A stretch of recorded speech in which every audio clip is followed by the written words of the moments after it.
Well, I'm Father Nathan Simeon of the Searchers of the Lost podcast, and this is Our Lady of Wisdom. It's our Italo-Greek parish, which we're hosting this event at, so you're all very welcome. It's good to see all of your faces out there. For today's debate, the question is the Orthodox Church, the one holy Catholic and Apostolic Church. It will be Denny or Ubi Petrus's job to defend this claim, that it is in fact the one holy Catholic and Apostolic Church. It will be Alex, voice of reason's job to be the polemicist. That term in ancient philosophy didn't simply mean a bad guy who yells at people. It actually meant someone who is attacking the other position philosophically. And so there's the proper terms for apologetics, a polemicist and an apologist. And so it will be Alex's job to demonstrate that the Orthodox Church is not, in fact, the one holy Catholic and Apostolic Church. Keep your eye on that ball, because that is the topic of today's debate. The rules of the debate will be in following. We'll start off by Ubie's presentation in opening 20 minutes, followed by Alex, 20 minutes. Then Ubie will be offered a chance of rebuttal, voice of reason, another 15 minutes. We'll have a 10-minute break. Our bathrooms are found down the hall here, okay? If those bathrooms are overcrowded, you can also go through the church. Cross yourself as you walk through the church. Please take off your hats as you walk through the church. The restrooms are found in the narthex. That means in the very rear of the church. Okay, you come back after 10 minutes, and then we'll begin the cross-examination, again, started by Ubi Petrus, and then followed by voice of reason. After that, we get 1 hour open debate. Again, we'll be starting with Ubie and finishing with voice, okay? After that, I'm sure we will have a closing statement, and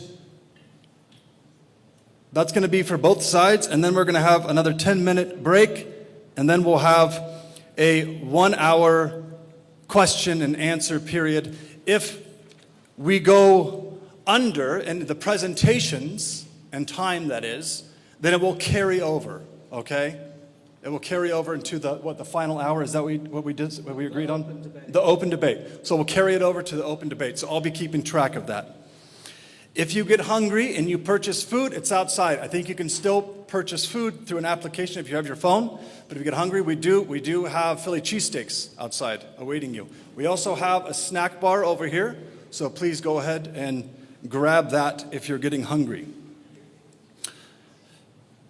We have t-shirts over here, as well as some pilgrimages that we're going to be doing. One of the pilgrimages will be to the Holy Land in November, and that will be Voice of Reason, Roots of Orthodox, and I will be taking a group to the Holy Land. And then if you're local from Vegas and you'd like to join me, I'm also taking a group next June to do a Byzantine Italy tour, and the information is over there. We also have some t-shirts, okay, so check that out.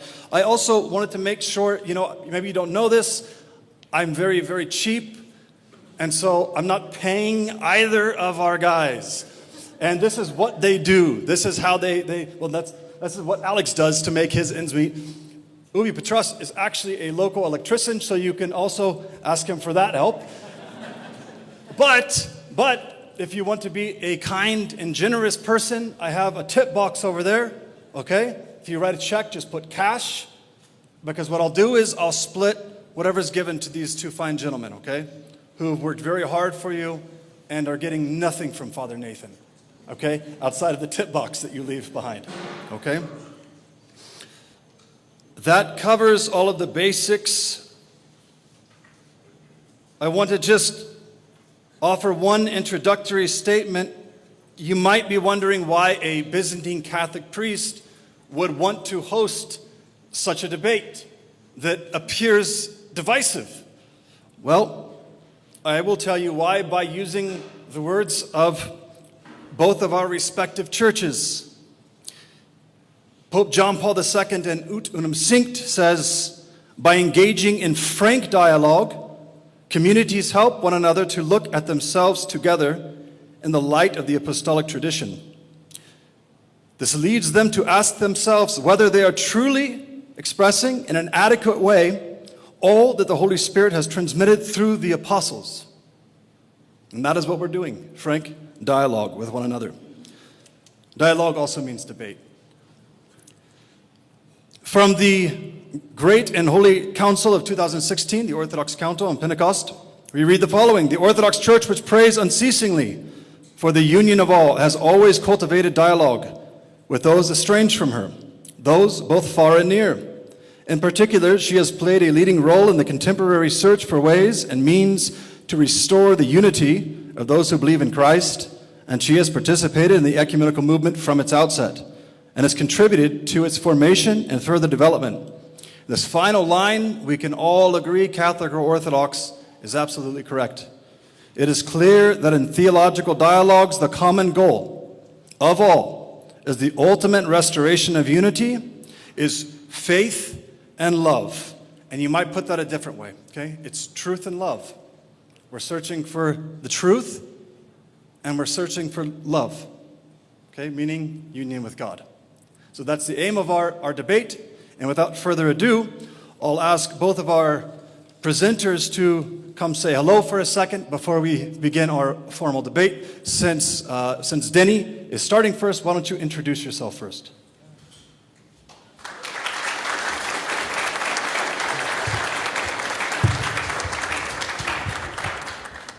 Thank you so much for coming today. Anyone who's outside, if you could ask them to hurry in.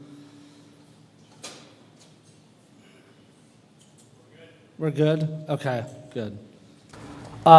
So first and foremost, I want to thank all of you for purchasing tickets and reserving time from your schedules to come today. I especially want to thank Father Nathan Adams for not only moderating today, but taking on the tremendous responsibility of organizing this entire event. It's a significant investment both in terms of time and cost. I'd like to thank the Bishop for allowing this to be held here. A tremendous thank you to Deacon Stefan, who kindly loaned us these two podiums. It's very nice of him. He drove all the way downtown to get them. To Steve, who has handled the audio, and of course to the parishioners here for all of their hard work and sacrifices over the last 2 months to organize this, especially this last week.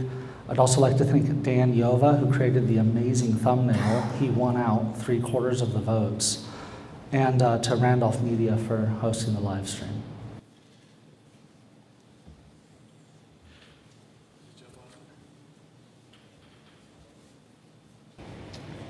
It's still morning time, it's still morning time, so good morning to everybody. Thank you all so much for being here on this amazing, what I would call a historic day. I know that many of you I've already talked to, and you said that you're joining us from out of town, out of state. Some of you drove long distances, some of you flew long distances. That means the world to me. I know that it means the world to Denny and to the community here at Our Lady of Wisdom. And of course, I want to thank the great Father Nathan Simeon for hosting this, for moderating this. He put so much care into this, so much care. He has an amazing team, a beautiful family, an amazing team around him that was able to make this happen. There was so much hard work that happened behind the scenes for all of this to come together. So thank you so much, Father, and to your wonderful community here for putting this together. And I want to thank my wonderful opponent for today's debate, Ubi Petrus, Denny. He is so sharp, he knows his stuff, and I'm so honored to be able to be his interlocutor here today. He is the best of the best. So I hope that you guys enjoy an amazing debate. Thank you all for having me, and thank you for everyone that's come up to me already to take pictures and say hello. And after this, we'll do a lot more of that. So thank you all very much.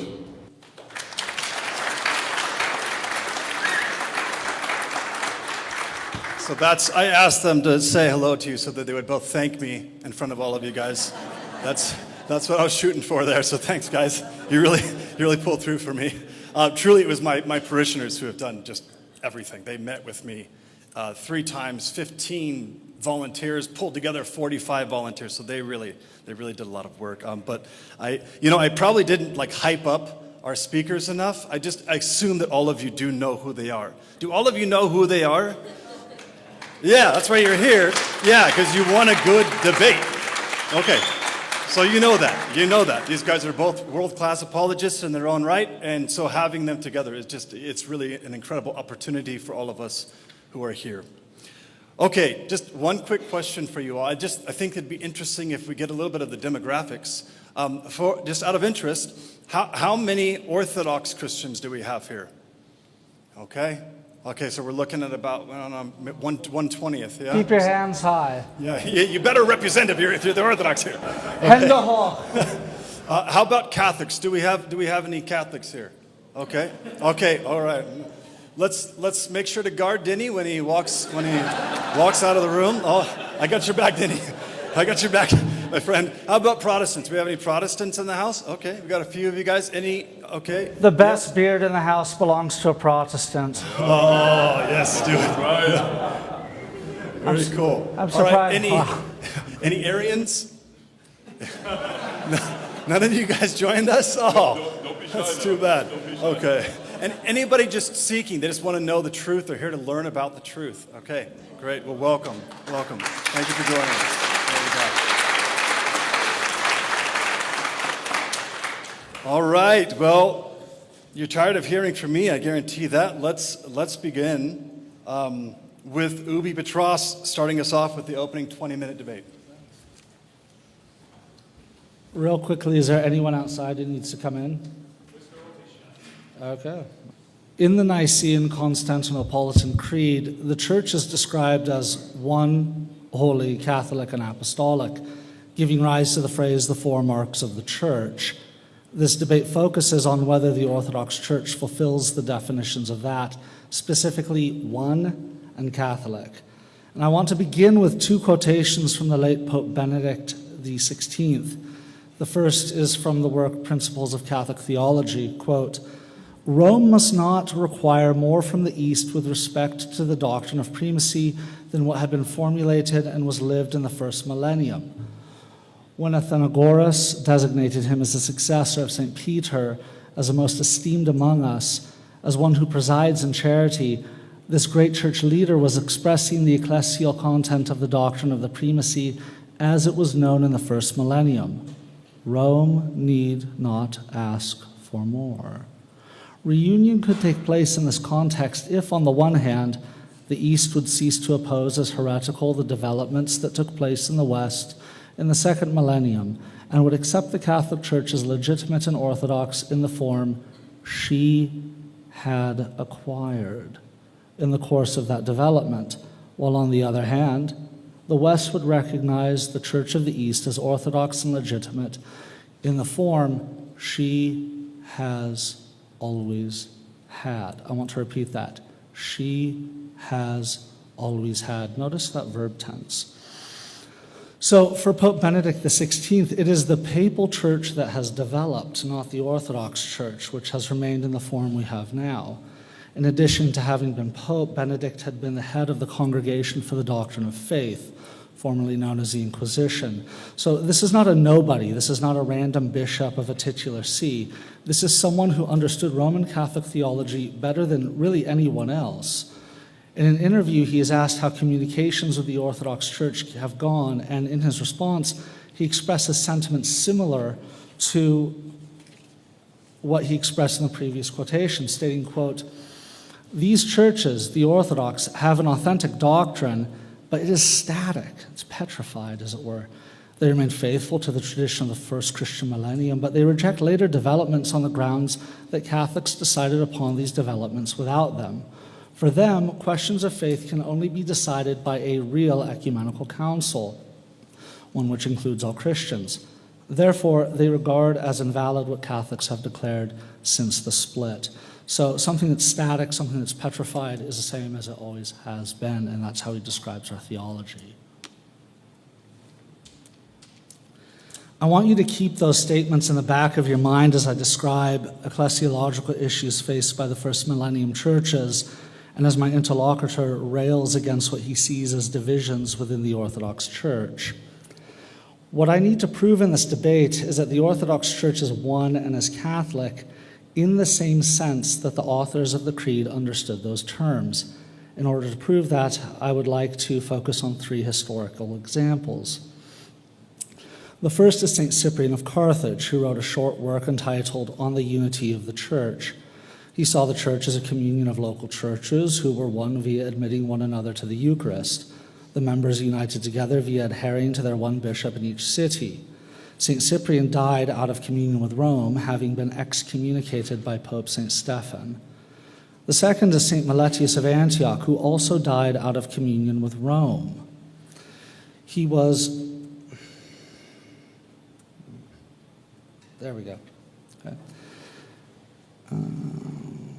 Died out of communion with Rome. He was supported by the majority of the East, while his rival, Paulinus of Antioch, was supported by Rome and Alexandria. The 3 Cappadocians, St. Basil the Great, St. Gregory the Theologian, and St. Gregory Nyssa, were in communion with St. Meletius, and were also in communion with Rome, even though St. Meletius was never once in communion with Rome, being considered a pretender to the See of Antioch. This internal schism was not healed until 418, a full 37 years after St. Meletius' death. Though it appears St. Meletius wanted communion with Rome, it was not granted to him despite sharing the same faith as Rome. On screen you can see a map of what communion looked like. It was a mess. Third, during the so-called Acacian Schism, St. Macedonius II of Constantinople, St. Elias of Jerusalem, and St. Flavian II of Antioch, these saints had Orthodox doctrine and apostolic succession, but when they reached out to Rome requesting communion, they were rejected because they would not reject Blessed Acacius of Constantinople, who had been excommunicated by Rome. There are numerous other examples, but I wish to highlight these as they are well documented and occur early on. Further, it cannot be argued that they died passively out of communion with Rome. Rather, Rome outright rejected them from communion. Now, the phrase one holy Catholic and Apostolic Church is believed to have been added to the Creed at the Council of Constantinople I in 381. The bishop heading that council was none other than St. Meletius of Antioch, who was not in communion with Rome at all because Rome recognized Paulinus as the rightful bishop of Antioch. In fact, at that council, there were numerous bishops who were in communion with St. Meletius and also in communion with Rome, such as St. Gregory the Theologian. So if the authors of the Creed intended one to mean all those in communion with Rome, or not including internal schisms, why would they do so at a council headed by someone who was not in communion with Rome? Why would they do so at a council headed by someone who was the reason for an internal schism? They must have had a different understanding of what one meant. Further, at the time they inserted the word Catholic into the Creed, the Roman Empire was probably about a quarter Christian, with those being concentrated in the major cities. Even St. John Chrysostom, writing in the late 4th century, thought Antioch was about half Christian. Keep in mind, Antioch was the most Christian city in the empire. With the notable exceptions of Ethiopia, Armenia, and Georgia, very few Christians existed outside of the empire. No Christians existed on 4 of the 7 continents. In fact, until the late 15th century, Christians existed as a majority on only 1 continent, while being a visible minority on 2 others. St. Ignatius of Antioch first used the term Catholic to mean Orthodox belief. By the late 4th century, St. Cyril of Jerusalem used it to denote geographic location, correct dogma, the members of the church coming from all ethnic and racial groups, and from all classes. It was simply one of 4 standards. But when he wrote this, no form of Christianity could fulfill a literal meaning of 1, 3, and 4. And Nicene Christianity could only claim the second one. So he was not using this in a comparative sense. Had he meant it this way, in terms of more widespread, he would have had to have admitted that Arianism fulfilled that definition better, because it was more geographically widespread and had more adherents. It is ironic that at the time that the term Catholic was added to the creed, Nicene Christianity was dwarfed by Arianism in much the same way the papal church is much larger than the Orthodox church. St. Vincent of Lerins and St. Jerome remark on Arianism that, quote, Arian poison had infected not an insignificant portion of the church, but almost the whole world. Later on, he says, again, almost the whole world was overwhelmed by a ruthless tempest of unlooked-for heresy. And then we have the famous line from St. Jerome, the whole world groaned and was astonished to find itself Arian. So much for Catholicity, meaning geographical extent. Let us ignore the compounding factor that Donatism was rampant in North Africa and focus purely on Arianism. Was the church less Catholic because Arianism was significantly larger? Was the church less Catholic because Arianism had spread its tentacles not only throughout the empire, but to the tribes in northern Europe? At the time of the schism between East and West, the best information I can find indicates the East had about 3 times more bishops than the West. Did that make the Catholic Church, or rather, did that make the Orthodox Church more Catholic than the Papal Church? In fact, until the 14th century, when it was massacred by the sociopathic Tamerlane, the Assyrian Church of the East was actually far more geographically widespread than any other church. So when the church fathers occasionally speak of the church as inhabiting the whole world, they had a pretty low bar of both what inhabiting and world meant. It appears they understood it to mean present in some form, no matter how small, in the Roman world and its immediate borders. For the most part, patristic writers spoke of Catholicity in terms of complete. Oh, whoops. I don't have that on screen. Yeah. For the most part, patristic writers spoke of Catholicity in terms of completeness and dogma. We see this in St. Vincent of Lerins when he states, quote, that is truly and in the strictest sense Catholic, which, as the name itself and the reason of the thing declared, comprehends all universally. Okay, he's talking about dogma. This is another example of what I argued in December in the debate I did on Pints with Aquinas against Ibarra.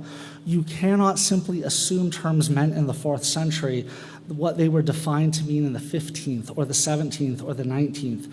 You have to view them through the lens of how history was acted out to see the context in which those terms were being used and to understand what those terms meant to those people and at that time.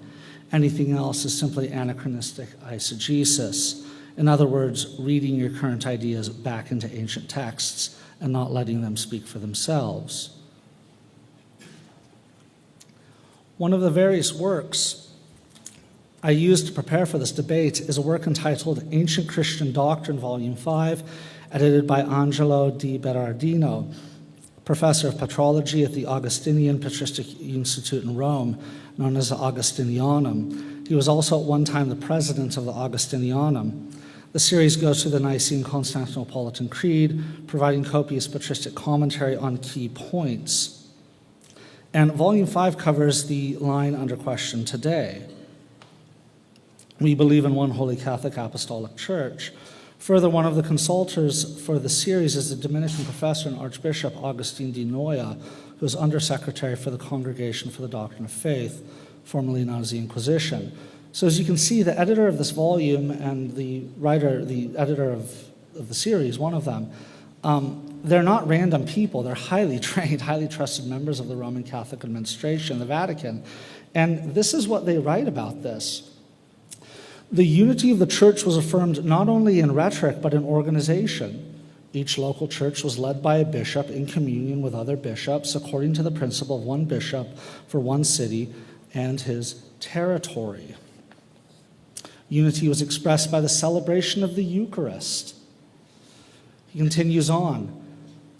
Contact with other Christian communities served to maintain and develop a consciousness of being a unity of many communities, like a federation of churches.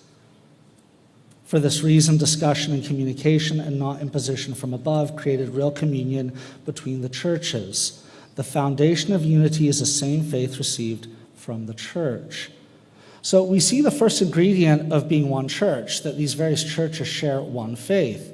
In the following quotations, I've removed the names of the authors he provides to make the reading more smooth. Quote, "But all the other churches that are in communion with one another are true and authentic. Meetings between the bishops, contact through letters, journeys, and especially the synods, are the means by which koinonia, or communion, is exercised between the churches.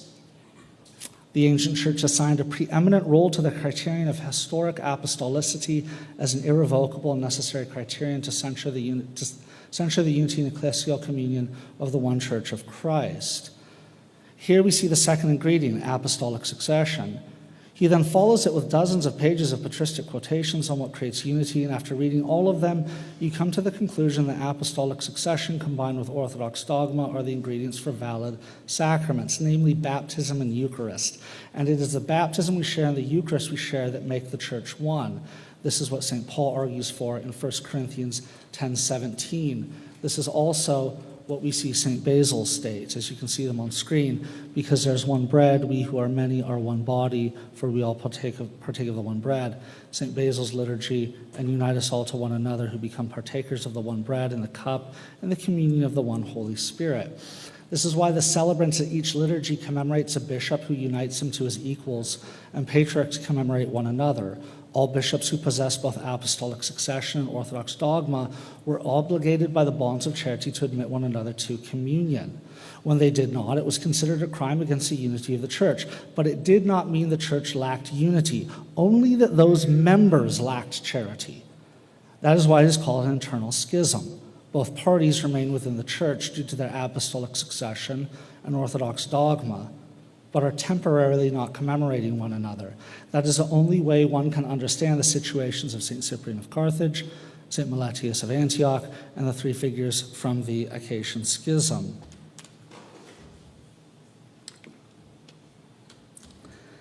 This unity is not an administrative model in which a single superbishop overrules all other bishops at his whim. That is a model that has more in common with the governmental systems of the Soviet Union and the Chinese Communist Party than the first millennium. Rather, our communion is like that of adult siblings. We are from the same mother and father, and though they cannot force us to continue on as a family, we decide to maintain our familial ties through regularly communicating, visits, exchanging gifts, and caring for one another in times of need. No one forces that from the top down. We do it because we care about our ties, because we have charity. Now, a sibling may do something truly horrendous and be removed from the familial structure until amends are made. Sometimes two members of the family may not talk to one another at all times while they still speak to the other siblings, thereby maintaining an imperfect unity with the hope of a future reunion, because they are, after all, for better or for worse, one family. Contrast this to the papal system, in which there is a single normative see, and only those who are in communion with that normative see are the true church. This creates a system, the end result of which is that only the Pope is the true church. Try to square that with the Meletian Schism, St. Cyprian, or the Acacian Schism, you will fail. Now, you don't see quotations from church fathers on what doesn't bring unity, but you do see quotations on what does bring unity. And when Father Berardino compiled his Florilegium, not one of them says a church is one because it's under the Pope. This is conspicuously absent. They all cite apostolic succession, Orthodox dogma, which allow for baptism and a valid Eucharist, which are in turn what create unity. I'll close with this fantastic quotation from St. Augustine. He says, "One loaf, one body is what we, being many, are." One loaf, he said. However many loaves may be placed there, it's one loaf. However many loaves there may be on Christ's altars throughout the world, it's one loaf. But what does it mean, one loaf? He explained very briefly, one body is what we, being many, are. There's one body of Christ, about which the apostle says, while addressing the church, you are one body of Christ and individually members of it. What you received is what you yourselves are, thanks to the grace by which you have been redeemed. You add your signature to this when you answer amen. What you see here is the sacrament of unity. But just as one loaf is made from single grains collected together and somehow mixed in with each other into dough, so in the same way the body of Christ is made one by the harmony of charity. And what grains are for the body of Christ, grapes are for his blood, because wine too comes out from the press. And what was separated one by one in many grapes flows together into a unity and becomes wine. This both in the bread and the cup. Thus, both in the bread and the cup, there is mystery, the sacrament of unity. And so we see that despite the variety of liturgies, despite the variety of means of receiving converts in the first millennium, despite the internal schisms, oftentimes led by saints, despite the limited geography of the church oftentimes dwarfed by rival heresies. The first millennium church was one and was Catholic, just as the Creed expresses, and just as the Orthodox Church is now. If internal schisms and a variety of views on reception of converts disqualifies the Orthodox Church from being one and Catholic, then let us also write off the entire first millennium and all of its saints. If it was good enough for the undivided church, why is it not good enough for my interlocutor? Thank you.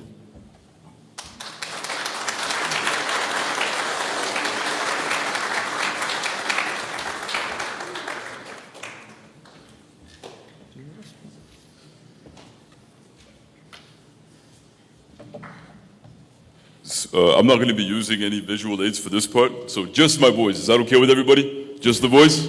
Just voice of reason? Thank you, Denny, very much. And let me know, Father, when we can start the timer. I'll begin when you begin. I keep my own time because I'm very afraid of... We good? I don't want to. I don't want everyone to look into my personal business.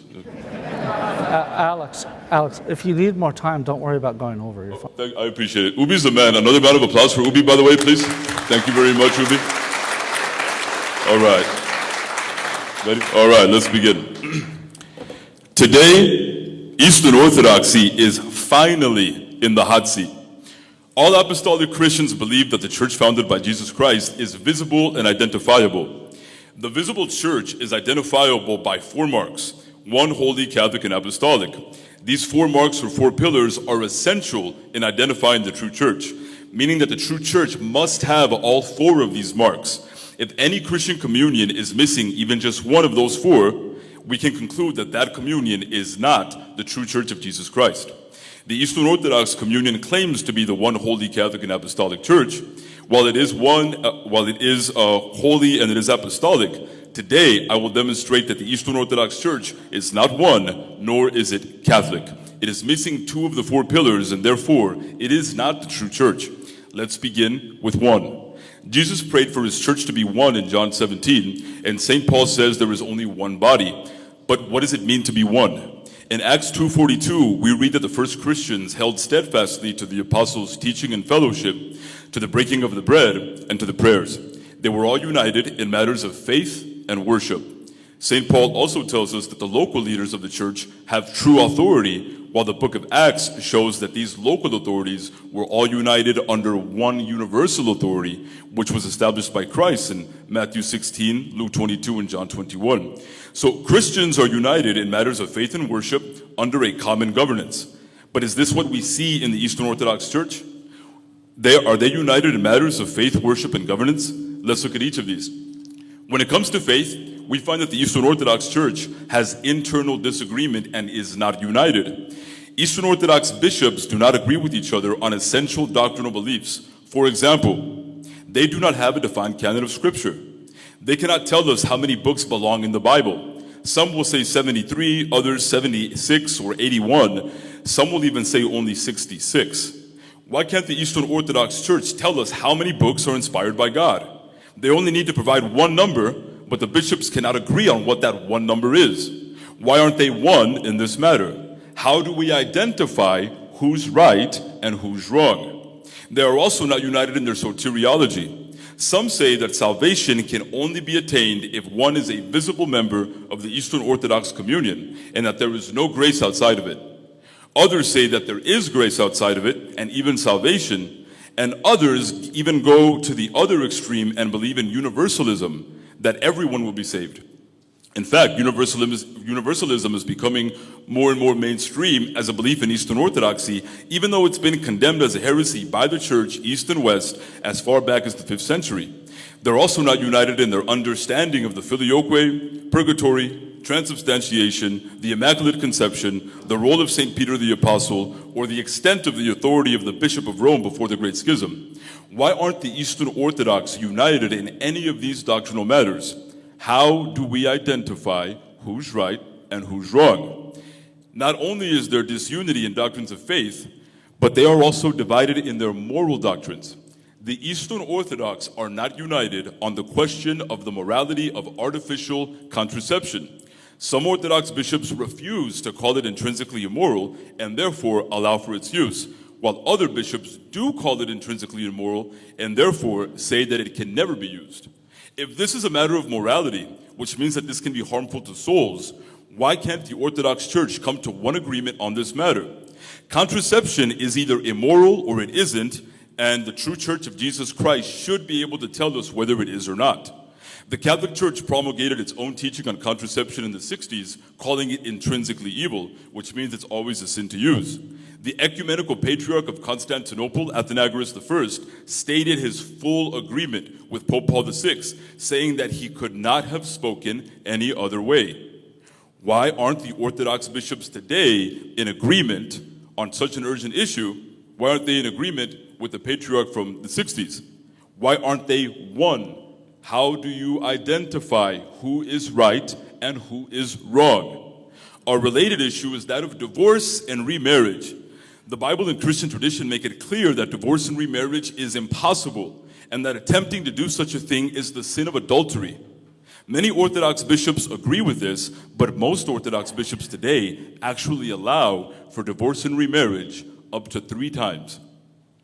If divorce and remarriage is adultery, it can never be allowed. So why do so many Orthodox bishops allow for it, and even up to 3 times? Why 3 and only 3 times? That seems like an arbitrary number. So they can't say how many books are in the Bible, but they can say up to how many times one can divorce and remarry. They justify this by appealing to prudence, but sin can never be prudent. Allowing for anything as a matter of prudence is only valid for those actions which are not objectively sinful. But divorce and remarriage is always objectively sinful. Matrimony isn't the only sacrament that has been desecrated for the sake of prudence. They have done the same to the sacraments of initiation. The Eastern Orthodox can't even identify valid sacraments outside of their own communion. Some bishops say that baptisms outside of the church are not valid. Others say that they are valid. Others say that only those in other apostolic communions are valid, and still others say only those done with triple immersion. They cannot agree. They also can't agree about whether holy orders are valid in the other apostolic churches, which also means that they can't agree on whether any of their other sacraments are valid. The Eastern Orthodox Church can't tell us if the Catholics, the Orientals, or the Assyrians have a valid priesthood, or a valid Eucharist, or valid chrismations, or confessions, or anointings of the sick. Some Orthodox bishops say they do, but others say they don't. This is related to their disunity in soteriology. Why aren't they one in this matter? How do we identify who's right and who's wrong? And this leads to another enormous point of disagreement and disunity within the Orthodox Church. This is huge. The reception of converts. They can't agree on how to receive them. I am a fully initiated Catholic. If I wanted to become Eastern Orthodox, there are 3 different ways that I can come into the church depending on which bishop receives me. Option A, through reception of the Eucharist after I go to confession and make a profession of faith. Option B, through chrismation first. Or option C, through baptism first. Even though I'm already baptized and chrismated, these bishops can't agree with each other on whether I actually am or not. Some will say I have both, others will say I only have one, and others will say I have none. If I'm not baptized, I am, according to them, a godless pagan. But they can't agree with each other. And it gets more complicated from here, because if I'm received through option A, there are bishops who would have received me through option B or C who will not allow me to receive the Eucharist in their churches. If I come in through option B, there are bishops who would have received me through option A that still won't let me receive the Eucharist. They would say that my reception into Orthodoxy would not have been valid, which means I would not be Orthodox at all, and therefore can't receive the Eucharist, even though the bishop who did receive me would give me communion, and other bishops who agree with him would as well. I personally know Orthodox priests who privately disagree with how their bishops tell them to receive converts. So these priests, out of obedience to their bishops, will baptize and/or chrismate Christians whom these priests believe are already baptized and/or chrismated. So in order to obey their bishops, these Orthodox priests have to violate their own conscience and knowingly commit sacrilege. Orthodoxy is so divided that the bishops can't even agree on the validity of some of their own sacraments, nor can they even tell us definitively if their converts are actually Orthodox or not, which is why many of these converts are denied the Eucharist from bishops and priests who they are supposedly in communion with. But if they're not united in their Eucharist, then they are not one communion. Why aren't they one in this matter? Who's right and who's wrong? Speaking of Christians being denied the Eucharist, how can the Eastern Orthodox Church be one in light of the schism between the Greek Church and Moscow? The Russian Orthodox Church does not allow its laity to receive the Eucharist from the Greek Orthodox Church, and the Greeks are not allowed to receive from the Russian Orthodox Church. Moscow claims that Constantinople and Alexandria are in schism, and in fact, just a few years ago, the Moscow Patriarchate sent Russian bishops into Alexandria and set up a rival altar in opposition to the Greek Patriarchate.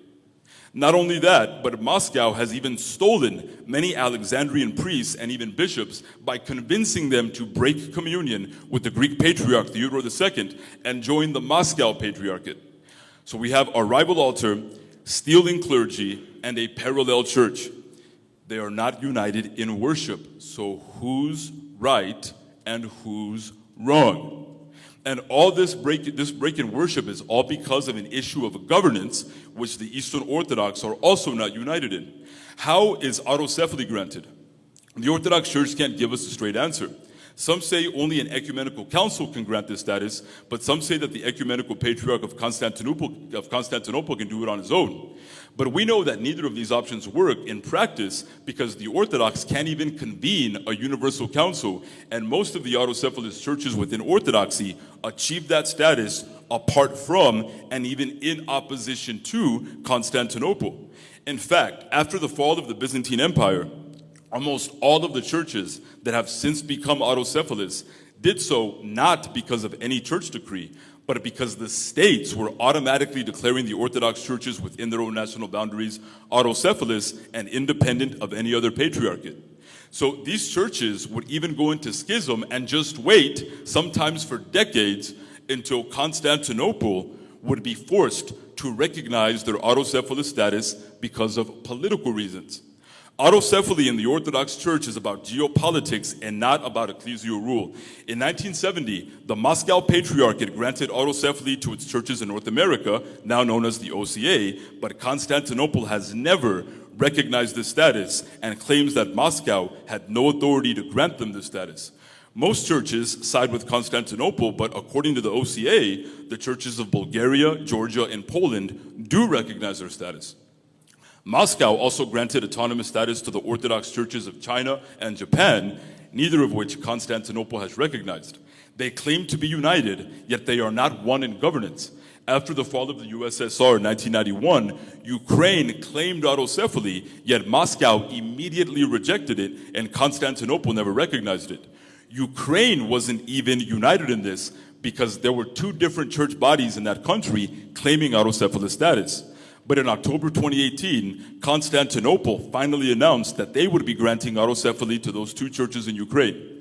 This would result in Moscow breaking full communion with Constantinople, not allowing Russians to share in sacraments with Greeks. This schism persists to this very day.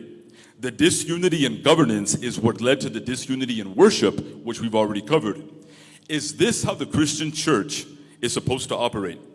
Imagine if the apostles stopped sharing in sacraments with each other because they couldn't be united in their governance of the church due to the petty political conflicts between empires, kingdoms, and countries. We can't imagine that happening with the apostles, but we are seeing it happen in Eastern Orthodoxy. So how do you identify the Eastern Orthodox Church? Is the church identified with the Greeks or with the Russians? Who is the true church and who are the schismatics? Who has the four pillars? Who's right and who is wrong? The issue of disunity and governance within the Orthodox communion also exposes another fatal flaw for them. They are not Catholic. Catholic means universal. Eastern Orthodoxy is not universal. Jesus Christ told his apostles to teach all nations, but the problem in Orthodoxy is that the nations are divided. The nations are so divided that the Orthodox churches within each nation identify themselves in name according to ethnicity, nationality, or language. We have the Greek Orthodox, Russian Orthodox, Georgian Orthodox, Serbian, Bulgarian, Romanian, and Albanian Orthodox, and so on and so forth. And as most Orthodox inquirers who don't become Orthodox will tell you, the main reason that they don't become Orthodox is because they don't fit into the particular ethnic group or culture of their local Orthodox parishes. We have all heard the stories of visitors at Orthodox churches who are looked at with suspicion or even shunned and made to feel unwelcomed just because they're not the right ethnic group or nationality. I actually personally know an amazing Greek Orthodox priest who is rejected by those he pastors because he's not ethnically Greek. And his own congregation is always asking the bishop to remove this priest and to give them someone who is Greek. I've even personally seen rivalries between priests because one is Greek and another isn't. Does that sound like a universal church? It isn't. It's actually a group of individual national churches that are in loose communion with one another, yet they frown upon any crossover or intermingling. And we know that most of these churches even exist only because the state allows them to exist. And many of them are actually used to further the political interests of the state. The state knows that it's easier to control the people than you can control the churches. They trick the people into thinking that their loyalty to God is directly tied to their loyalty to their nation. In the 90s, the Russian Orthodox Church outside of Russia, Rokor, accused the Patriarchate of Moscow of being controlled by the Russian government and broke ties with them. They reunited in the 2000s, not because the two churches reconciled themselves, but because Vladimir Putin paid Rokor a visit. Even the name of the communion, the Eastern Orthodox Church, why specifically Eastern? It refers to Eastern Europe, which is what one thinks about when thinking of Orthodoxy. Orthodoxy is synonymous with Eastern Europe, but not with Asia or Africa, or not with the Americas, or even with Western Europe. It's not universal. There are approximately 300 million Eastern Orthodox Christians in the entire world. There are about 800 million Protestant Christians worldwide, and almost 1.4 billion Catholic Christians. The average Christian in the world is Catholic, and Protestantism seems to be more universal than even Eastern Orthodoxy, whose authority can only be as broad as the patriarchal or national level, but not the universal level. And when you're not universal, you cannot be one, which takes us all the way back to the disunity in doctrine. What happens when patriarchs disagree? Why hasn't the Eastern Orthodox Church been able to hold a universal council to solve any of these important issues? Why can't they even agree on how many ecumenical councils they have? Some say 7, others say 8 or 9, and they don't all agree on how binding the Synod of Jerusalem of 1672 is. After 100 years of preparation, when they finally had what was supposed to be a pan-Orthodox Synod in Crete in 2016, at the very last minute, 1/3 of the autocephalous churches didn't even show up. Antioch, Georgia, Bulgaria, Russia, and the OCA all decided to stay home. And to this day, those churches don't accept the Synod as binding. They don't accept it as pan-Orthodox. It's no surprise that the Eastern Orthodox Church doesn't even have a universal catechism, when they can't even agree on how many councils they have or which ones are even universally binding. They can't even settle the calendar controversy. When the majority of churches after World War I switched from the old Julian calendar to the new Catholic Gregorian calendar, there was a schism within Greece over it. This led to the formation of the Old Calendarists, or the True Orthodox Church. This new and true Orthodox Church quickly had an internal schism of their own when they couldn't agree with each other about the validity of the sacraments of the Orthodox Church of Greece. One of those breakaway groups from the true Orthodox Church is called the genuine Orthodox Church. And they say that all of the other Orthodox churches have apostatized. Who's right and who's wrong? Is the Macedonian Orthodox Church part of the church? How about the Belarusian Autocephalous Orthodox Church, neither of which are recognized by any other Eastern churches? Who decides if these groups are Orthodox or not? They claim that they are. How reliable even is the Eastern Orthodox Church? Every single Eastern Patriarchate has fallen into error and even heresy at one point or another. If this church can and has so easily fallen into error, why shouldn't we expect it to happen again, and what will happen when it does? Which of them are in error right now? Today, my opponent in this debate has a very difficult task ahead of him. He has the burden of defending a position that history and present circumstances simply do not allow him to defend. I have made exactly 20 points that he now has to contend with. 11 of them are about doctrinal disunity in both faith and morals. 2 of them are about disunity in worship between Greeks and Russians. 4 of them about disunity in governance, and 4 of them are about the lack of universal authority. My friend Ubie can win this debate in only one of 3 ways. He can either go through each of these 20 points one by one and attempt to refute them all, or he can reject the premise entirely, and it sounds like he did in his opening statement, and argue that the Church of Jesus Christ does not need to have universal unity in matters of doctrine, worship, and governance, and that the Church is one and Catholic in other ways, or he can just answer the simple question that I've asked repeatedly throughout this opening statement. How do we identify who is right and who is wrong? How do we identify which Eastern Orthodox church is the true church? They can't all be the one true church because they're not one. So which one is true? Which one is universal? Which patriarchate or which metropolitanate or which diocese has the 4 pillars? Which one is the one holy Catholic and Apostolic Church of Jesus Christ? Today, Eastern Orthodoxy has the burden of proof. Thank you.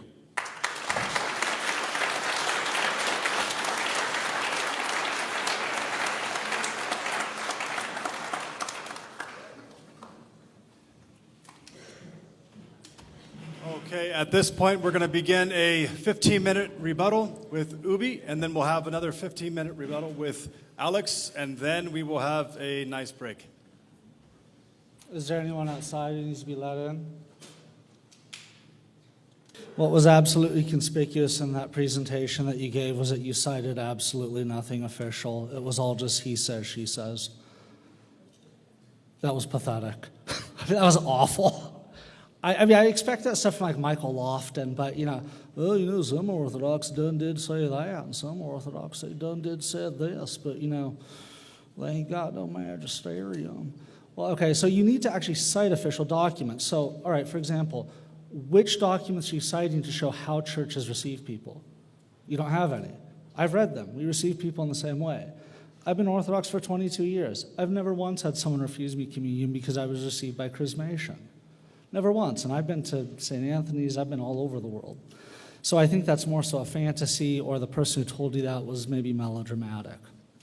As far as schisms, let's say you said there's like old calendarists. Well, you guys have the SSPX. You have Sedevacantists. You have the SSPV. You have all sorts of odd groups. You have the Filipino National Church. You have, the Brazilian National Church. You have the Polish National Church, which refers to Poland as Fourth Rome. No, Scranton, Pennsylvania is Fourth Rome. The canon of Scripture, we actually have a defined canon of Scripture. It is defined in the Confession of Dositheus.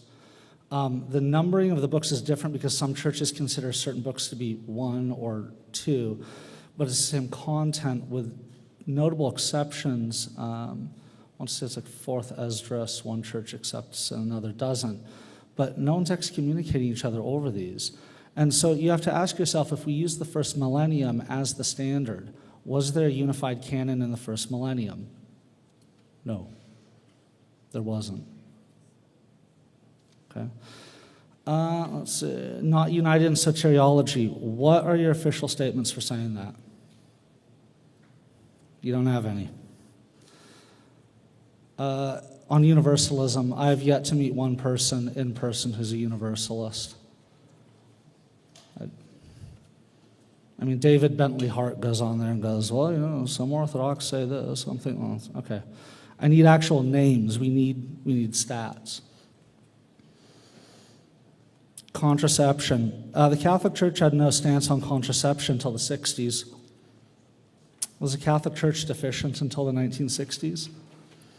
Because what I find with you guys is that you come up with a statement for something, and then you expect us to immediately go, okay, we got to come up with a statement too. But we're an independent church. We don't think it's really something that needs to be dogmatized. In the same way that you guys don't think that, say, the difference between essence and energies and Thomism and Scotism needs to be dogmatized. You don't think it's important to dogmatize whether or not Mary died. I mean, ex cathedra statement, we still have no idea if Mary died or not before she was assumed to heaven. Like, you made mention that why don't people agree with Athenagoras? Because he's not an infallible autocrat. By your standard, we could simply bring up the examples of German bishops blessing sodomy, which they've shown absolutely no slowing down with. Same with the Dutch bishops, absolute mess. Divorce and remarriage, canons of St. Basil the Great, they allowed it. I did a whole documentary on it. I mean, why was the Catholic Church in communion with a bunch of churches allowed for divorce and remarriage if it was so bad? I mean, they were in communion for 1,000 years. Like, now it's just suddenly bad? The other is, why does it matter if sacraments outside of the church, why does it matter if there are sacraments outside of the church if we're receiving people the same way? Even when you read the canons of St. Basil, he goes, well, some people receive this way, some that way. You know, around here we do it this way.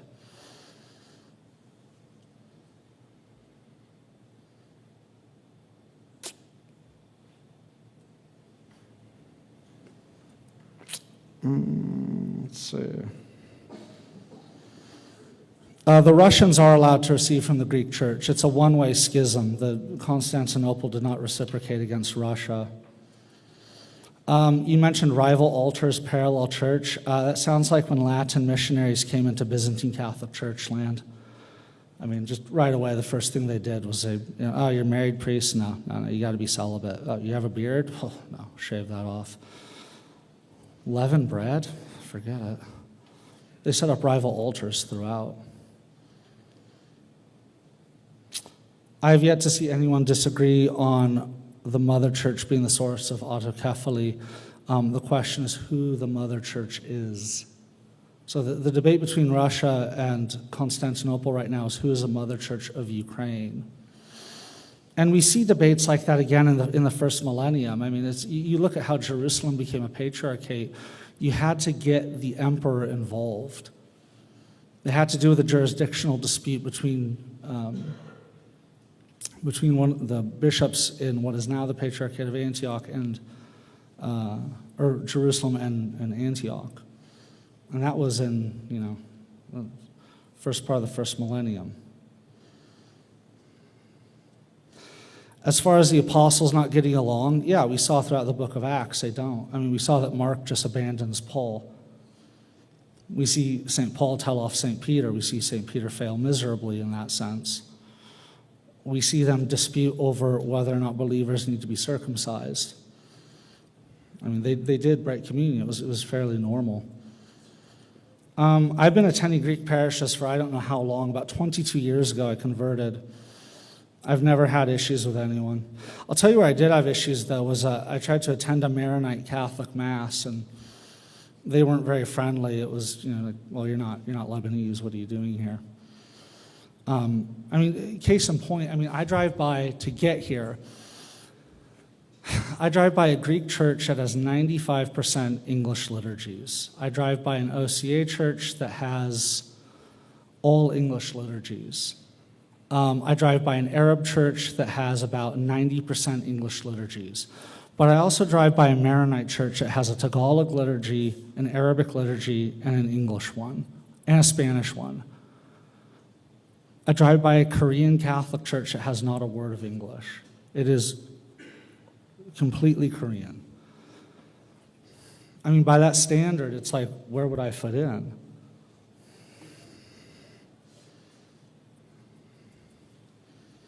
Everyone agrees on how binding Jerusalem 1672 is. They signed off on it. We have the signatures.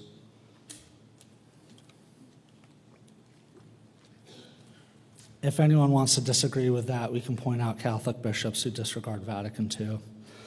We can point out Paul VI, who referred to the first 7 councils as ecumenical and all the others general councils of the West. Because here's the thing, the Catholic Church has no actual official dogmatic list of what the ecumenical councils are. There's no list. There's also no official dogmatic list of who the popes were. So how do you have a real ecumenical council if you don't know who the real pope is?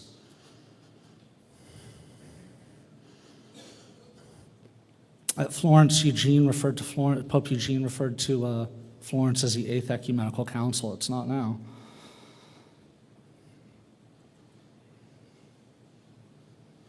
How many of the ecumenical councils had full representation? I can tell you right now that Nicaea did not have, they had a Spanish bishop from Rome, or representing Rome, supposedly.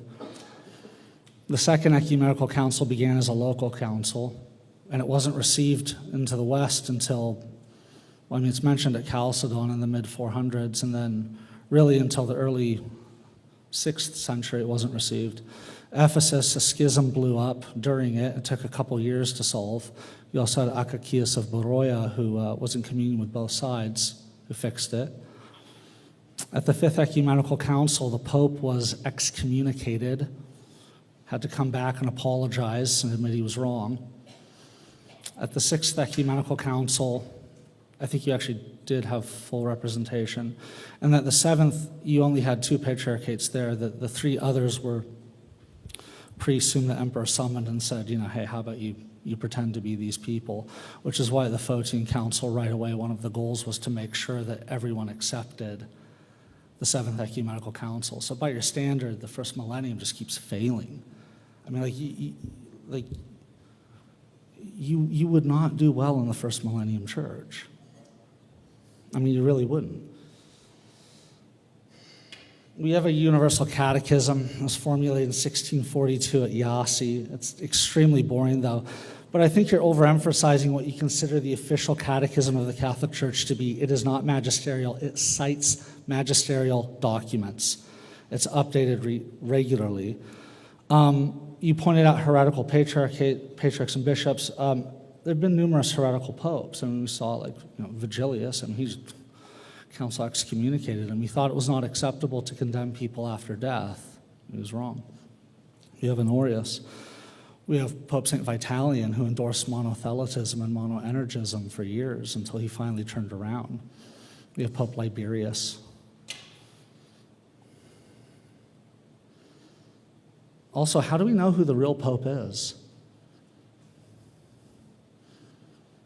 One of the standards is he's accepted by everyone. Okay, who?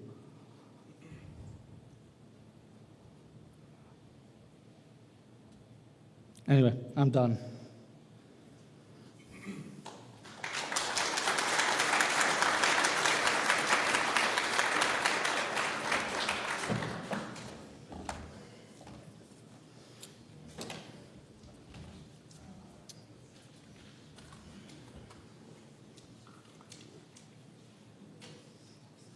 Right? 15 minutes, all right. Starting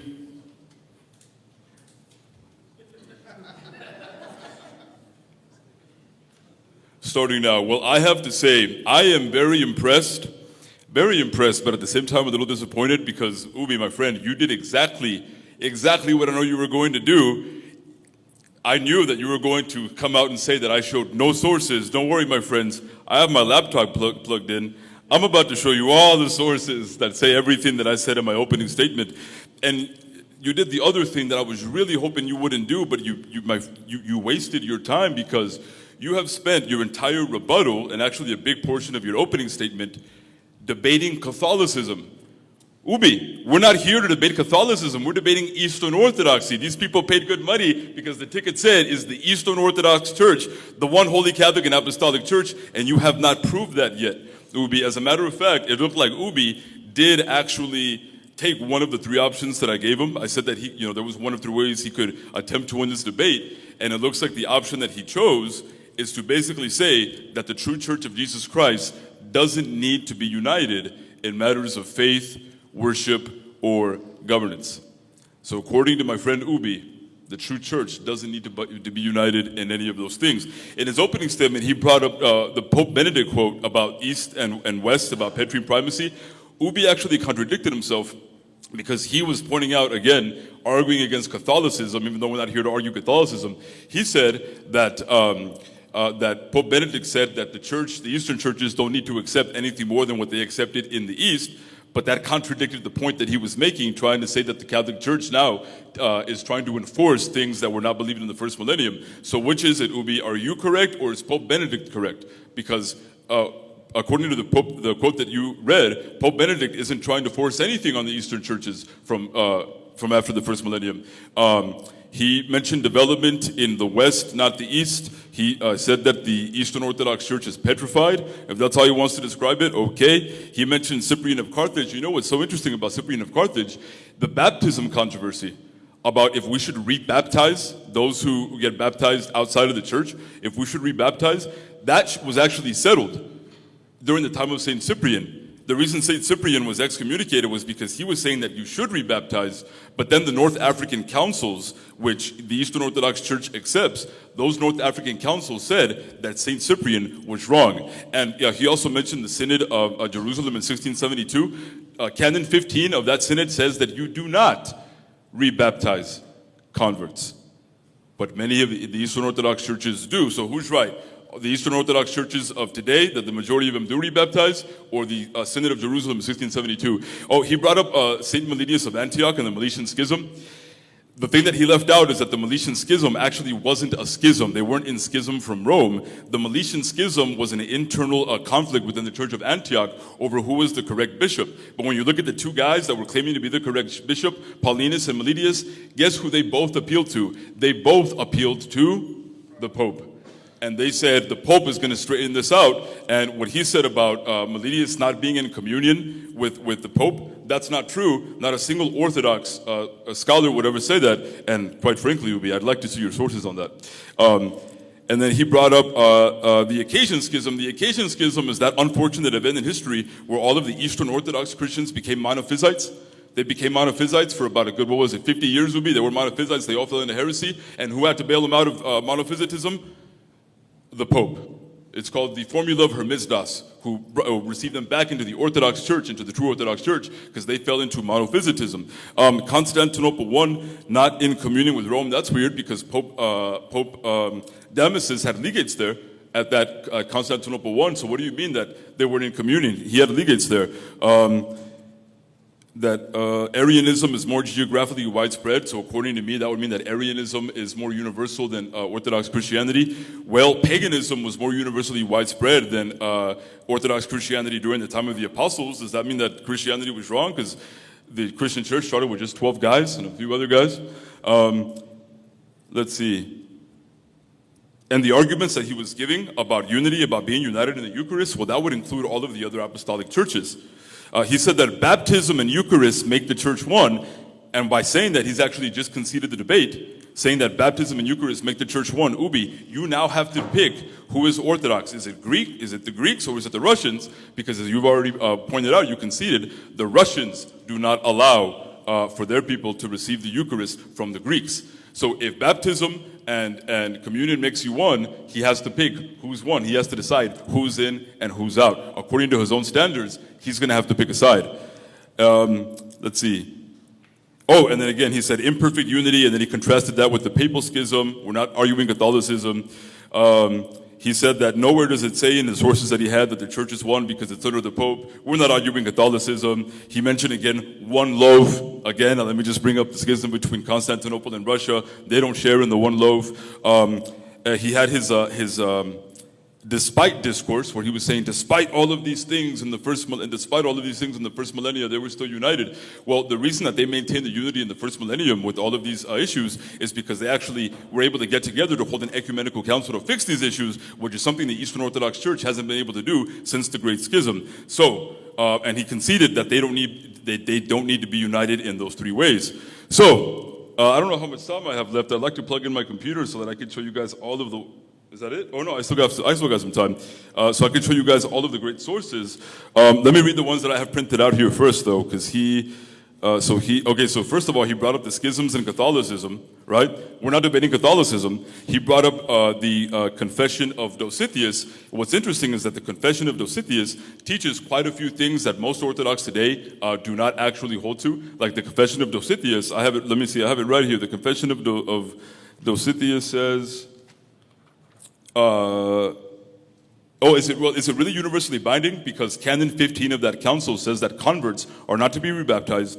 Canon 16 teaches that babies who are not baptized are subject to eternal punishment for the sin of their parents, which most Orthodox reject. Canon 17 teaches transubstantiation, calling it metousios in Greek, which most of Orthodoxy today also rejects. And Canon 18 teaches purgatory, and even goes as far as to say that purgatory happens in hell, which most Orthodox also reject.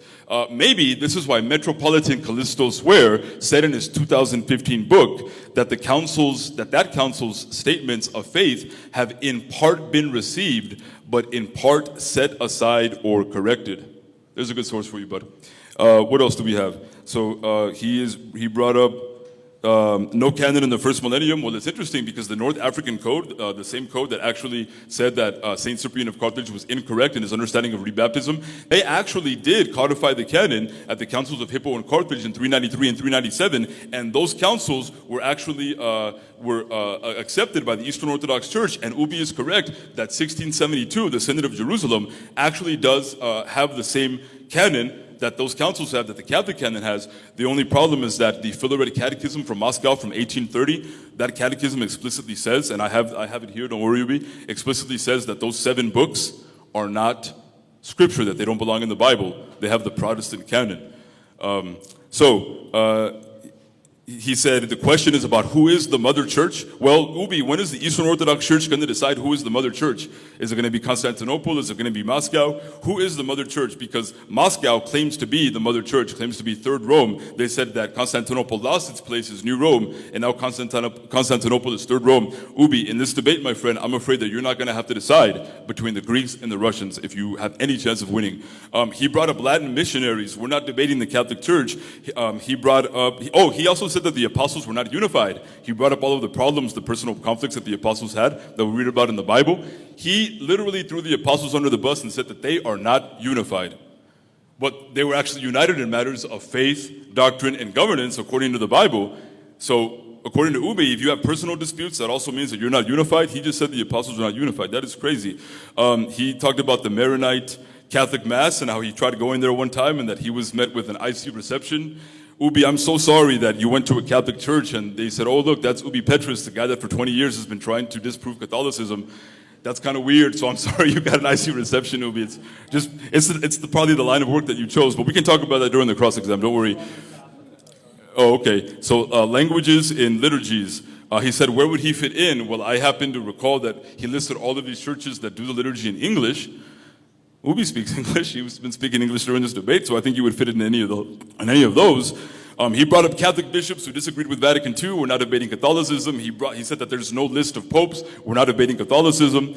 He said that the Pope said that Florence would be the 8th Ecumenical Council. You know who agreed? All of the Eastern Orthodox bishops who said, yeah, this will be the 8th Ecumenical Council. And then they went back home to Eastern Europe, and there was a revolution, and there was riots in the streets because of it. So they said, no, never mind. They had all signed it, and then they said, no, never mind. Take our signatures off of that.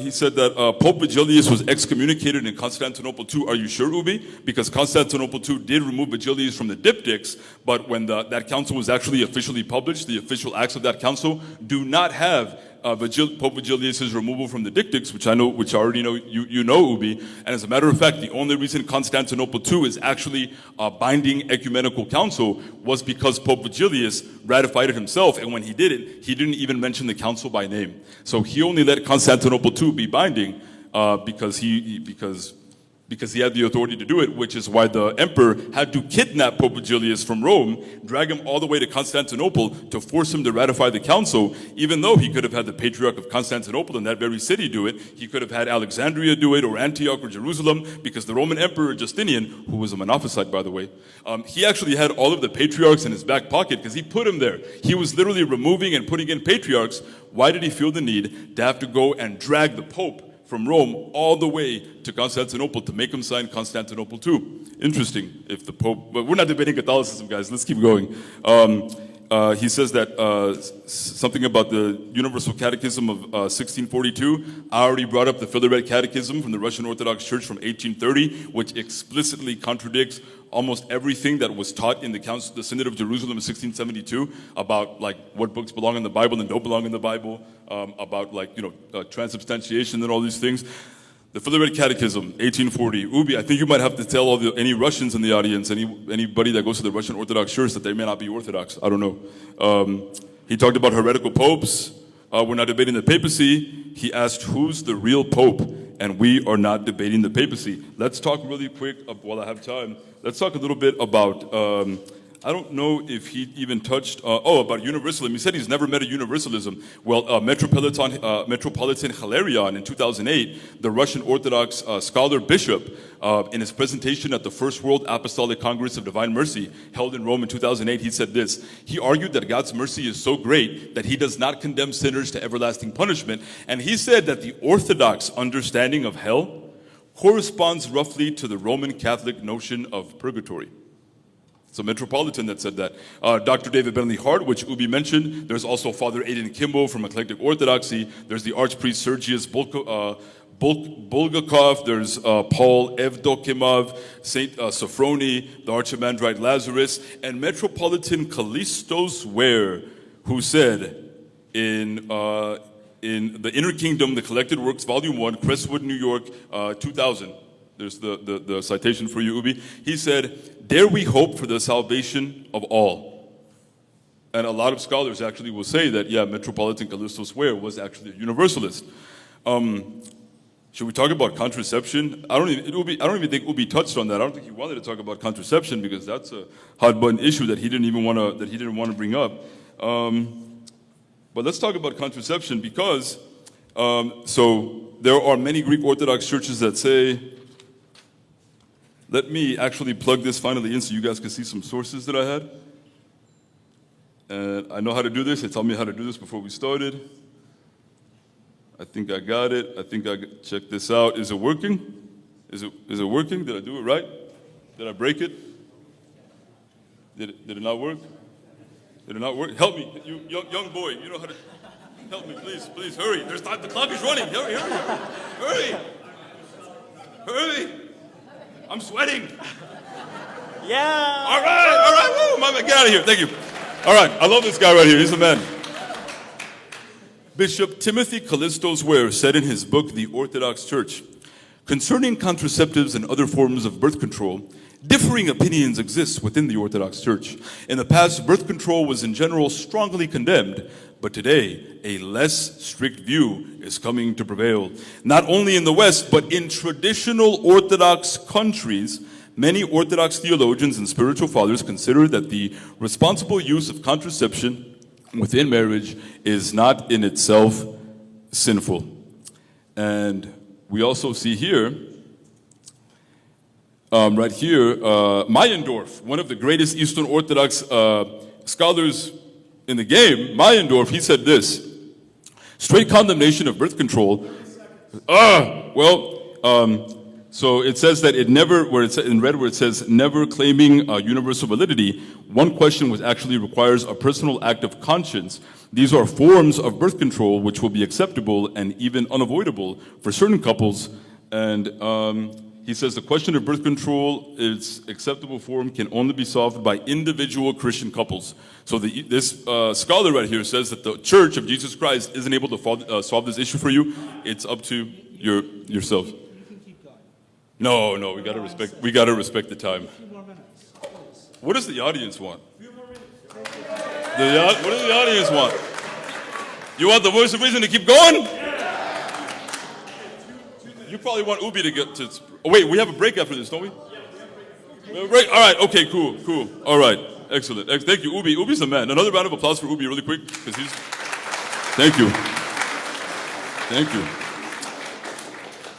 So if you, so in that same book from Timothy Callisto's Ware, there's it came out in 1968, and I'm not really good with technology. I know I have it somewhere here. Let's see if I can find it. But in 1968. In that book, The Orthodox Church, he says in the first print that contraception, I have it here, watch. Let me read it.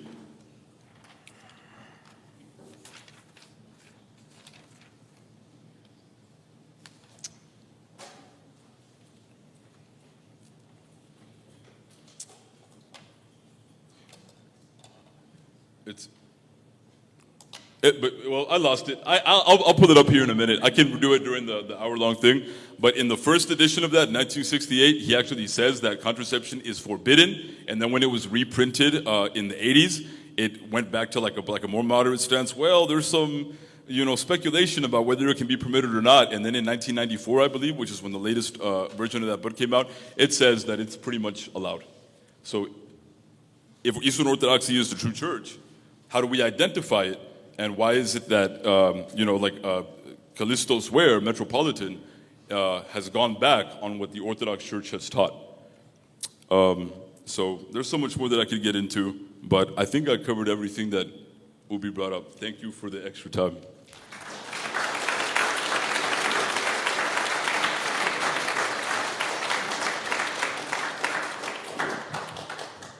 Okay, everybody, we are about to get started again. Let's make those closing statements with each other.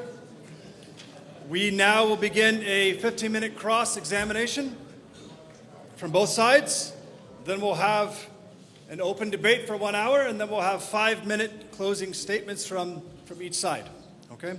So once again, how are these guys doing, by the way? They're doing good.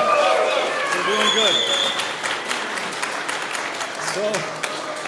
So in that regard, I want to remind you, we have a tip box for them. Okay? It's located right over there. I need it. You can give him the money. I don't need tips. All right, come on. Tips are nice. We all enjoy those things. So we appreciate it. We'll get Alex a bus back home. Tips are nice, but your smiles are nice. All right, well, without further ado, we'll start with Ubi Petrus, who will give us start with the 15-minute cross-examination. Okay, it's perfectly standing, right? There we go. All right, let me set my timer here. Is there anyone outside who needs to come in? Okay, it's 15 minutes? Okay.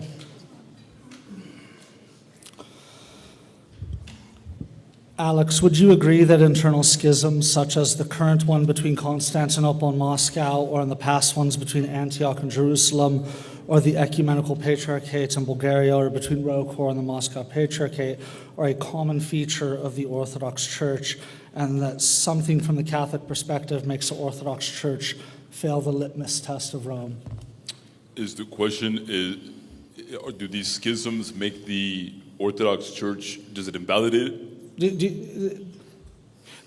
think I know what the answer is. The answer is no. These schisms in Orthodoxy do not invalidate Orthodoxy. No, does it invalidate whether or not the church is one by the Catholic standard? Well, which is the standard you're using, which is why I attack it.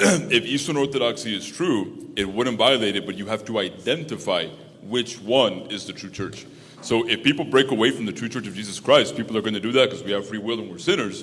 But the true church of Jesus Christ should always be able to identify itself. So in the case of, say, I don't like Jerusalem and Antioch splitting, everyone else is still in communion with one another. So you have an imperfect schism. You have an internal schism is what we call it.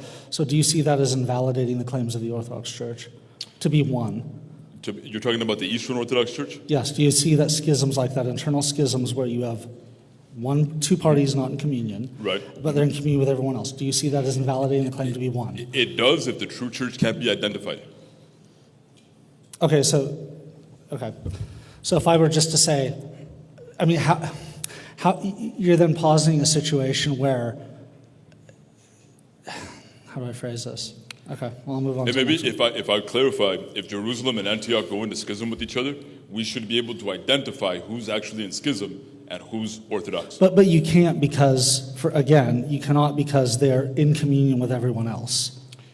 Because they're in communion with So everyone Antioch else? is in communion with everyone else. Jerusalem is in communion with everyone else. Mm-hmm. But these two are not commemorating each other. Does that, in your view, fail the test of one? No, because it would mean that either one or the other would be in communion with the universal church, but they're both not in communion with the universal church. It depends on who's in schism and who's not. No, but let me phrase this another way. Mm-hmm. So let's say you and I are not talking to each other. Right. But you and I are each talking to everyone in this room. Right. Okay. Now, move that from you and I. Let's Right. say I'm Jerusalem and you're You're Antioch. Constantinople, I'm Jerusalem. Okay. Yeah. Well, no, it's Constantinople and Russia or Antioch. Wait, and Jerusalem. I'm Antioch. Can I be Antioch? I'll be Antioch. No, well, I'm the Arabic speaker. Okay, so no. you're Antioch. I'll be Jerusalem. Okay, you can be Jerusalem. I like Jerusalem. They have Latin patriarch. Well, they're very corrupt. So, Oh. I walked into that one. but, Wait, are you saying the Church of Jesus Christ can be corrupt? Just kidding. Yeah. So, I mean, would you see that as hindering the oneness of the church? No. Because they're both in that body is the situation. They're both in communion with everyone else. They're not commemorating one another. So This is the same situation with Moscow and Constantinople right now. Right. So one of those two, right? Because the way that communion works, it's not enough to just be in communion with the visible head. You have to be in communion with everyone that is in communion with the visible head. So even if, let's say, I'm not the visible head and Antioch isn't the visible head, maybe someone in this audience is the visible head, I can't say, I'm going to be in communion with the visible head, but I'm not going to be in communion with Antioch. If I'm not in communion with Antioch, but then I'm not in communion with the visible head either. But then the question remains, who came out of communion? Did Jerusalem go into schism or did Antioch go into schism? Why are they not in communion with each other? Who left communion? Who excommunicated who? And how do you identify who is in the church and who is not in the church? So again, they are both in communion with everyone else. This is a purely internal schism. So this would be a situation like, say, if the diocese of, I don't know, Dallas, Texas, just stops. Well, let's say the church, the Catholic Church in Canada, stops commemorating the Catholic Church in America, but they're both in communion with everyone else. Would that damage the unity of the Catholic Church? It would be an imperfect communion. Okay, all right. Okay. Thank you. So, would you agree that the statement that the Catholic Church does not suffer from internal schisms like the Orthodox Church, is that correct? That the Catholic Church does not suffer Yes, from internal correct. schisms? Correct. The Catholic Church does not suffer The Photian because- Schism was Yeah. partially motivated by a territorial dispute between Constantinople and Rome concerning jurisdiction over Bulgaria. Does the Roman Catholic Church have anything similar to that today? Anything similar to what now? To the Photian Schism, which was largely over territorial disputes over Bulgaria. Do you have anything in the Catholic Church where, for example, two different churches within the Catholic Church get into a territorial dispute and break communion? Do you have anything like that now? Yeah, but we're not debating the Catholic Church. No, but do you? No, well, we're debating the standard. You've set the standard as a Catholic Church. I Yeah. am now disregarding that. I'm telling you why that standard doesn't work. So, do you?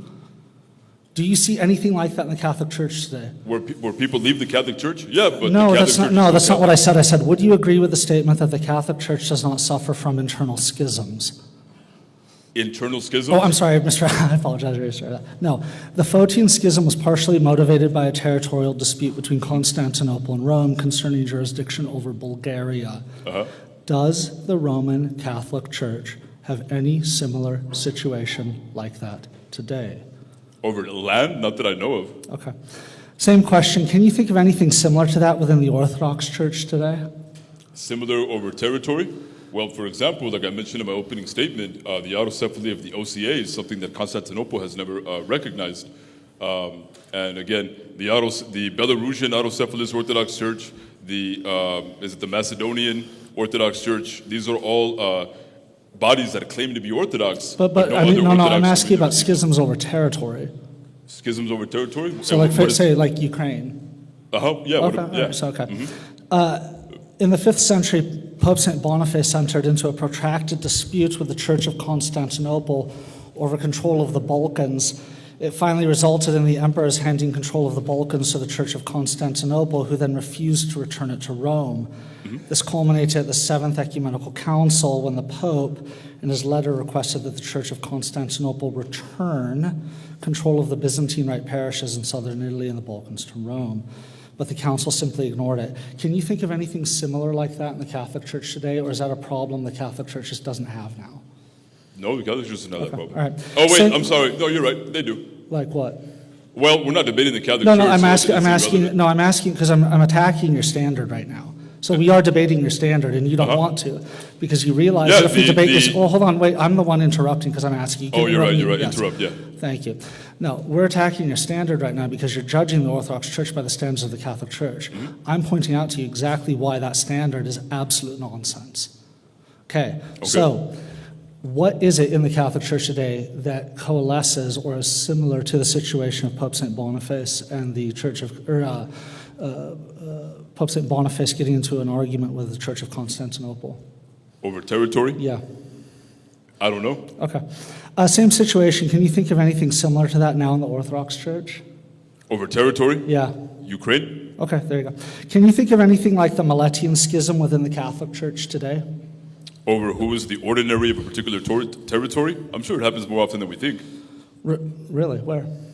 I don't know. What, you don't have examples. Okay. Can you think of anything like that within the Orthodox Church today? Over who is the ordinary of a particular territory? Yeah. Yeah. Okay, there you go. Are you aware that internal schisms are a common occurrence in the first millennium? Schisms in the first millennium? Yeah, and we can Okay, always all right. identify who's If a Orthodox. church if a church is true to the first millennium ecclesiology, would it have the same ecclesiological problems as a first millennium church? If the church is true to the... I'm sorry, can you say it one more time? If a church is true to the first millennium ecclesiology, wouldn't it have the same ecclesiological problems as a first millennium? What do you mean by problems? Oh, I don't know, what I've just been asking you about for the last 8 minutes. I've just been asking you about internal schisms. So if internal schisms are a normal part of the first millennium church, Right. if a church is true to the first millennium, why wouldn't they have internal schisms? Oh, okay, I understand the question. Yeah, schisms are a reality of the church, but Okay. it can always be identified. Okay, so in other words, the Catholic Church doesn't have the same problems as a first millennium church Well, in actually, terms of ecclesiology, because you just spent the last several questions, you just admitted that the Catholic Church doesn't have these problems anymore. You then admitted that the first millennium church did. You then admitted the Orthodox Church does. yeah, So you have just ceded that the Catholic Church does not have the same ecclesiological problems as the first millennium church, but the Orthodox Church does. No, actually, in the Catholic Church, any ecclesiological problems that they have can be solved in the same way they were solved in the first millennium, because in the first millennium, you can identify who the Orthodox Church was, and that's the Catholic Church. If the German bishops are teaching the stuff that they're teaching, the SSPX, At the the Old Fifth Ecumenical Catholics, Council, we who can was the identify true who's church? schismatic and who At isn't. the Fifth Ecumenical Council, who was the true church? Vigilius or the bishops who removed his name from the diptycha? The true church is anyone that was in communion with Vigilius.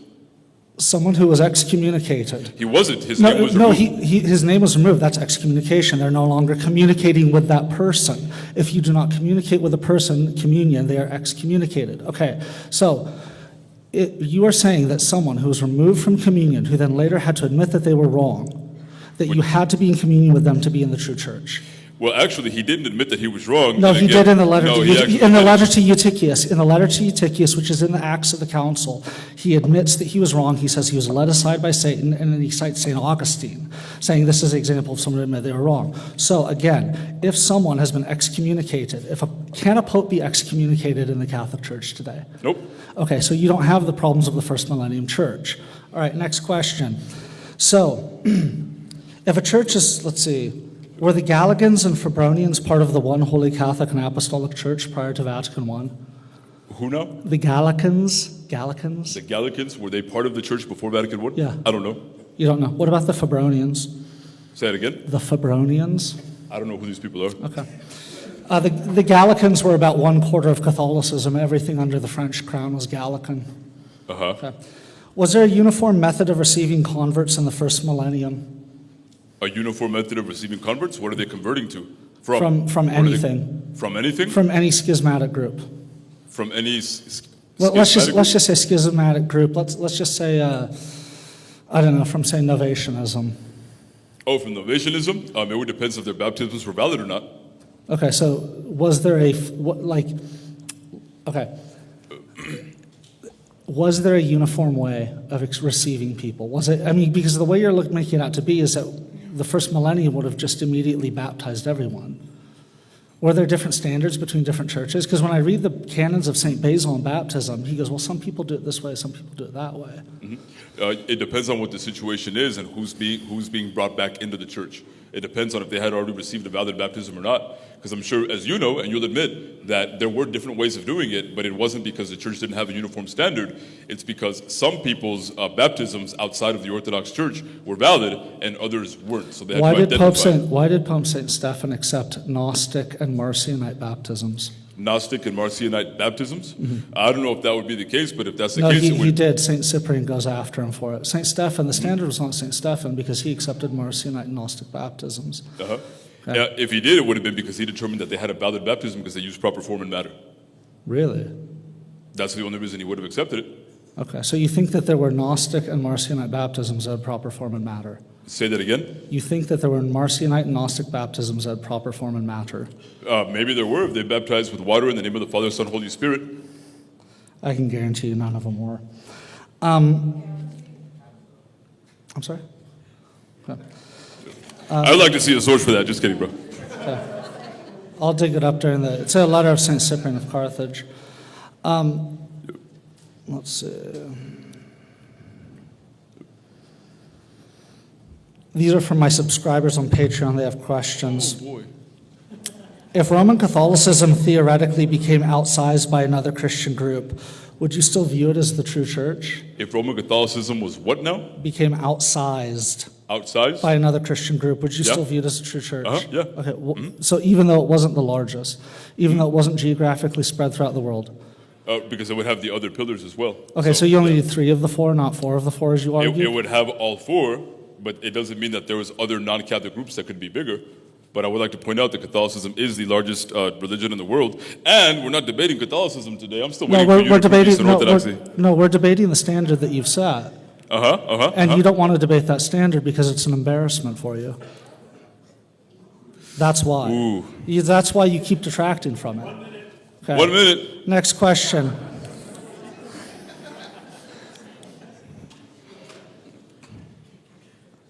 At the time of the schism, the number of bishops and overall Christian population of the East was much larger in the Latin West.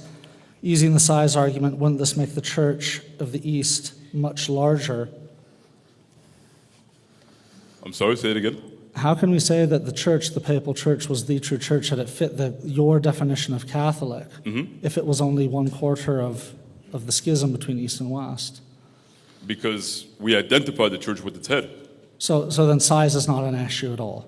And universality, so geographic size, numbers, and then geographic location is not important. Universality means that it is present in all parts of the world, and Catholicism is present Is in a every Catholic single church country. present in North Korea? No, it's not. Underground, it might be. Is a Catholic church present in Antarctica? No, not in Antarctica. Because there's an Orthodox No. church in each of those countries. All right. Good, really good. Everybody give it up for Ubie.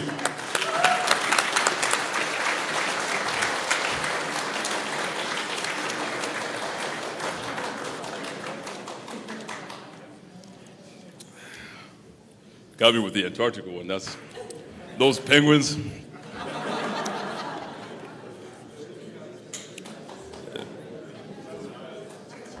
Ubie, are you ready, brother? Whenever Yeah, you're take ready. your time. We're good? We're ready? 15 minutes, right?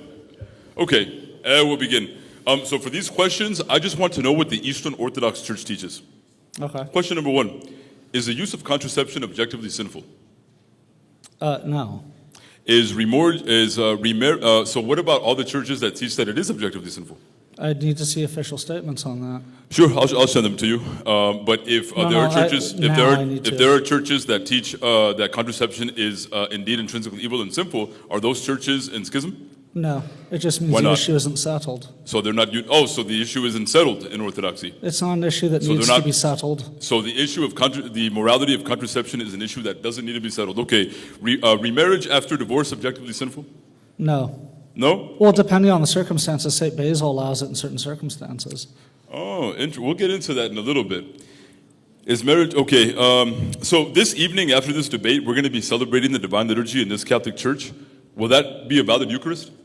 I don't know and I don't care. You don't know and you don't care. Does the Eastern Orthodox Church have anything to say about it? Officially, we just receive people in a certain way. And when I That's say, not what I asked you. I asked you if the Eucharist that we're going to be celebrating tonight, if that's a valid Eucharist. well, again, when I say, I And don't- if you don't know what the answer is, you could just say you don't know what the answer is. well, I could answer. Go ahead. Would you like? Okay. When I say I don't care, I mean in the sense that it doesn't matter to me whether or not it is, because one, I'm not in that church. Two, if we were received someone And really from quick, that and I'm going to be church- able to interrupt you because it's my cross-examination time, Ubie. I didn't ask you if you cared or not. I asked you what the Eastern Orthodox Church teaches. There's no settled teaching on There's it. no settled It doesn't teaching? matter Okay. because we receive people along certain lines. I didn't ask you about reception. I just asked you about the sacraments outside No, of Orthodoxy. I explained to you why it doesn't matter. Why it doesn't matter? Okay, interesting. If we baptize everyone, it doesn't matter what background they come from. If we chrismate every other Christian, it doesn't matter what background they come from. I didn't ask you about what background they came from. I just asked you if the Eucharist that we're celebrating tonight is going to be valid. It's a simple yes or no question, just based on what the Eastern Orthodox Church teaches. Not your opinion. What does your church, your communion, teach about the Eucharist that we're going to celebrate tonight? I'd have to look it up, honestly. You'd have to look it up. Okay, let's move on. I mean, what the about Greek church what about specifically. chrismation? Is the chrismation valid? Of who? Of here in the Catholic Church? Well, I can answer all of your questions on valid sacraments or not. In So are terms the of- sacraments outside of Orthodoxy valid or not? I don't know, and it doesn't matter. You don't know and it doesn't matter. So do you mean the Eastern Orthodox Church doesn't know? The Eastern Orthodox Church has made various decisions about how to receive people. And do they contradict with each other? They may or may not. They Just- may or may not. So does just- that mean they're not united Well, they're in the no reception more, of converts? They're no more united. They're no more disunited than the first millennium. I didn't ask you about the first millennium. I asked you about the church today. Is the Eastern Orthodox Church today united in how they receive converts? Yes or no? Yeah, Are they? Are you sure? absolutely, 100%. Okay. So then, when one bishop receives me through only receiving the Eucharist, and then another bishop receives me through only chrismation, and then a third bishop receives me through baptism, why is it that they can't agree with each other over whether my sacraments, if my baptism was valid or not? Half of the bishops will say my baptism as a Catholic is valid. The other half will say it's not. Why can't they all give me a straight answer about whether I'm baptized or not? Because if I'm not baptized, I'm a godless pagan according to them. So can't they be able to identify who's godless pagans and who isn't? The reason is that none of them would refuse communion to you based on how you were received. No bishop that I'm aware does that. Those who baptize, We'll pull up those- the. those who- It's my cross exam. We'll get into that. We only got a little bit of time. Let's see. So are the Greeks part of the Eastern Orthodox Church? Of course, How about the Russians? of course. Are the Greeks and Russians in communion? Well, the Greeks are in communion with the Russians, but not the other way around. Then how can they both be part of the Eastern Orthodox Church when they're not in communion? The same way that you and I may not talk to each other, but we'll talk to everyone else in this room. So because we talk to each other, so then the question is, who's the visible head then? Who do I need to be united with in order to know, who do we need to be united with in order to know that we're part of the true church? Those who have apostolic succession and correct dogma. Okay, so Catholics, Orientals, and Assyrians are all part of the true church. They don't have correct dogma. But you just said apostolic succession. And correct dogma. Oh, and how do you identify correct dogma? Could it be with the four pillars? You can identify correct dogma based on the decisions of all those churches who are communing beforehand, or agreeing, not simultaneously, but agreeing on what dogma And the is. Eastern Orthodox Church doesn't agree on what dogma is. No, we agree on dogmas. Actually, so why does the Synod of Jerusalem in 1672 say that it's the 73-book canon of Scripture, but the Philadelphia Catechism of Moscow of 1830 says that it's the 66-book canon of Scripture? Because the matter of the canon is not dogmatic. Because it's not dogmatic, so the Eastern Orthodox Church can't tell us what belongs in the Bible and what doesn't? It's not dogmatic, we agree on the core. So the answer is no. The Eastern Orthodox Church can't tell us what belongs in the Bible and what doesn't. Okay, let's Well, move no, on. we have it in the Confession of Dositheos. It's only 2 books. And it that says are that in it's conflict. 73 books, but the Russians say that it's only 66 of them are inspired. Let's move on. No, Because the Moscow Russians still also have says, those. let's move on because we don't have that much time. We can talk about it during our open dialogue. But Moscow says that Constantinople and Alexandria are in schism. Is Moscow correct? I'm sorry, could you ask again, please? Moscow says that Constantinople and Alexandria are in schism. Is Moscow correct? I don't believe so, no. You don't believe they're correct, so then Moscow is wrong? Moscow's wrong on that. Okay, so then does that mean that Moscow, in excommunicating Constantinople and Alexandria, does that mean that they separated themselves from the church? Well, no, because they're still united imperfectly and indirectly. How are they united imperfectly and indirectly? Is it because of Antioch? Because they're in communion with everyone else. Because they're in communion with everybody else. So, how do you know which bishop you need to be united to?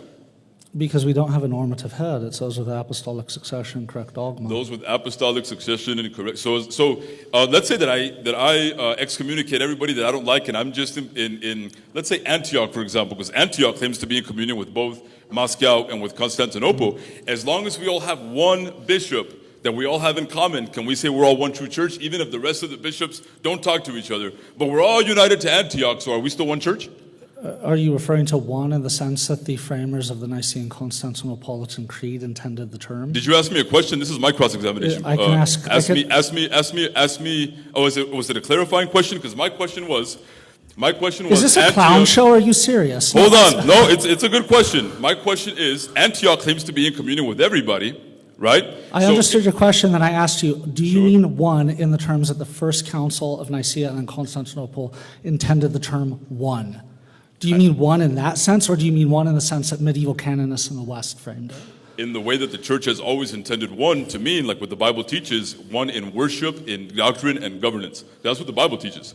I don't know what you mean by those terms. I mean, is one in worship, Byzantine Catholic versus Maronite? So worship just means that you can receive the Eucharist at each other's churches. Can Greeks receive the Eucharist in Russian churches or and vice versa?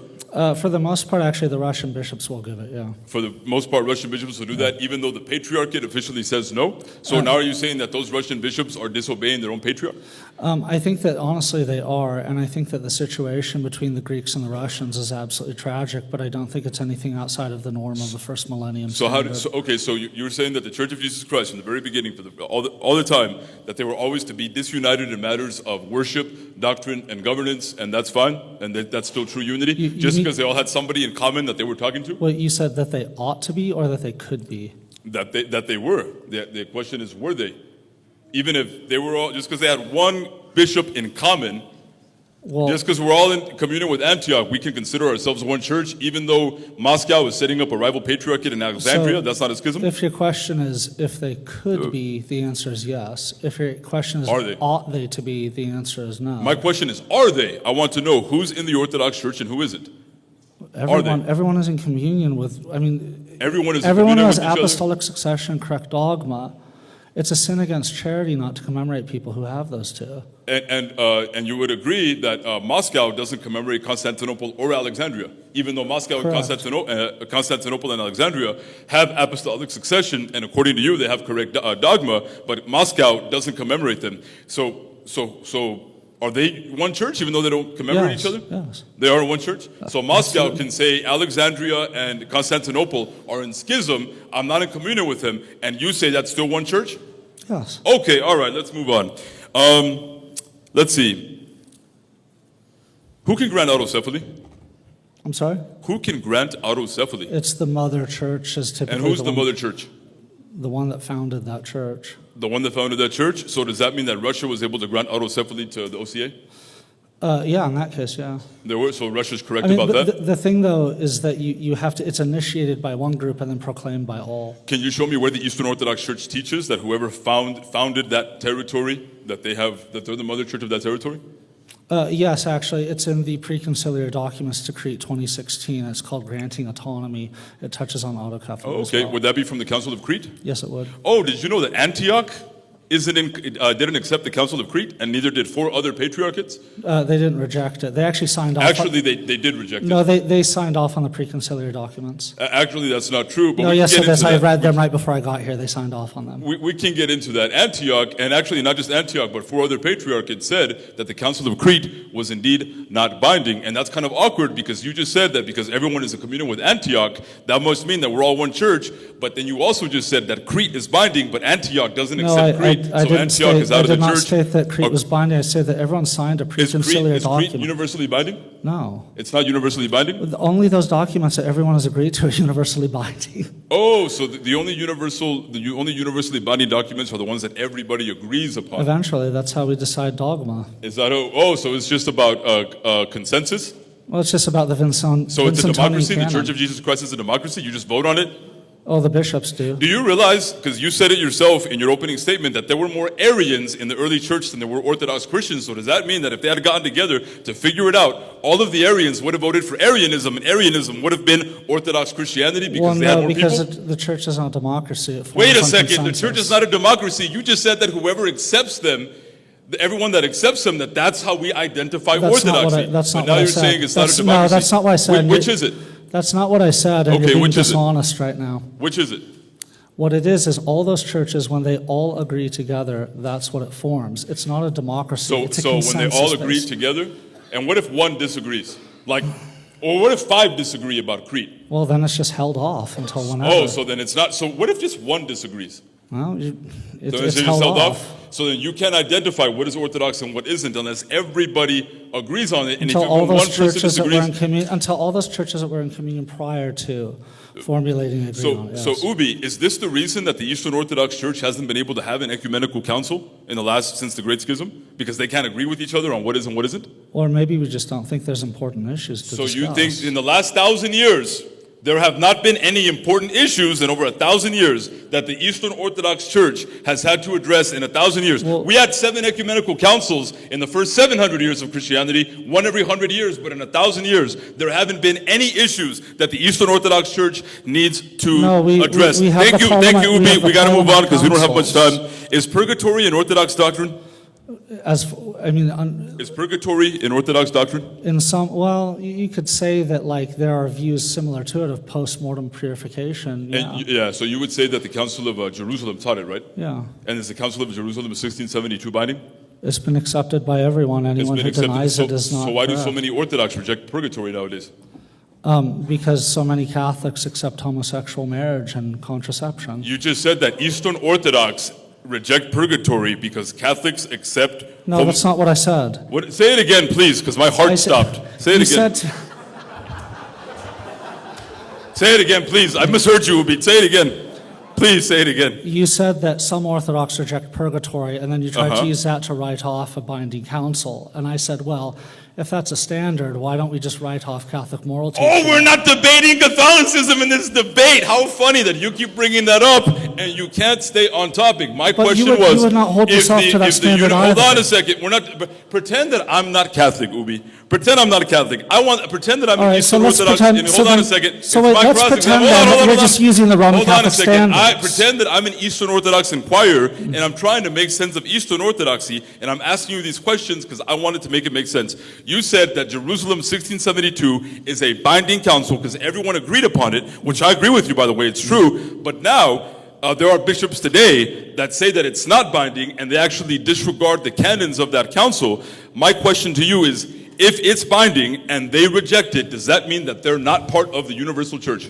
What I think is funny, just one moment, is that Can you answer the question? Yeah, just hold on a second. Yeah. Okay, go ahead. Take your time. Take You your said time. there's no canon in the Orthodox Church, and you admitted Jerusalem accepted one, and then you're like, yeah, Jerusalem is a binding council, so you just can So then you just admit, so that's another contradiction. You said that the canon of Scripture isn't a matter of dogma, but Jerusalem 1672, which told us that those 7 books do belong in the Bible, you are saying that that's binding. So which is it? Is the Well, canon of there's a Scripture minimum. a matter of dogma or no? It sets a minimum. But again, let me go back to the question. No, All it of sets a hold on, minimum, hold and there are on. additional All of ones. those bishops that rejected Jerusalem 1672 and reject purgatory and transubstantiation and the canon of Scripture, and they reject all of these things, those bishops have rejected a council that was agreed upon by everybody. The only time it's ever happened in history when they could agree on something. Are they part of the church or not? Because now they're rejecting what this council teaches. it's formal and informal heretics. So they're heretics. Formal so and you're material. saying that all of the bishops that reject what this 1672 taught, they're all informal heretics? Well, I mean, if there are bishops who say, who just take an article and go, no, we just can't accept this. So We only they're believe that heretics. they say, Okay. All right.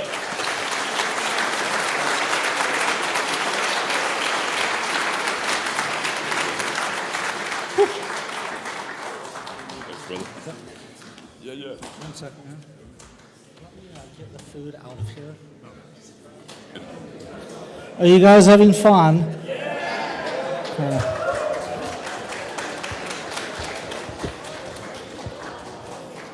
Ubie, is it hot in here or is it just me? I'm actually cold right now, You're cold. but I'm always cold, so Oh man, I'm pretty. that's why I moved to Las Vegas. Thank you so much, Father. Thank you so much, Father Nathan. Thank you, Father. Yeah, whenever we're ready. Cross. You ready? The cross.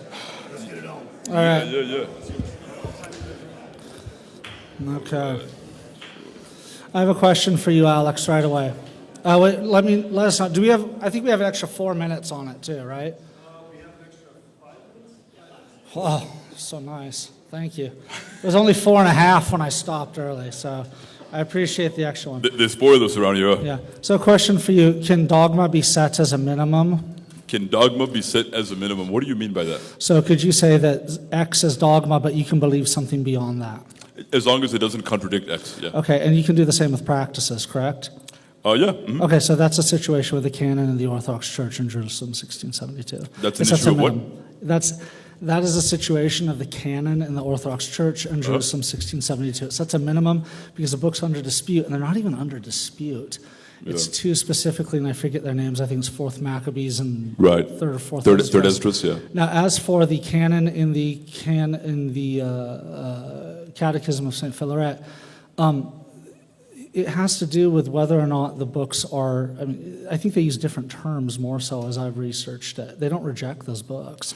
It's not like Protestantism where they go, no, these are just completely unacceptable. Forget it." Actually, the Catechism of Saint Philaret, I can pull it up. I have it here. Well, I know. I'm asking when it describes the books. Yeah, What is the meaning of that term? How did they use It says it? that they don't belong in the Old Testament. That's what it says.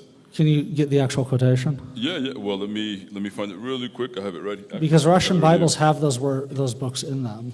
So, and that's another question is, so we have Russian Bibles that do have the Deuterocanonical books in there, but they have a catechism that says that those books don't belong in there. So can you get the actual quotation? Sure, yeah. Let me see. I want to see it saying these don't belong in here. Sure. So for canon of scripture, so the Philaret Catechism, it's going to be points 31 through 35. Let me pull it up really quick, and we can show it on the screen. The Philaret Catechism, I have it right here. 1 second. Excuse Points me. 31 through 35. Please bear with me. It was a 'cause great I'm- sandwich, by the way. Really great. Did you guys enjoy your sandwiches? Yeah, it's pretty good. Let's give it for the cooks. Our compliments to the chefs. Sure, so 31 through 35. So let me, how do I share this again? Oh, wait, I think I know how to do it. I think I figured it out. Watch out, you have a cord behind you. So right here, I hope everybody can see it. Are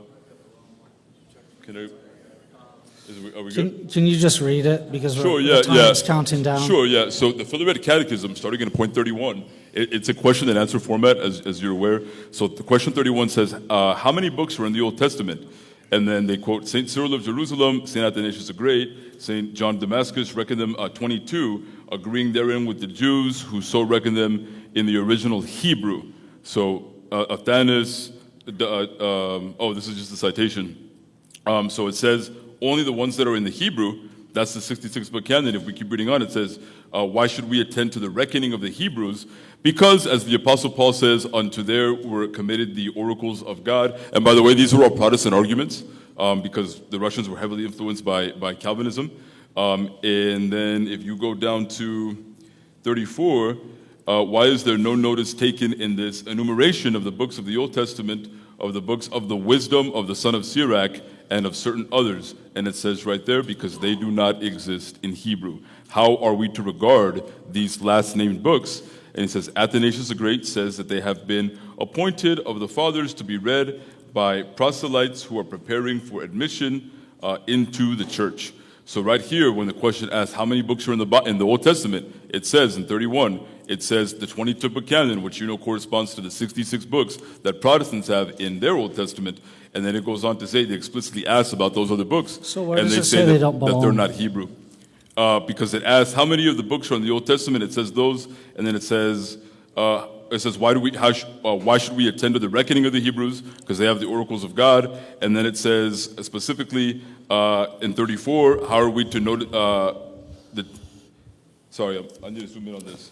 The books of the Old Testament, specifically of wisdom, and the son of Sirach and of certain others. And it just says, basically the question is, why aren't they in the Bible? And it says, because they do not exist in the Hebrew. And it says, how do we regard them? And it says, people that are coming into the church can read them, and that's it. Okay, so it's different levels of canonicity is what it is. And that's the same thing in the Greek tradition as well. Okay, so there's different levels of canonicity. So the question, what I want to know is, has the Eastern Orthodox Church ever answered the question, are they inspired or not? Well, that depends on what's meant by inspired. Meaning that they're of divine origin. Well, I mean, That literally the Holy Spirit wrote these books. How many books did the Holy Spirit write? That's the question. I don't think that the church has ever gotten into whether or not something was dictated from the mouth of the Holy Spirit to writers. I don't think that level of precision is involved. I think the question in the East is always whether or not they can be read in church. And so Father Nathan, by that standard, that's what canon means, what can be allowed in church. Right. So Father Nathan's church, by that standard, has a larger canon than your church. That's actually not true. The canons if you actually read the Eastern Catholic Catechisms, that's actually not true. The Eastern Catholic Catechisms actually teach that the 73 books that the Catholic Church has always held to, that the 73 books are the only inspired books. Now, you're right. There is a difference between inspiration and canonicity. All inspired books are canonical, but not all canonical books are inspired. You missed what I was saying, because the definition of canon in the East is what can be read in the churches. But the question that we want to know is what is inspired, because you will admit that in the early church, there were books that were read in the early church that are no longer read today in any of our churches, right? You mean like Hermas? Like Hermas and Clement and the Didache, and although there are some Orthodox groups that do have those books in their canon. Such as who? But the question is, who has that in the canon? So there are, for example, the Orthodox Christians of North Africa. There are Orthodox Christians in North Africa that have those books in their canon. Really, who? They do. The Orthodox Christians of North Africa in the Alexandria Patriarch in Ethiopia and Eritrea. Well, Ethiopia is a monophysite church. Okay, yeah. It's not Eastern. It's not a Byzantine church. Are there any Greek Orthodox Christians in Northeast Africa? If there are, well, there are, but they don't follow the Ethiopian canon. They follow the Alexandrian canon, which is the one at Jerusalem. Okay, so then all those books in that canon, are they considered divinely inspired or not? Divine and inspired in some way. I mean, the question again is, do they belong? Can they be read in church? Mm-hmm. Okay. So the books that Father Nathan can read at church is much larger than the books that, say, a Latin Rite Catholic can read in the church. But the question is of inspiration. No, the question in the East is what can be read in the church. You resent the fact that I keep arguing against a standard that you're setting up. You say we're not talking about Catholicism, we're talking about, well, hold on, can I say Sure, yeah, go ahead. You say we're not talking about Catholicism, we're talking about Orthodoxy. Right. But then you don't want your standard critiqued. I'm critiquing your standard to point out why it's not a good standard. Okay, so then tell me, what standard can you use? What standard can the Eastern Orthodox Church use to let us know what books belong in the Bible and don't belong in the Bible? The same one I've told you multiple times. And so then you admit that there are different lists, different collections in the Eastern Orthodox Church. Some have 73, some 76 of books that can and cannot be read. The actual difference is only about 2 books. So they're not united in the canon. Eastern Orthodoxy is not united in the canon? Over 2 books that I don't think are even liturgically read anymore. So Eastern Orthodoxy is not united in the canon over just 2 books? No, we're united in the core books. Okay. But Moscow would say that those core books are only 66. No, because they said that there are other books that can be read. Those are in Russian Bibles that are published by the Patriarchate. But they say that only the 66 books are the books that can be considered divinely inspired. But maybe let's move. Well, again, you're missing the point. There's what can be allowed in the church, read in the church. That's a separate question from divine inspiration. It's not one that really even matters to us. And why can certain books be read in certain churches and not others? Because they have correct dogma. Because they have correct dogma. Okay. The church judges the Bible, not the other way around. Am I correct? The church, say it again? The church judges the Bible, not the other way around. The church judges the Bible? Is that the church, question? the church put it together, correct? The church put it approved it, correct? So when the church put the Bible together, you agree that the Eastern Orthodox, that they accept the North African code, right, of the North African councils of the late 4th and 5th centuries? Well, you're assuming that by accept we mean that it's a binding rule as opposed to something that can be used. It's accepted via Trullo, which accepted hundreds and hundreds of canons. Many of them are contradictory. So there's hundreds of different canons in Eastern Orthodoxy that contradict each other. No, that's not what I said. You just said that Council of I said Trullo there are had- hundreds of canons, some of which contradict one another. I'm sorry. You mean the canons of the council, not the canons of Scripture. So, for example, So, okay, that was my fault. Sorry. So, for example, at Trullo, they accept the canon of North Africa, which, by the way, was always being renewed and edited. It was not a consistent thing. So they accepted that from, I think, the year 419. They accepted, Laodicea and much others. You have to understand that canons are broken down in terms of canonical literature. Not talking about the canon of the Bible, they're broken down into those that are, say, pastoral. Those are for administrative purposes. Ones that are pastoral can be used by the bishop at his discretion. So, for example, even though up to 3 marriages are allowed in the Orthodox Church, most bishops are going to be very, very, very hesitant to give anyone more than 2, and they're also going to want to know exactly what happened with the first one. For example, in a case with adultery, the bishop is not going to grant someone who committed adultery a second marriage. They're probably going to grant it to the innocent spouse, which, by the way, the Catholic Church is finally coming around to. The Catholic Church is coming around to what? We're not debating the Catholic Church, but it's okay. You don't got to. Oh, shoot. I accidentally got, I think I knocked my microphone. I apologize. Uh-oh. Some water on it. We had a wardrobe malfunction. Yeah. You can come up. We good? Well, we had a water bottle malfunction. Okay. Can you still hear me all right, Jonathan?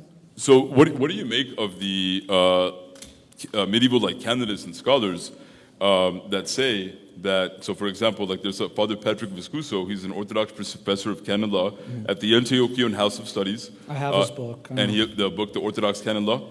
In that book, he says that the later Byzantine, and this is about divorce and remarriage, he says that the later Byzantine canonical sources that discuss the grounds of divorce and remarriage were based not on the New Testament, but on the legislative work of the Byzantine Emperor Justinian the Great. And then he says, he documents how the 3 of the most renowned medieval Eastern Orthodox canonists, John Zonoras, Theodore Balsamon, and Alexios Aristenos, all treated Emperor Justinian's civil code as a valid canonical interpretation of St. Basil the Great's very odd allowance of remarriage after divorce. So these scholars say that it's actually the Justinian code that the Eastern Orthodox are following, not anything that comes from the New Testament. No, I don't agree with that analysis. That's what the scholars say, though. I know, but education is So also an all-time low. are the scholars wrong when they say that? Are you okay that Alex is up on the screen and you are not? Oh, yeah. Is that okay? Well, you can have. I was just reading. Yeah, Are they we can too read what far I'm from reading. each other? Yeah. If you want me to turn it off, I'll turn it off. No, in that Are the case, scholars wrong? Those, the names of Zonaras and the others, well, they were wrong about a lot of things. They were wrong about the Sardican canons. So they're wrong in saying that the Eastern Orthodox Church, all of these great, and these are the most renowned scholars of the medieval time in Eastern Orthodoxy. It was a really sad time. Say that again? I mean, saying this was the greatest scholars of the medieval time is these are the greatest scholars of, It's like being the nicest guy in prison, huh? Yeah. No, it's like saying the smartest guy in the ghetto. I mean, it's just it's not. Okay. Well, there's some smart people. I come from the ghetto. What are you talking about? No, you don't. Anyway, you come from Santa Fe. Albuquerque. What are you talking about, Santa Fe? Is Albuquerque that bad? I've I'm never from the been street, there. son. Anyway. Anyway. Okay, so these candidates were incorrect about divorce and remarriage, right? I mean, I would have to see their specific remarks on it. Because I made a documentary about divorce and remarriage called Divorce and Remarriage in the Church Fathers, I want to say. It's about 2 hours long. It's up for free on my channel. You can watch it. And I go through all of the evidence. Right. So Zonoras, so he says, this is a quote from him, where he says that Basil, he states that these things prevailed according to the ecclesiastical custom of the time, and from the novel of the Emperor Justinian, promulgated later concerning the dissolution of marriage, which is situated in Book 28, Title 7 of the Basilica, and the following is reckoned amongst the causes by which it is permissible for women to dissolve marriage. So if the husband lies with another woman in the same house or city, and after being warned on the part of the wife, he does not desist from sexual intercourse with that woman, it is permitted for wives to dissolve marriage on account of jealousy. So Zenoris is saying that the canons of Justinian say that you can get divorced just if you're jealous. And then Balsamon says that that when St. Basil was asked about what ought to happen to the spouses if one of them might enter another marriage or even fornicate, that he made a reply from a various writing and the custom held at the time, but since novel 117 of Justinian, situated in Title 7 of Book 28, all but transformed everything in such a canon. So these scholars are saying that Justinian's code, the civil imperial law, is what was superimposed onto Canon 9 of St. Basil the Great, and that was the hermeneutic interpretive key of that canon, and that is what allowed for divorce and remarriage. So it started with the Emperor Justinian. So if I recall correctly, St. Basil states that the man, if he is cheated on, he might divorce and remarry, but the woman, and he cites the local custom of the time, cannot. He states he doesn't think it's fair, but he goes, this is just the custom. So, and then Justinian is now saying you can get divorced and remarried whether you're a man or a woman. You can initiate a divorce or initiate a marriage. And the reason that we're going through all of this is to show that your own Eastern Orthodox scholars are saying that this is something that comes from the Roman civil law, not from the ecclesial law. Is Justinian a saint? Justinian is indeed a saint. So a saint said that women could remarry? And saints are not infallible. Saints can be in error on many things. Okay, but a saint said that. Oh wait, Saint Justinian is a saint? For you guys, he's a saint, but... Well, no, he's a business... Father Nathan, is Saint Justinian a saint in your church? Yeah, he is. Well, here's the thing, though. If Saint Actually, Gregory no, Palamas Justinian is not a saint in the Eastern Catholic churches either. Really? Justinian isn't a saint. No, Justinian was a Monophysite, and he was Theodora. No, he was not. He was a Monophysite? No. His wife, Theodora, and Theodora is also a saint in the Eastern Orthodox Church. What is your evidence that he was a Monophysite? She was a Monophysite. Say it again. Okay, well, we can set aside Theodora. What is Sure. your evidence that St. Justinian was a Monophysite? So Justinian, towards the end of his life, he was actually had favoritism towards the Monophysites, and scholars say that the reason Justinian wanted Constantinople II to get ratified so bad was because we know that Constantinople II was once again reiterating the canon mission on Nestorianism, so he was against Nestorianism, but the reason he wanted to get ratified so bad was to bring the Monophysites back in, because he was actually favorable to Monophysite theology. So was there anything in the Second Council of Constantinople that was actually Monophysite? Because it was actually going against Nestorianism, not monophysitism. Okay, but because what Justinian was trying to do was he was trying to reconcile the Chalcedon. So is there with anything in the Second Council of Constantinople that's Monophysite? No, because if there had been. All right, so then what is your evidence? What is your reiterated evidence then that Justinian was a Monophysite? Because I think what's happening is you're confusing the fact that as he got older, he became senile, and he indulged in something known as aphthartodocetism when he was senile. Okay, now I don't know what bizarre things I'm going to indulge in theologically if I live long enough to be senile. Some would argue I'm already senile, but I hope that people don't judge me based on what I decide to do as someone who's senile. I don't think it's charitable to. No, and I would agree, but we can go back to the beginning, is that Justinian's code, which he promulgated when he wasn't senile, that Justinian's code is what the Eastern Orthodox Church actually appeals to in order to justify their teaching on divorce and remarriage. Roman civil law, not anything from the Old Testament. I made a whole documentary on it. We appeal on various other canons as well. I mean, anyone here can just go watch the documentary. The only canon is Canon 9 from Basil, and Basil's Canon 9 doesn't say what the Eastern Orthodox Church uses today. In terms of whether or not a woman who was cheated on could remarry in that specific instance. It says that now a you man do would see be able to- see from the West. You see, I believe it's Saint Theodore of Canterbury. He actually allows it, and that's pre-schism. He actually allows women to remarry. He allows women to remarry? Yeah, he allows women to remarry. Saint Theodore of Canterbury, if I recall correctly. Oh, okay. You also have a situation, for example. I'll give you an example. I want to say it was. I forget the name of the Pope, but it's in a documentary. He told. What was that name of the missionary to the Germans? He said if a wife cannot fulfill conjugal obligations, that the husband might remarry. even while the wife is alive. That was from a pope.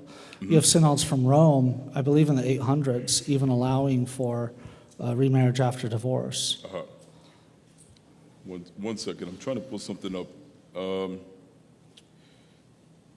So really quick, I want to know, so what is the standard for an ecumenical council, for a universal council?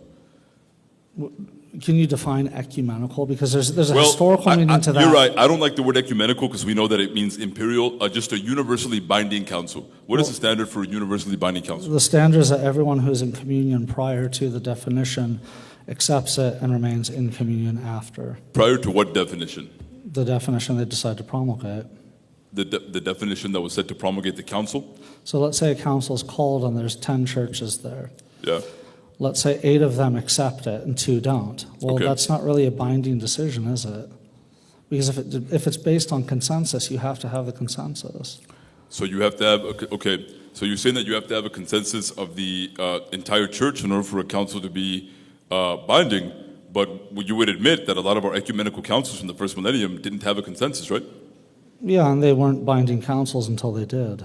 So they weren't binding councils until they did. So are you saying that the Council of Chalcedon wasn't a binding council until they got a Greek patriarch in Alexandria? Well, they had a Greek patriarch in Alexandria during Chalcedon. His name was Saint Proterius. But you would admit that the Greeks, the Alexandrian Christians who rejected Chalcedon, they were there and they rejected it, and they're the Oriental Orthodox Church now. No, most of Egypt was not Monophysite until about the Islamic conquest. But still, it remains that Chalcedon was a council that not everybody agreed upon. One patriarchate disagreed about Chalcedon, yet Chalcedon is still Which patriarchate universally disagreed on it? So Alexandria. Well, no, they accepted it. They had it. I mean, up until the Islamic conquest, I think they entered. The Muslims entered Alexandria in 641, I think.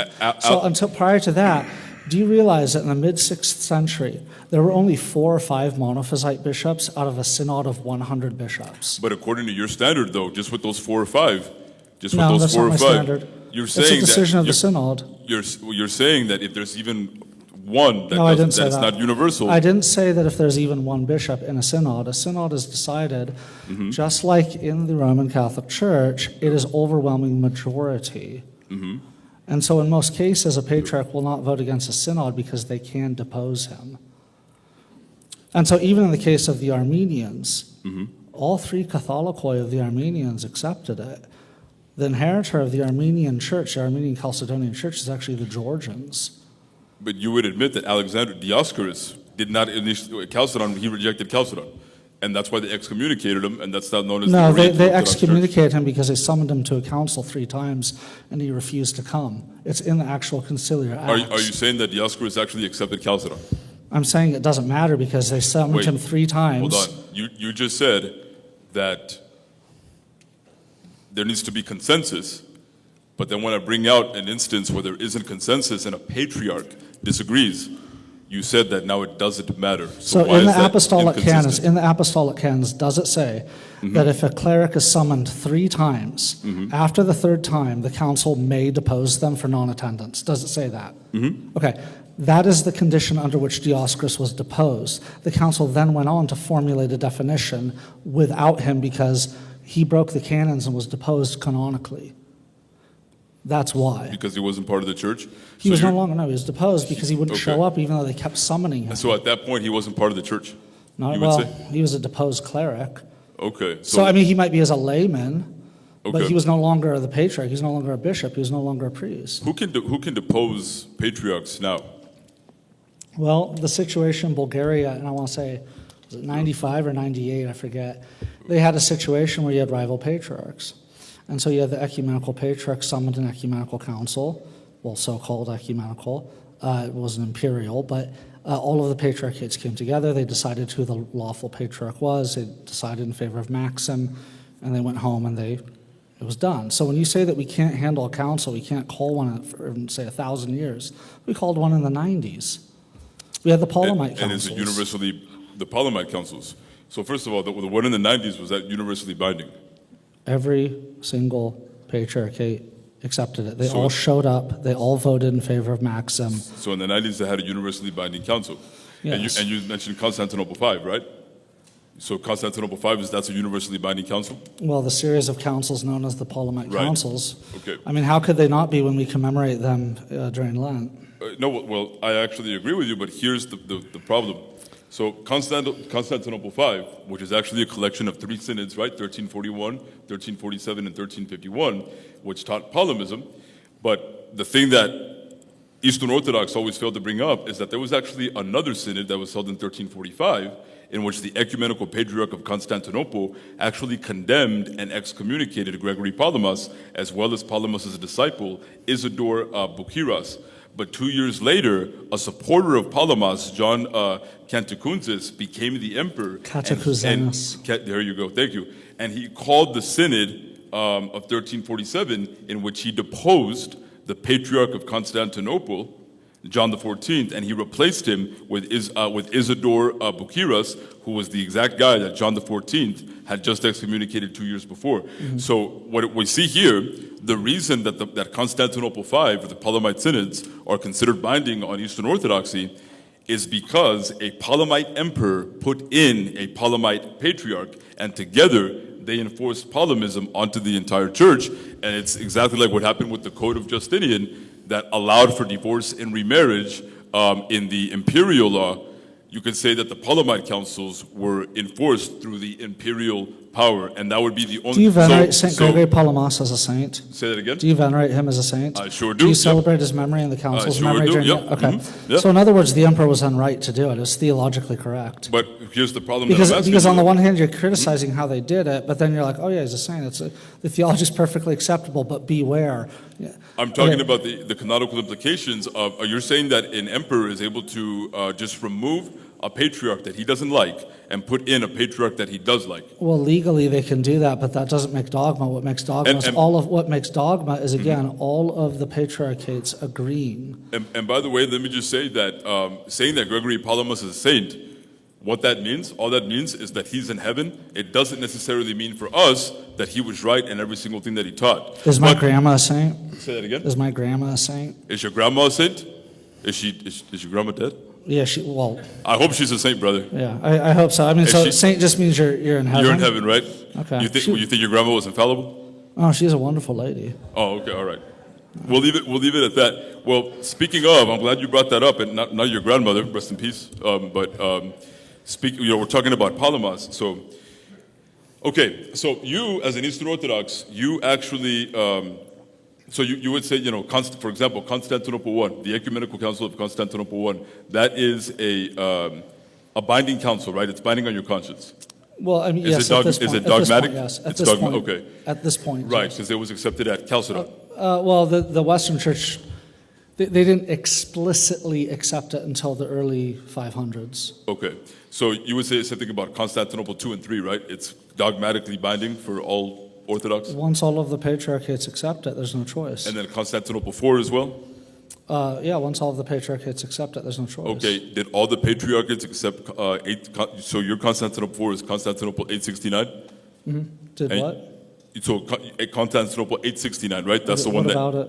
and you believe that that's a dogmatically binding council? No, if I recall correctly, I'm trying to think back because I read the Council Conciliary Acts of 869 a while ago, but I'm trying not to delve too deep into it until Right. Price comes out with the 879 Acts. Right. If I recall correctly, it wasn't accepted by all of the patriarchates. So Constantinople 4 wasn't accepted by all the patriarchates? 869. 869? don't believe so. The reason I'm asking is because And the reason is that even Father Richard Price, who translated it, Yeah. he doesn't think that Rome ever accepted Constantinople 869. So that's why I'm asking, because if Rome didn't accept it, like Father Richard Price says, but we have many Orthodox that say that they call that the eighth ecumenical council. 869?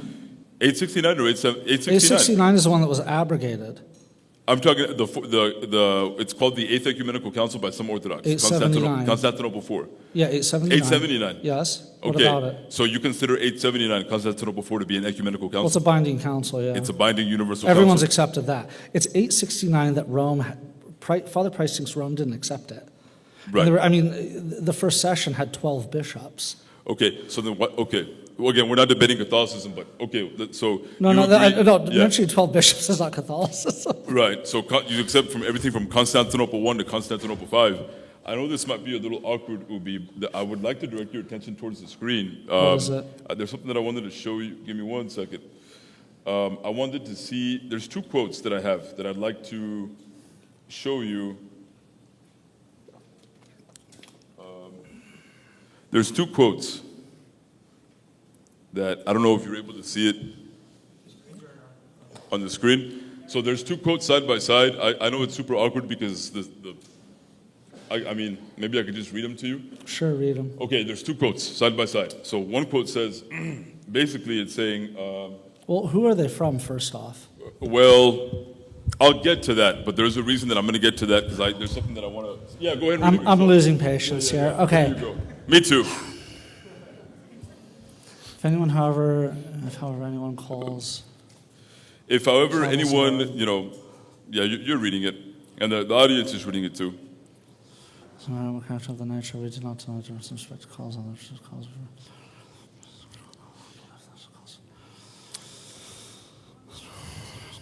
So when you read these, all I'm going to ask you, Ubie, the question for you is, with these quotes, all I want to know is, are these quotes Orthodox or they're heterodox? Well, I would have to know, because this is dealing with the Trinity, I would have to know which language they're translated from, because cause means different things in each patristic situation.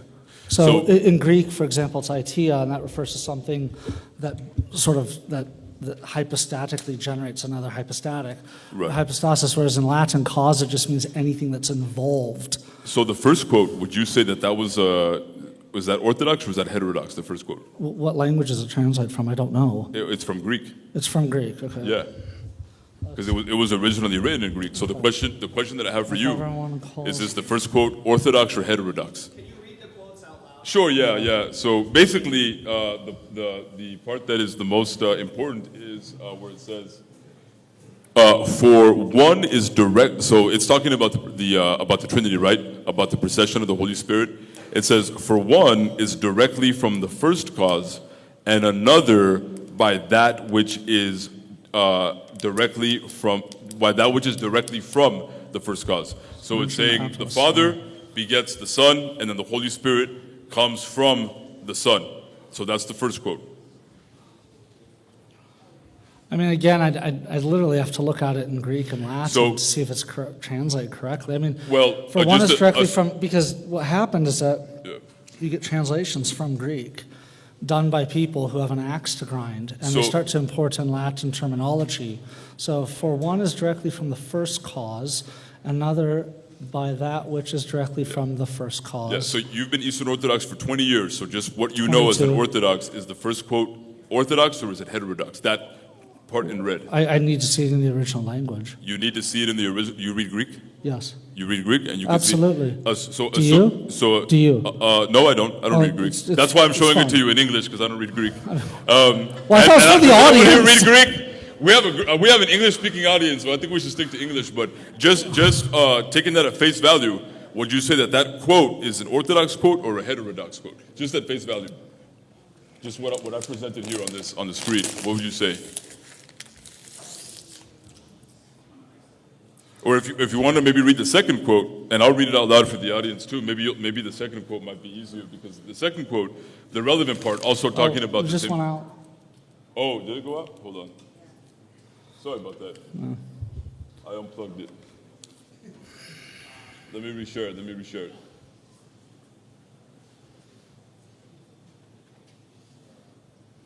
Okay. So the second quote, the relevant part, it's talking about the same thing. It says, so in the red where it says, because of this, the Spirit is mentioned after the Son of the Father, because we are not able to pronounce both of them at the same time with our tongue, just as they came forth from the Father. So what would you say about that quote? Is that Orthodox or heterodox? That's from one of the 3 Cappadocians, I believe.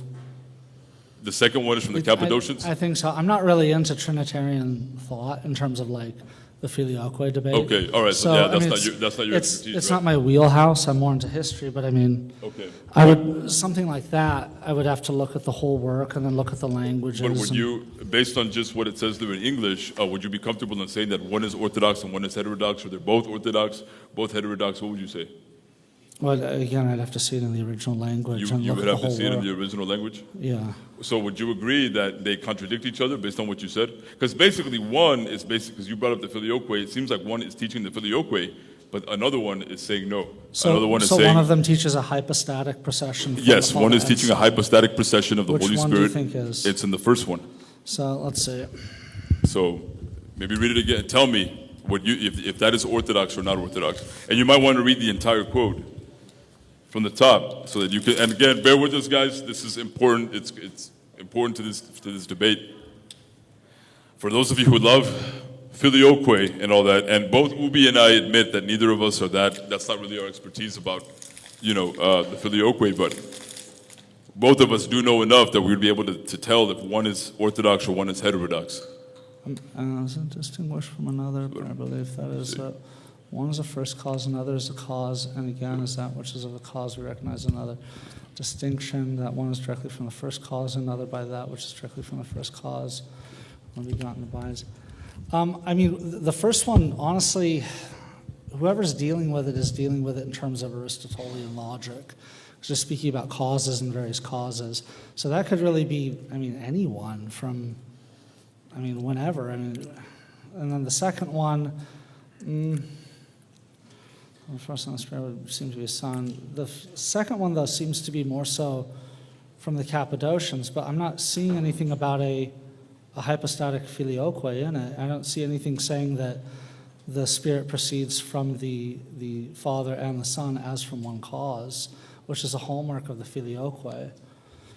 So it says that the attribute of being only, in the first quote, the attribute of being only begotten abides without doubt in the Son and the interposition of the Son, while it guards his attribute of being only begotten, does not shut out the Spirit from his relation by way or of nature to the Father. And then in the second one, it says, so if you look at the yellow quotes, right, it's almost saying the exact same thing, but they're coming to different conclusions. The yellow quote in the second one says, so when the Son is placed directly with the Father, he preserves his own only begottenness without hindering the Spirit from being from the Father by procession. So they both come to the same conclusion about the procession of the Spirit, but they both take different routes to get there, because the first quote says that it's from the Father and the Son together, and the second quote says that the Holy Spirit, the Son and the Holy Spirit proceed from the Father at the same time, and that's why he says in the quote that we can't pronounce the name of the Son and of the Spirit with our tongues at the same time. So basically what he's saying is that the Son and the Holy Spirit are both like the second person of the Holy Trinity at the same time that come down together.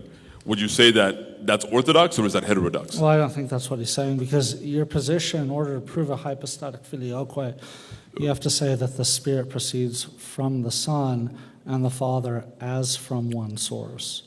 So saying that both of them are involved, we can agree with that. We call it the energetic filioque or energetic procession. So you have to be very precise in what you mean. And I don't think that those quotations are necessarily precise enough. And on top of it, to be entirely honest with you, again, I'm not necessarily interested in the filioque. Not that I don't think it's important, no. Right. In terms of, it's not an area that I study heavily, so for something like that, I would go defer to someone like, say, Perry Robinson. Okay, so... Who's an actual metaphysicist. So you would say... One second. I have a question for you. St. Maximus the Confessor. So you're aware of his letter to Marinus about the filioque? Yes. Okay. Do you think that's an Orthodox statement on the filioque? The letter of Orthodox as in little o Orthodox, or Orthodox as in Eastern Orthodox? Little o. Little o, yeah, I would say it's Orthodox. Okay. So you say that it's a correct expression of the Roman Catholic teaching on the filioque? Yeah, I haven't read it in a while, but yeah, from what I remember from it, So it was why did the Orthodox. Latins reject it at Florence? Well, as you know... Because it was proposed by the Greeks, and Latins go, no, this isn't good, no. So as you know, the reason that they were very hesitant to accept anything at that council is because they knew that they had forgeries among them, and they just weren't sure if that was Okay, actually... but the Greeks proposed it. or not. The Greeks proposed it as a bridge of union. They could have taken that formula.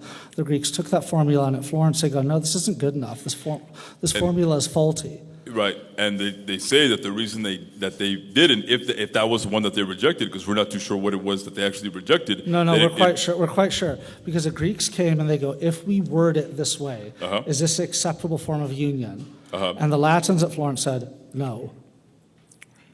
So again, the debate is about whether it was authentic or not. No, the debate, because it didn't, to them, the Greeks took it and said, okay, let's take the language from this, the theology from this, put it here. Is this something that can bridge the gap?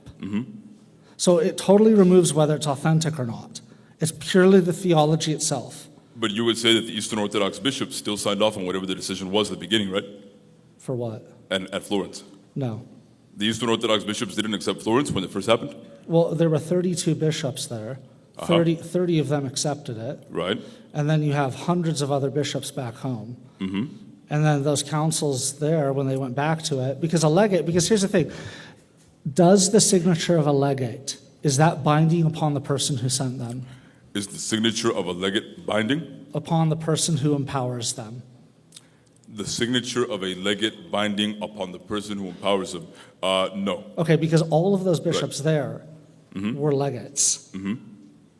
So what you're saying is these legates accepted it, therefore the people who sent them and empowered them are bound by the legates' decisions. That's your whole argument on Florence.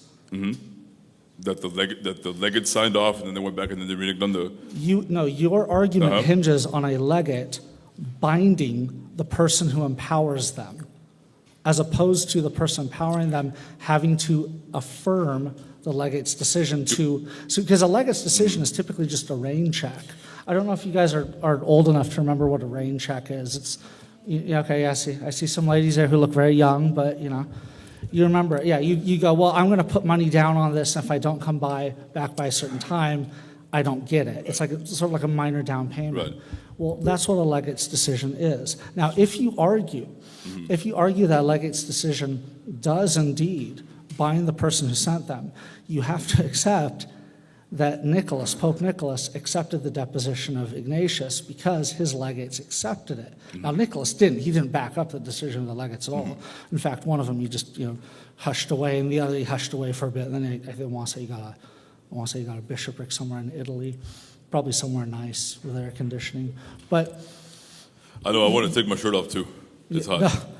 Well, I'm actually kind of cold right now. Oh man, you're crazy. So and really quick, just to make sure for the audience, because I don't want to lose the audience. Remember how we said that we don't want to get too in the weeds for the audience? We want to keep it. How's the audience feeling? Are we too in the Do you weeds guys want for us you to get guys? back into? Are we okay? Is the audience all right?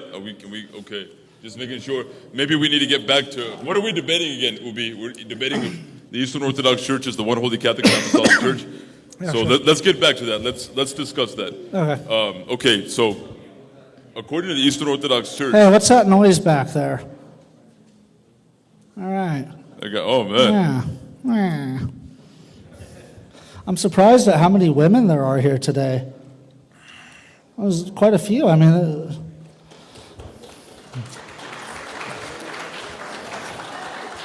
I didn't know there were this many women who were interested in church history, which is very heartwarming because most of our parishes are just absolute boys' clubs. So, yeah. How much time do we have, Father?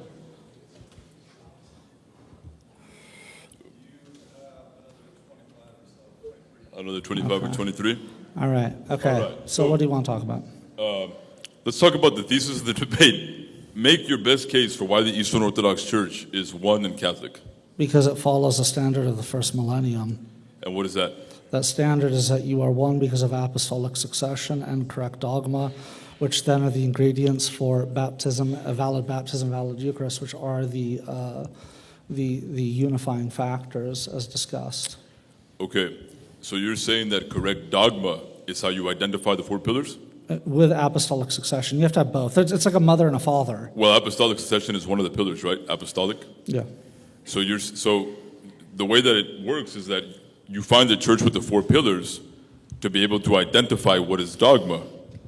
But you are saying that the church with the correct dogma is the church with the four pillars. And in a way, I'm tracking with you because I'll agree. The church with the four pillars is going to have the correct dogma. But the question that I'm asking is the question that I kept asking in my opening statement. How do you identify that church? How do you identify it? How do you know which church has correct dogma? Well, for one, you can look at Saint Irenaeus of Lyons talks about this. The Gnostics ask him the same question. And he goes, you go to those churches that were founded by the bishops. And can I read this quotation from you? It's Sure, probably yeah, one please you'd do. like, but I think the audience would absolutely adore hearing it. They seem like the kind of people who like great patristic quotations. I agree. Yeah. Oh, no, I have it right here, actually. Oh, sorry. So,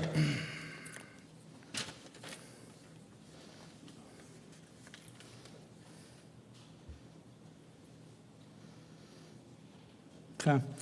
These are several from St. Irenaeus of Lyon, and they're actually going to answer all your questions.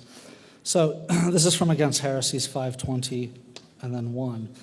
But the path of those belonging to the church circumscribes a whole world as possessing the sure tradition from the apostles, and allows us to see that the faith of all is one and the same, since all receive one and the same God, the Father, and all believe in the same dispensation regarding the incarnation of the Son of God, and are attentive to the same gift of the Spirit, and are conversant with the same commandments, and preserve the same form of ecclesiastical constitution, and expect the same advent of the Lord, and await the same salvation of the complete person, that is, of the soul and body. And undoubtedly the preaching of the church is true and steadfast, in which one and the same way of salvation is shown throughout the whole world. For to it is entrusted the light of God, and therefore the wisdom of God, by means of which it saves all. Wisdom, what that is declared in its going forth, it speaks faithfully in the streets, is preached on the tops of the walls, and speaks continually in the gate of the city. For the church preaches a truth elsewhere. It is a seven-branched candlestick that bears the light of Christ. Now, he goes on later on, I believe it's in book 110, early on, he says, as I have already observed, the church having received this preaching and this faith, although scattered throughout the whole world, yet as if occupying but one house, carefully preserves it. So also believes these points of doctrine just as if she had but one soul and one and the same heart, and she proclaims them and teaches them and hands them down with perfect harmony, as if she possessed only one mouth. For although the languages of the world are dissimilar, yet the import of the tradition is one and the same. For the churches which have been planted in Germany do not believe or hand down anything different, nor do those in Spain or in Gaul, nor do those in the East, nor those in Egypt, nor those in Libya. He goes through all of these, okay? He goes, nor will any one of the rulers of the churches, however rightly gifted he may be in point of eloquence, teach doctrine differently from these. He goes on. And then he says, and there's a much shorter quotation, and that was from book 1:10-2. This is from Against Heresies 3:4-1. Suppose there arises a dispute relative to some important question among us, should we not have recourse to the most ancient church as,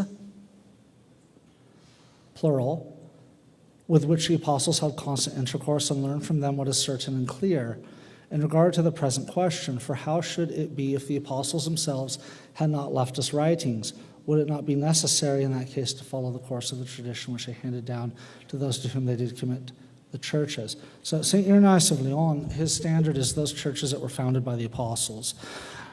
Which geographic area had more churches founded by the apostles, the East or the West? The East. Yeah, okay. Mm-hmm. And again, we're not debating Catholicism, but I'm just not going to say it because then I'm going to look like a hypocrite for not saying it. There's something that St. Irenaeus of Lyon says in that quote. If you just keep reading that, hey, we're not going to get into it. He says if you want to have a he says that he goes, you have to agree with this church, and it's not clear. Which church? Oh, he talks about the Church of Rome. Which you and have then to he agree says, with. Yeah. and then he says venire, but it's not clear that he says agree. He says all Christian churches in the world need to be in agreement with Well, no, the he teachings says of the Church of venire. It Rome. means like to come, to move towards. But then he follows it by pointing out that you can go to any apostolic see and get that, because in the That mind of agrees with Saint, the Church of Rome. No, because in his mind, no church founded by an apostle could disagree with another church founded by an apostle. That So was what- his entire method. But then what happens when patriarchs do disagree? Like when Antioch and Jerusalem disagree, or when Antioch and Constantinople disagree, or when Constantinople and Alexandria disagree? What happens when Christians in Asia Minor say they want to celebrate Easter on the 14th of Nisan, Right. and the Pope goes, I'm going to excommunicate you? Right. What did St. Irenaeus do? He pointed out to him that celebrating Easter on the 14th of Nisan was a human apostolic tradition given to them by John, and then Pope said, okay, cool, and he didn't excommunicate them. That's all that happened. Well, it says, But Eusebius then- says he tried to. Say that again? Eusebius says that that Victor tried to excommunicate them. Right, but then he sent stopped. out letters. He stopped because Saint Irenaeus said, "Hey, just so you know, the Apostle John was using this calendar." So And then there he was a stopped. Right. dispute, and we see that Saint Uh-huh. Irenaeus, he didn't side with Rome, he sided with the Asian churches. Actually, he sided that's with not- apostolicity. What he did was he pointed out a fact that the Pope wasn't aware of, and that's what stopped him from excommunicating Well, no, him. he had to have been because Saint previous popes had Saint discussed Irenaeus, in his back and forth with the Pope, he never said you don't have the authority to excommunicate another apostolic church. He didn't say that. He just told him, hey, just so you know, they're celebrating the 14th of Nisan because the Apostle John was using that He old also calendar. never said. He also never said that anyone couldn't excommunicate anyone. Any bishop can separate from communion But and whenever they again, like. right? But in against heresy, Saint Irenaeus of Lyon did say that he even went out of his way to trace all of the apostles, or I'm sorry, all of the bishops of Rome from Peter to the present day, the first 13 was it? And he said everyone needs to be in agreement with the Church of Rome. But again, we're not debating But that. he says that about all apostolic churches. But he doesn't say that every Christian church in the world needs to be in agreement with any other church. He says that because he's the bishop of Lyon, so he could have given his own apostolic succession, like his own line of this was the first bishop of Lyon who was ordained by this guy, who was ordained by this apostle, and I'm in that seat Well, no, right now. it would have gone and you have through to agree Rome. with me. He said that he went out of his way to give all of the bishops of Rome, not of Lyon. But why or does he East, say Rome? Why does he Rome?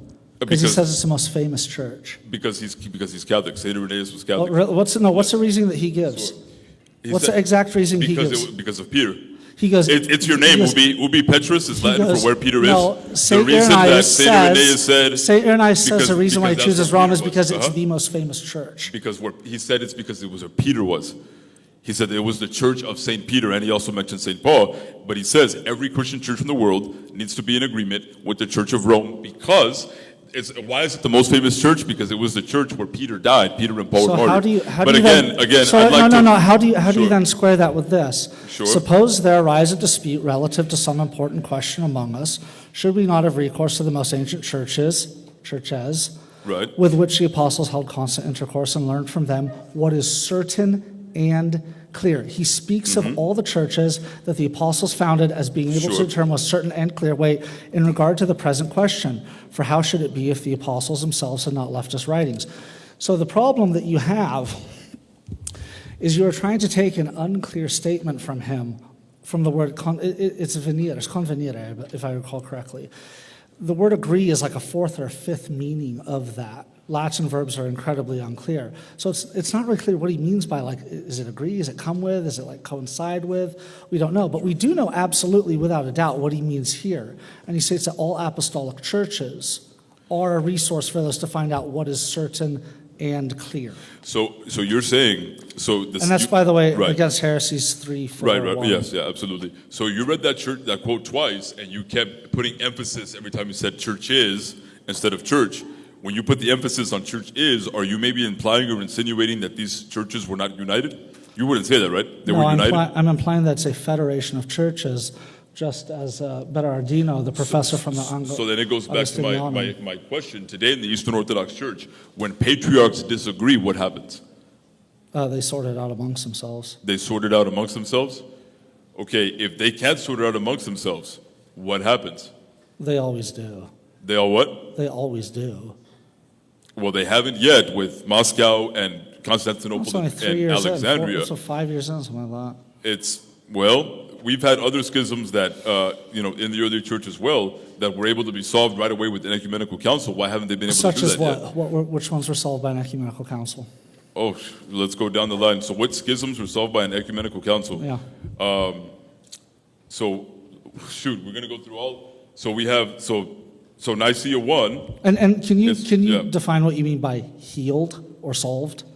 where the schismatics came back into the church, Okay. right? Mm-hmm. So So at Nicaea 1, did the Arians come back into the church right away, or was it centuries later? It was centuries later. it was after Constantinople 1. No, it was long after that. You had Germanic tribes that were Arian. Okay. All right. What about at Constantinople 1? So at that one, how many people were actually pneumatomachoi? Well, that wasn't ecumenical until 451. Okay, so it wasn't accepted as Right. ecumenical until long after the situation had solved itself. Okay, what about the situation of the Council of Ephesus? Did that heal the Nestorian schism? So Did it So heal you know the, what? did it heal the Nestorian schism? Because I know there's still Nestorians around today. So it, At Chalcedon, you have monophysitism. That Right. still exists 1,600 Right, years it does. later. Then you have Constantinople II tried to handle the situation of monophysitism again. It brought some of them back in. Right. You still have, the only one I can think of that solved it, and it was only, and I wouldn't even say solved it, because the Maronites were monothelites until the Crusades, and no, I Right. don't believe they were in communion with Rome the whole time. That is the only one that hundreds of years later, about 400 years later or so, you could say that solved it. Then you have iconoclasm. Well, we still have Protestants today, so Right. that's still there. None of these councils actually solved any of these major schisms. Now, you Right. might say these aren't schisms, these are heresies. So, Okay. right. So to clarify my language, what I meant to say is that the councils are able to tell us who's right and who's wrong and what orthodoxy is. So when patriarchs disagree with each other on matters of doctrine or matters of worship or meaning that they won't give each other the Eucharist or matters of governance, right? You would say that like in the early church, if they held an ecumenical council, it would maybe not solve the schism because everyone has free will and they don't have to obey the ecumenical councils, but it would at least be able to identify what the Orthodox position is and what the heretical position is, right? If everyone can, if all of the patriarchates, all of the members of the Federation of Churches agree, If they all yeah. agree? Yeah. And when was the last time, that happened in a way where the councils are still being observed to this day? Because Crete and even 1672, the Council of Yazzie and all of these synods that Orthodox will claim are universally binding, we have evidence of so many bishops that actually don't hold to all of them. So you have hold the teaching. so you have a bishop that denies some aspect of the Council of Jerusalem, 1672. Who is it, and what do they say? So the Council of Jerusalem is 1672. Which I have it right here. The Council of Jerusalem is 1672. Let me pull it up really quick. I have it right here for you. 1 second. Let me find it. For universal councils. Sure. So I have. So Callistus where? On the Synod of Jerusalem in 1672, in the Orthodox Church, an introduction to Eastern Orthodox A Christianity. book that he had to page- have published by an independent publisher because his own church wouldn't publish it. So his own church wouldn't publish the book. His so own he- church wouldn't publish Okay, so Callistus And he was, where a then? he was a titular bishop. Okay, so this is good because now we're getting somewhere because you're helping me identify what is orthodoxy and what isn't. So would you say that Callistus Ware's book about the Orthodox Church, that it's not orthodox? It's published by Penguin. It's published, so because it's published by Penguin, it's not, Well, he couldn't get it published by an Orthodox publisher. okay, so then do we identify what is orthodox and what isn't orthodox based on who publishes books? Well, I don't know if, like, say, the Pope comes out and goes, you know, this is a dogma versus, say, Billy Bob in a trailer somewhere in upstate New York. I think you can So- make a pretty clear So definition. let me simplify the question. How do we know that Callistus Ware was wrong in his book? Then, according to you, you say he was wrong in rejecting 1672, and he's a metropolitan. Well, for one, you would have to actually see. Well, for one, his church itself signed off on the Council of Jerusalem, 1672. It's endorsed it repeatedly. In fact, it was a standard that they used for accepting in the non-jurors. the And you're right, Anglicans. and I agree with you. It was. They accept it. Now, Right. the question is, how do we know that Callistus was wrong? Because of the history of his church, they have repeatedly accepted it. Now he's trying to Right. separate from it. Now, This is good. I think what Ware is trying to say is that some of the language some people don't find helpful. That is not a problem with the church. That is a problem with the people who don't find it helpful, who oftentimes have heavy baggage. But now you're saying that Callistus Ware is now in the wrong. Metropolitan taught it, Callistus yeah. Ware was, for him to reject the count, because what he said is that that it's not fully binding, and that he even says in the quote that certain parts of it have been corrected. Oh, you have issues like, I wouldn't say correct, I'd say clarified. Well, he said corrected though. That's what he says. In which edition? He says that it had been corrected. The one that I have here was, I just had it. Hold on. It was. So do you have it on you by any chance? I know you have a lot of books on you, but it's page 196, the third edition.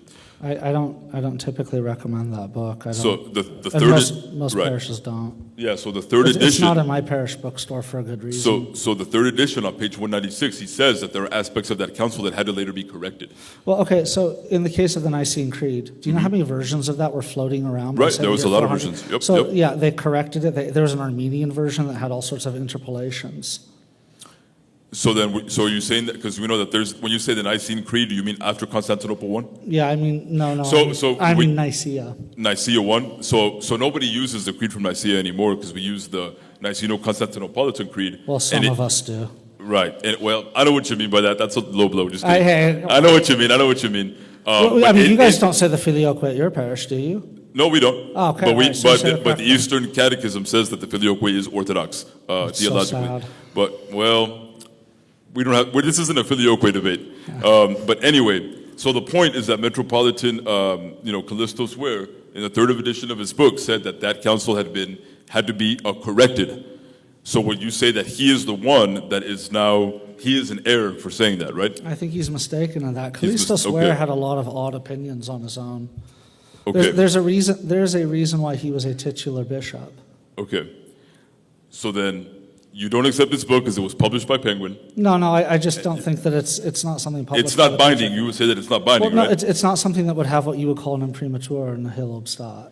Okay. But so other bishops that would reject, for example, like transubstantiation. No bishop rejects transubstantiation. There are bishops that actually do say. So there are bishops who say that we don't believe that. There are bishops that say that transubstantiation goes too far, and it's so far enough that it goes into error. Who are these and bishops? You're right. That's who are 1672. Who are these bishops? Okay, so I know bishops personally that have told me, and who priests, are they? I can't say their names because I told them that they told me it off the record. Okay, but I'm saying, so if a bishop. Well, hold on. That's not something. An anonymous source is not something you can cite. You're right. I shouldn't have brought that up, but just generally, that's why I was speaking generally. Just generally speaking, if an Orthodox bishop or even a priest were to say transubstantiation is in error, then we know that we can identify that priest is wrong, right? Are they talking about like the entire scholastic framework around it, or are they talking about the bread and the wine become the body and blood of Christ? It changes substance. There are some clerics that just say that it's just not Orthodox, and they don't qualify it very much. Well, then we can't quote them. They just go, I don't know why. I mean, that's not an opinion.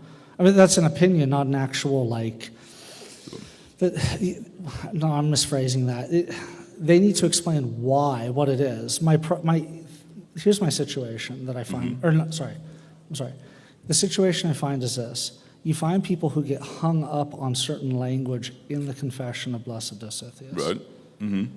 That's their problem, not ours. So would you say that, for example, like in Canon 18, where it says that, it says right here in Canon 18 that the Canon 18 teaches purgatory, and it even goes as far as to say that purgatory happens in hell in Canon 18. Well, isn't that St. Augustine? He says that purgatory is on the purgatory is in the realm of hell. So would you say? Can you read the actual quotation from Canon 18? So let me pull up the Confession of Dositheus, Canon 18.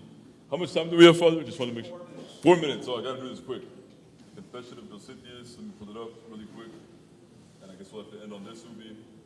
Because there's an entire framework around purgatory that we don't necessarily have that has to do with indulgences. We do believe in a post-mortem purification.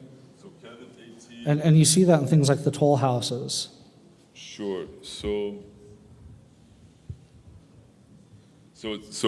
it says, the souls, okay, now I can read it. The souls of those involved in mortal sins, which have not departed in despair, but while still living in the body, though without bringing forth any fruits of repentance, have repented by pouring forth tears, by kneeling while watching in prayers, by afflicting themselves, by relieving the poor, and finally by showing forth by their works their love towards God and their neighbor, and which the Catholic Church has from the beginning rightly called satisfaction, depart into Hades, and there endure the punishment due to the sins they have committed. But they are aware of their future release from there, and are delivered by the supreme goodness through the prayers of the priests and the good works which the relatives of each do for their departed, especially the unbloody sacrifice benefiting the most, with which each offers particularly for his relatives that have fallen asleep, and which the Catholic and Apostolic Church offers daily for all alike. Of course, it is understood that we do not know the time of their release. We know and believe that there is deliverance for such from their direful condition, and that before the common resurrection and judgment, but when we know not. So the relevant quote here is where it says that they descend into Hades to be punished. Mm-hmm. right? Well, Hades is just not heaven. I mean, Right, Hades is a world, afterlife. yeah. Right. So every priest has to believe that, and I'll tell you why. They do Right. memorial services. They Right. commemorate people at the liturgy. Okay. So if you have a priest who doesn't accept that, Right. there's massive problems elsewhere. Okay, so then you can say that Eastern Orthodox should stop saying that they reject purgatory? Well, it depends on what you define purgatory as. If that's your definition of purgatory, then sure. Then we But then I we don't can know agree. if that's your definition of purgatory. Sure, so just a postmortem purification or sanctification? Oh, yeah, that every, can yeah, involve- yeah. So then we're good? Ethiopian, I mean, the Monophysites, the Syrians, Okay, we all accept so that. you heard it from Ubi Petrus, all you Eastern Orthodox, stop saying that you reject purgatory, if Well, that is your understanding. if that is Right. if that is Okay. what you mean. And that does match with the Catholic understanding of it. How much time, Father, do we? What do you want to say in a minute and 30 seconds? One last shot for you to prove that the Eastern Orthodox Church is the one Holy Catholic and Apostolic Church. That they're united, oh, that's right, yeah, that they're united in doctrine, worship, and governance. At least prove to me that they're one. Well, I already did. What does the audience think? It's not fair for me to ask the audience, but Yeah, they're like 90% Catholic. I mean, maybe 95. I told Father Nathan, you're going to get hardly any Orthodox but here. if we get even And he one, goes, no. I go, yeah. but according to your idea, right, Ubi, if we get even one Catholic that says that I lost, then that means that it's not binding, right? No. What the other No, ones say, if even one, if it's not a consensus, then it's not binding on anybody. Well, you'd have to group them. Like you'd get the tall ones, the fat ones, the skinny ones. Oh my gosh, They'd be different churches. you're really making enemies the for old yourself. ones, the young ones. Yeah. You'd have to, and then if one of those groups, say like the fat ones, didn't accept you, Oh then it would my be a God. problem. 30 seconds. Could we throw it on to the Q&A, and I can perhaps use the loo? Okay, so just 30 seconds. So I think, are you guys ready for the Q&A? I think we're ready for it. Oh, we got closing statements too. Oh, can Okay. we take a break and then do that? I mean, like a 2-minute break. So basically, I want you guys to do your closing statements because I have to go have service, and we've gone over. Oh, So if you guys want to stay and do the Q&A, you're welcome to do that, but I've got to actually go get ready for service. Okay. We plan this thing where we end at 3:30 and we're at 3:05. Oh, okay. oh. So Vesper starts at 4. So what do you want to do with me? Should we? You guys can keep going as long as you're. I say give me 2 minutes, and then we can come back, do like a quick closing statement. I haven't even written one. Quick closing And statement. then Okay. from there, Jonathan and Anthony can handle the Q&A situation, and we'll just set an alarm countdown for 1 hour. Does that sound Can good? you raise your hands if you have questions that you want to ask? Does anyone have questions that they? So if you have a question, go Alright. talk to Jonathan and Anthony, Yeah. and they will coordinate. Or no, who is it? Who's handling the Q&A? Sorry, I'm sorry. Can you stand up? It's this guy handling the Q&A. So go talk to him.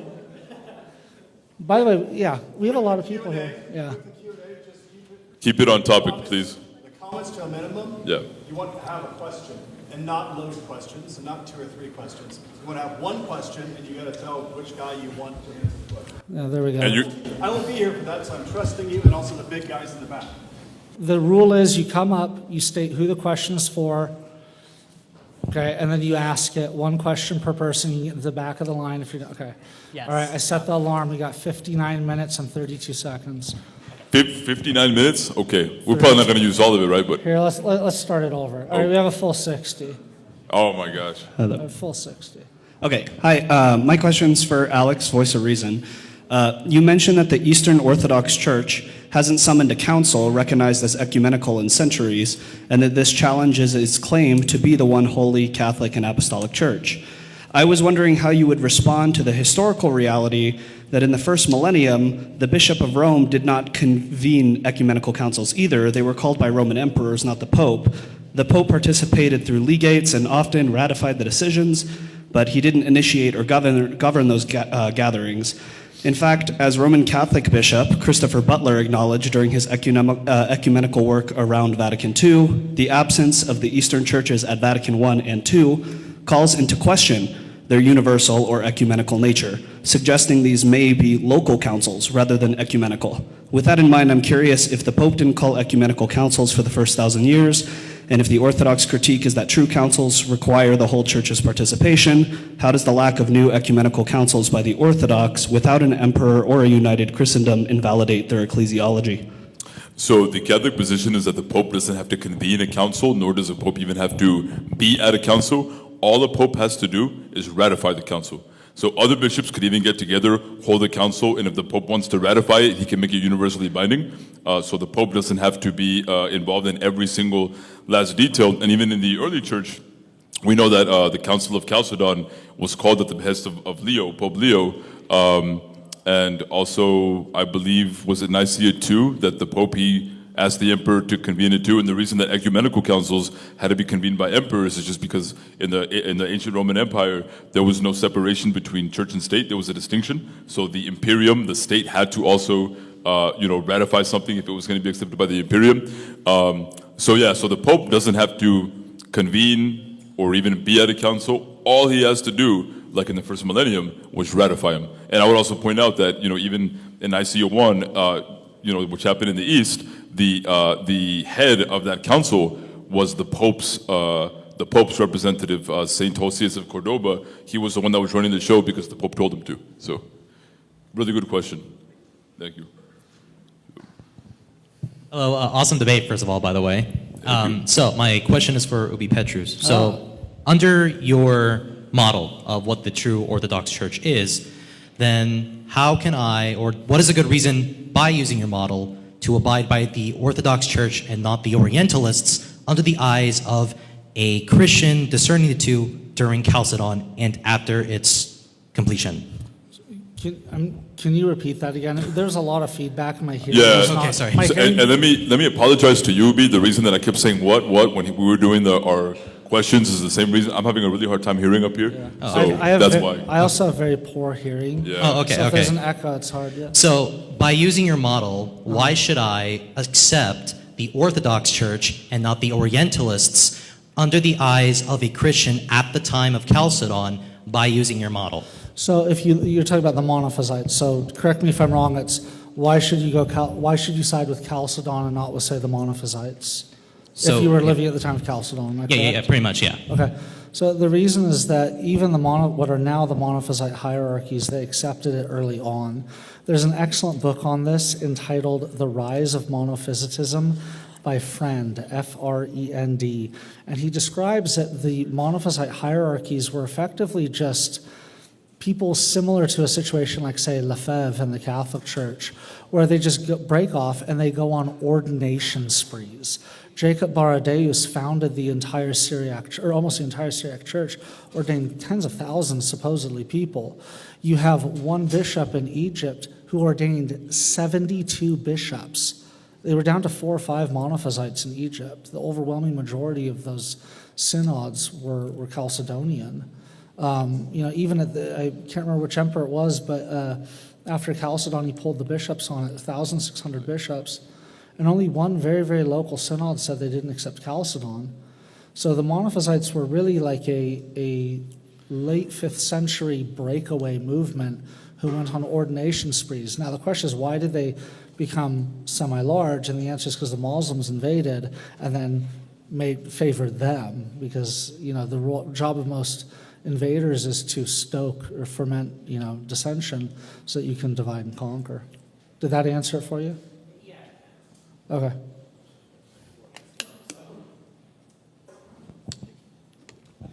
My question is for Ubie. Oh, okay. Surprise, there's more Catholics here. Oh, sorry. In the cross-examination, you try to prove how the Orthodox Church is the same as the Church in the first millennium by appealing to internal disputes or schism, territorial disputes, etc., and how to receive converts, but you conveniently left out that the first millennium church was able to resolve these issues by several appeals to Rome and by holding ecumenical councils. Since your church does not appeal to Rome and hasn't had an ecumenical council since the first millennia, then your church actually doesn't look like the first millennium church. It may look like it in terms of the chaos and disagreement, but not in its ability to resolve conflicts. Your claim that the church is one in Catholic by stating that you share in one Eucharist and one baptism with your other churches But Protestants can make a similar claim by saying they share spiritual communion or shared beliefs across denominations, even without a central authority. So, my question is, what concretely distinguishes the Orthodox claim to Catholicity and unity from Protestantism's decentralized communion of believers? Because the spiritual communion that Protestants have is not a communion of dogma whatsoever. They have totally different dogmas. That's one. Two, you state that the First Millennium Church was able to appeal to Rome. Can you tell me some instances that you think that Rome, appealing to Rome, solved schisms? Yes, absolutely. I pulled some up here. If you allow me to look. Because I can tell you right now, the majority of the time it was the emperor that solved it. Yeah, well, we can, I don't know if you'll count this as one, but Pope St. Clement intervention in Corinth. We could look at Pope St. Julius with the Arian controversy. Well, no, hold on a second. What about Pope St. Clement? I did a video on that. His intervention in the letter, First Clement. Well, we don't know what actually happened there. Well, we can go to other ones if that's fine. Okay, what's the next one? Pope St. Julius I was the All right, Arian and controversy. That didn't solve it because they had to call the Council of Sardica to solve it and get the emperors involved. Pope St. Leo the Great, Council of Chalcedon. Well, that created a schism, and it was the emperors that then ended up having to enforce Chalcedon. And even the situation at Chalcedon, it created more issues over Canon 28. And they didn't appeal. I mean, some people appealed to Rome to have depositions overturned. But you have to understand, Leo begged the emperor not to have another council. He begged him not to. And the emperor went and did it anyway. But even if you were to say that maybe the Pope's appeals didn't work out the way you like them to, or that they didn't even work at all, there's still the other leg, which is the ecumenical councils, which your church has still not been able to call any. Well, we've had the Palamite councils. We've had Jerusalem 1672. We've had lots of them. I mean, we had one, what, was it 1995 or 1998, the one in Bulgaria? We can get together and solve things when we want. The question is that what's important to you guys, what you think needs dogmatic decisions, we don't necessarily think they do. I mean, case in point, what's correct? Thomism, Scotism, Palamism. The Catholic Church goes, all of them are fine. We go, no, it's only Palamism. See? Thank you guys both for being here. Appreciate it. The intellectual, profound level of discussion is amazing. Oh, thank you. As a Catholic and speaking on behalf of the entire Christian population, one of the things that is the great atrocity of Christianity is the division. Sorry? Who is this for? Oh, for both of you. Oh, okay. And the question getting to that is, what can be done to unify Christ's church more? This is a problem.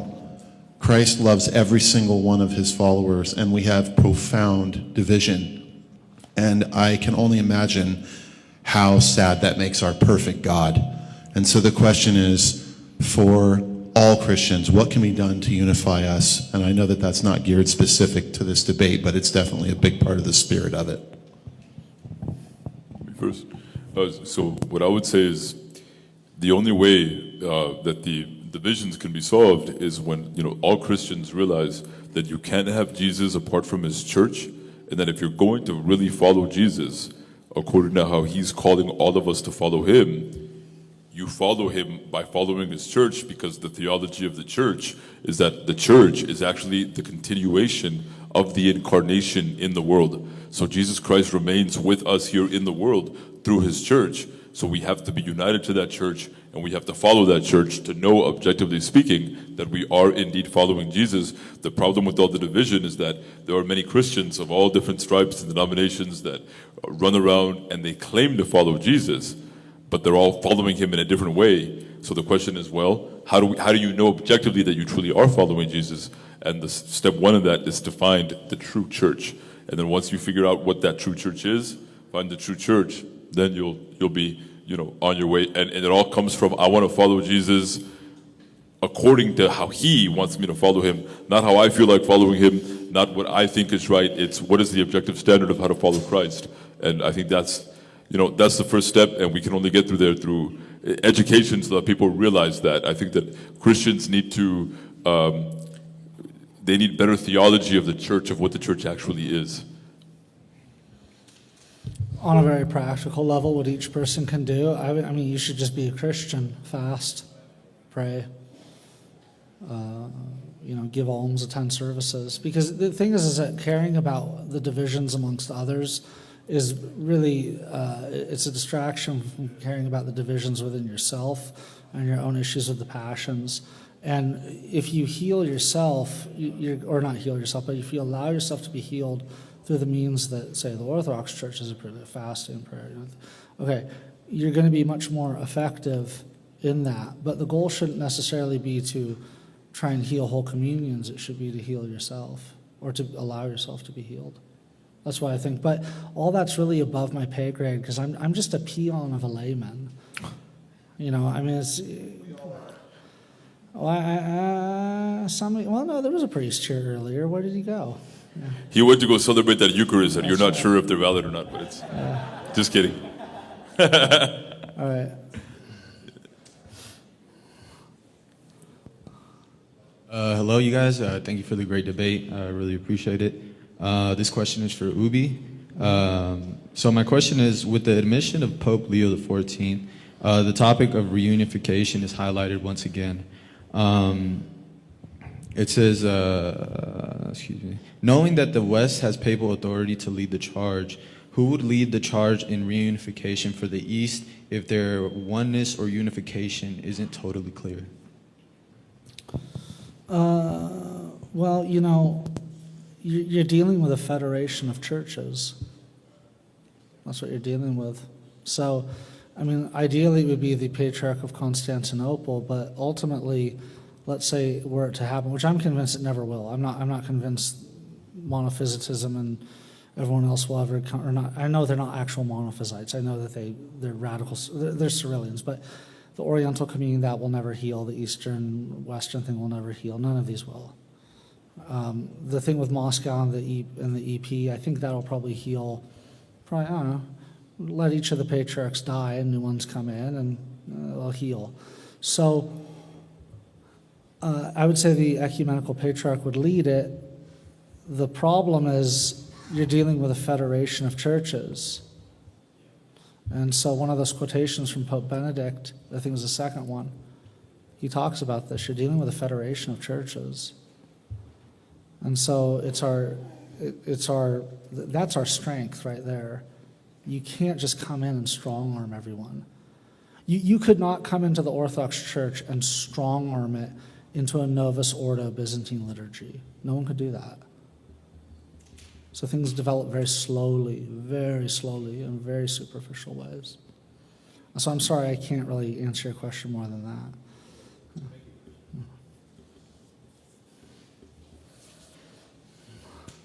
This is for Ubie. As a quick procedural matter, since you, during the discussion, uttered a lie about a trailer in upstate New York. Oh, the Diamond Brothers? Do you choose ad hominems and cowardice, or would you commit to publicly debate Brother Peter on Eastern Orthodox issues? Oh, man, I'd love to. Okay. Yeah, if he can come here, he can come out and we can debate him. Or it could be live, right? Oh, yeah, live. Live streamed? Well, I don't really like... Oh, so you're putting... why a condition like that? Because I like in-person debates more. Was I not talking about this before the debate? Okay, so... and you're not just making that excuse because you think that's unlikely that they would agree to that? No, because I put a video out, and Porphyry... Where's Porphyry? Oh, he's not here. He would be able to vouch for this. I put it on my Patreon. I stated, I'm really only interested in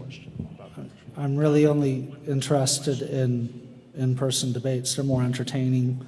You get way better views on them, way better views. I don't find the experience of what's effectively a Zoom conversation. Yeah, one person, one question. Okay, so if that's my one question, so you're just to clarify your answer, you won't under any circumstance debate them live, online? Online? On live Yeah. stream? I'm not doing live stream debates. I'm simply doing in-person ones. Sorry, that was ridiculous. This question is for Ubie. Oh, wow. Can we get some questions for Alex here? I'm kind of a shy person. So in Matthew 16:18, Jesus promised Peter that the gates of hell will not prevail against the church. Considering that the Eastern Orthodox generally believe that the Catholics don't have a valid priesthood, and the Orthodox patriarchs just congratulated Pope Leo on his appointment and acknowledge him as the successor of Peter. How do you reconcile the blatant contradiction from the Eastern Orthodox to the promise Christ made in Matthew 16:18? Will the gates of hell prevail against the Catholic Church if their priesthood is now invalid? So you're assuming that Matthew 16:18 is about Rome. You have to first prove that. Because that is used in that's used in the Sixth Ecumenical Council to refer to Constantinople, like the actual empire.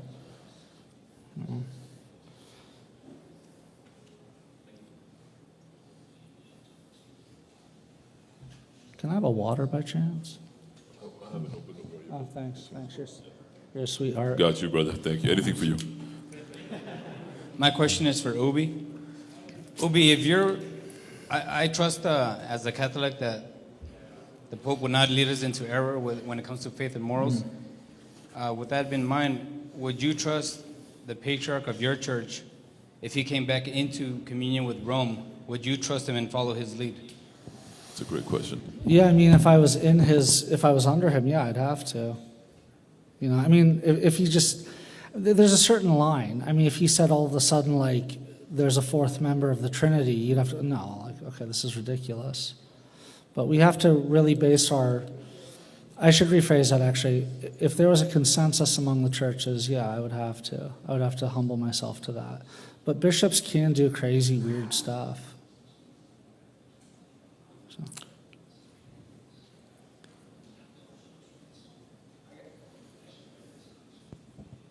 I got a question for Alex, actually. Oh my goodness. Well, I'm honored. Is practice beyond or outside of doctrine, sacraments, and tradition a necessary or sufficient condition for ecclesial unity? For example, does the dispute between Russia and Greece compromise true unity in the Orthodox Church? Brother, you're gonna have, I'm kind of slow, and that was a little too fast for me. Can you say it one more? I'm so sorry. Can you say it one more time? Is practice beyond or outside of doctrine, sacraments, and tradition a necessary or sufficient condition for ecclesial unity? For example, does the dispute between Russia and Greece compromise true unity in the Orthodox Church? So, to answer the first question, no, in the Catholic Church, what makes you united is that you're united in doctrine, worship, and governance. But the worship, it doesn't mean that everyone has to be a Western Latin Rite Christian, or that everyone has to pray the rosary, or that everyone has to do this. Practices are natural organic developments that devotionals that actually form over time. So the beauty in the Catholic Church is that in the Catholic Church isn't just the Latin Rite. It's the Latin Rite, the Byzantine Rite, the Alexandrian Rite, the Armenian Rite, and the Syriac Rite. So all of the genuine, authentic, ancient expressions of Christianity are all represented in the Catholic Church. So, here we're going to celebrate the liturgy of St. John Chrysostom, and the Catholic Church down the street, is going to, celebrate a Roman liturgy. But the Romans can come here and receive the Eucharist, and the Italo-Greek Byzantines can go over there and receive the Eucharist, because we're united in worship, we're united in the reception of the Eucharist, even if we have different rites. So with Constantinople and Moscow, that's mostly over an issue of governance. And I would even say that, the cool thing about, because a lot of people think that the Catholic Church, that the Pope is supposed to be like a dictator, that the Pope just runs everything, but that's actually not how. So a lot of people don't even know that here in the United States, there are 12 bishops, there's 12 dioceses, at least a dozen dioceses in the United States, where the bishop actually gives baptism, baptism and confirmation to infants at the same time, which is a practice that was an ancient practice. And that's because the Pope says that the bishops, as the custodians of the mysteries, the custodians of the sacraments, they have true, authentic authority to administer the sacraments according to how they see. So there's actually a lot of freedom in the Catholic Church, because as long as we're united in doctrine, governance, worship, there's freedom in all other matters. With Moscow and Constantinople, because that's an issue of governance. That's why you have to be united in governance. And if there's a dispute there, the question is, again, like I kept saying in the opening statement, who's right and who's wrong? I hope that answers your question. And if it doesn't, I'll try again. It's good. Okay. Thank you.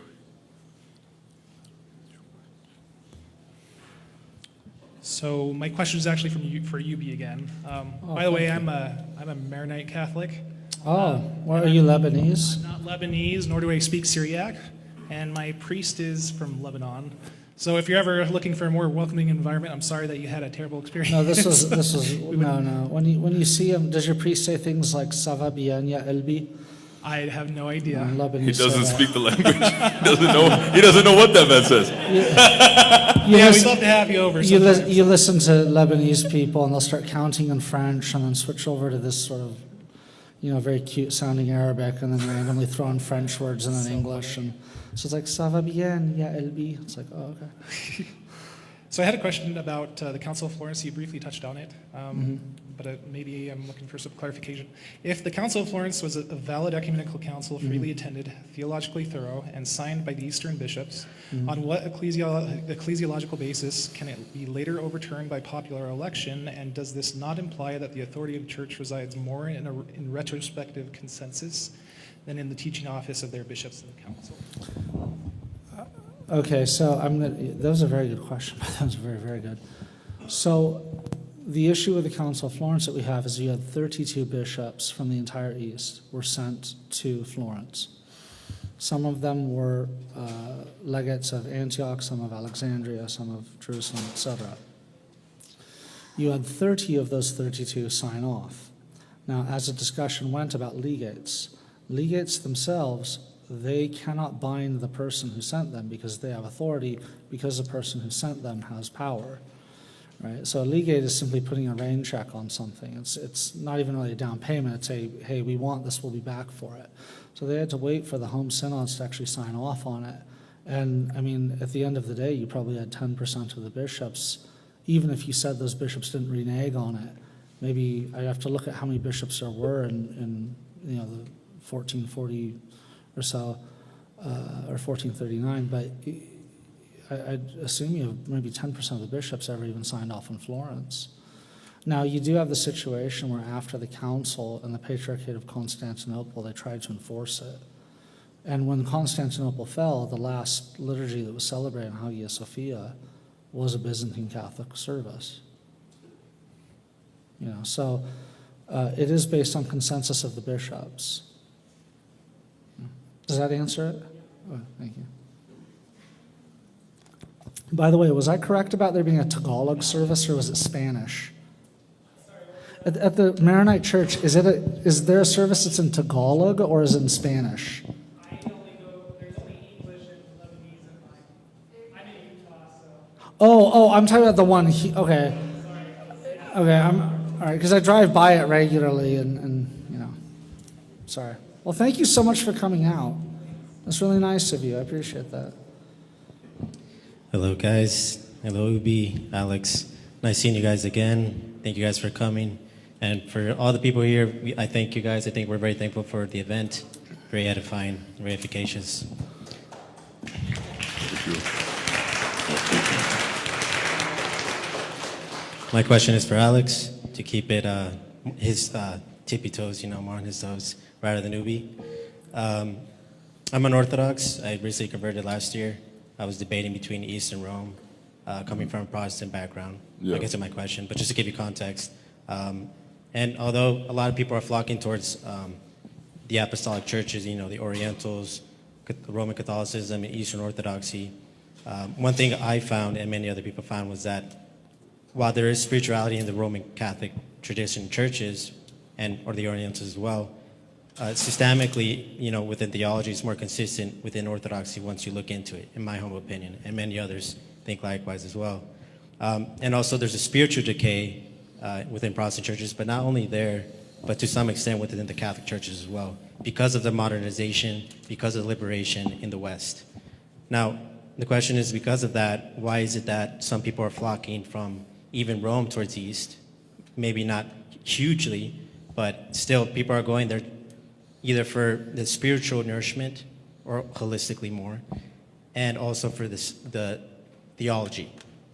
For example, like Dr. Joshua Siwad, if I'm not Siwadi, thank you. Mm-hmm. He's an ex-Catholic philosopher who just went there, and he knows the Catholic faith very well. Mm-hmm.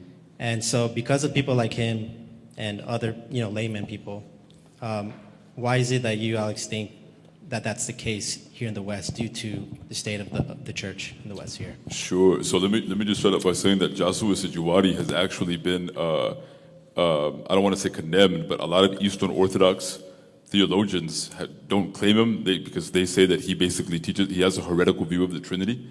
So he became Orthodox, but even the Orthodox are like very nervous about him.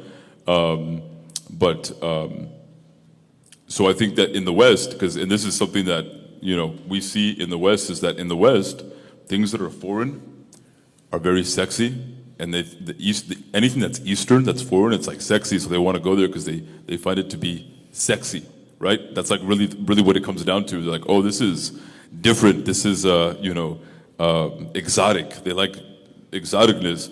But what I would say is that the theology of Byzantine Christianity, the liturgies of Byzantine Christianity, pretty much everything about Byzantine Christianity that you find in Eastern Orthodoxy, you have it right here in this. This is a Catholic church. I don't know if you've been in there.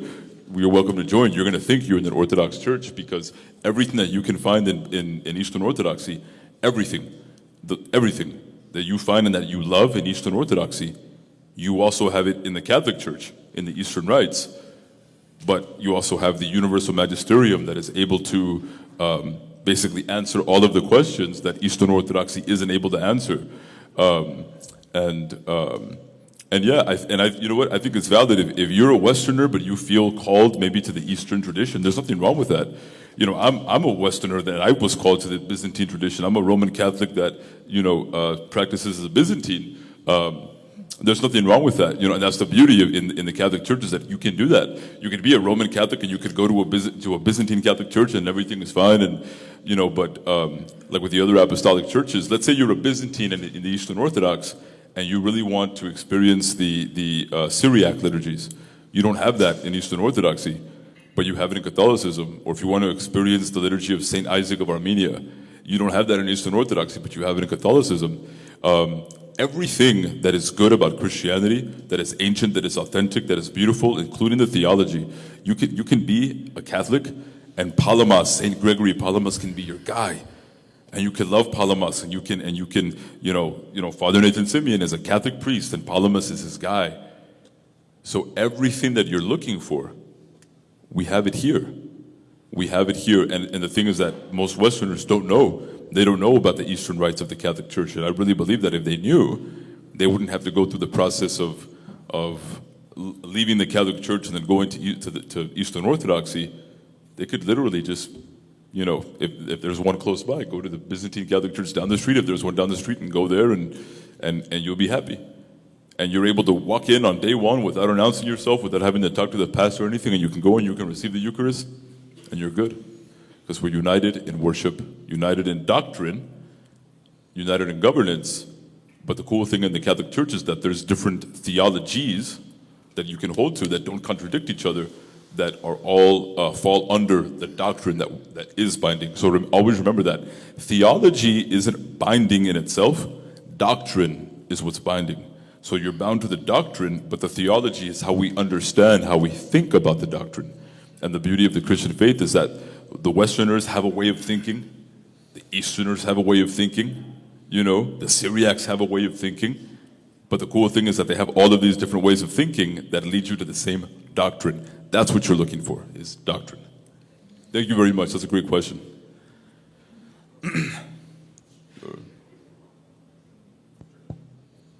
Question for Ubie.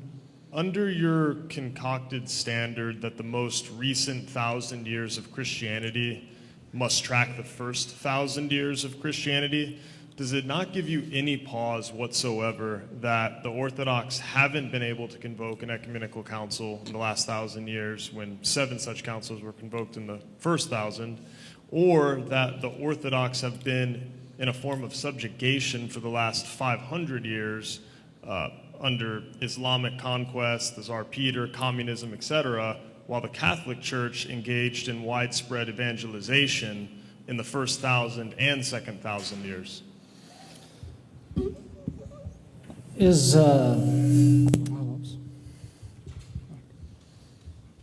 Okay. Thank you. So, Could you rephrase the first part of it? You said, so correct me if I'm wrong, you said, would it give me pause that the Orthodox Church has not been able to call an ecumenical council in the second 1,000 years while it did in the first? Is it correct? Okay. That was an aspect of it, yeah. Does it give you pause to think that I've answered that question 5 or 6 times during this debate and you weren't paying attention? I don't think you're answering the question because Okay, I'm so what asking did I you- say happened? What did I say happened in I'll Bulgaria answer in your what, question. 95 or 98? It's an ecumenical council. What were the Paulinite councils? Ecumenical council. What was Jerusalem, 1672? It was a binding council on us. Okay. Now, 2, as far as evangelization goes, I mean, can you name one country that converted to Catholicism and it wasn't like under an imperial Catholic power? I mean, that condition doesn't matter, but the entire New World, Mexico, etc., South America, Well, all North converted to America, Catholicism. no. If you look at the DNA studies, even Mexico is only about half native. The rest is European. It was population transfers. It's the same with North America. North America is hardly any native. It's almost all population transfers. That's how North America converted. Okay, so it spread just via population transfer? Is that your North America, response? yeah. I mean, who are the gigantic native populations in North America who converted to Catholicism? Again, Central America, you have a mix. Well, okay, well, it's about half. What is your background? What are you, Irish, German? Italian. Italian, okay. What are you? What are you? What percent? 35%? Okay, what about you? Okay, what about you guys? On average in Mexico, the DNA is about half European. I mean, what percentage of Americans are actually native? And like U.S. Americans and Canadians? There's very few. There's almost all population transfers. Even look at Argentina. Argentina is all European. There's no natives there anymore.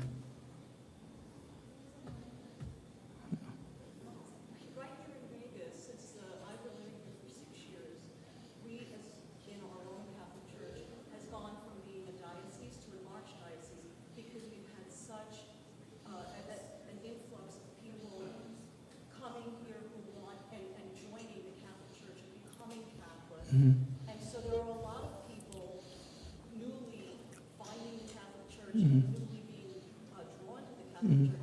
People don't become Catholic if they weren't cradle Catholics raised that way. Oh, I see what you mean. They Oh. don't become Catholic just because they're Italian or Mexican or Filipino. What percentage of Catholics in America are converts versus they were born into it? I don't have an answer to that. It's almost all of them are born into it.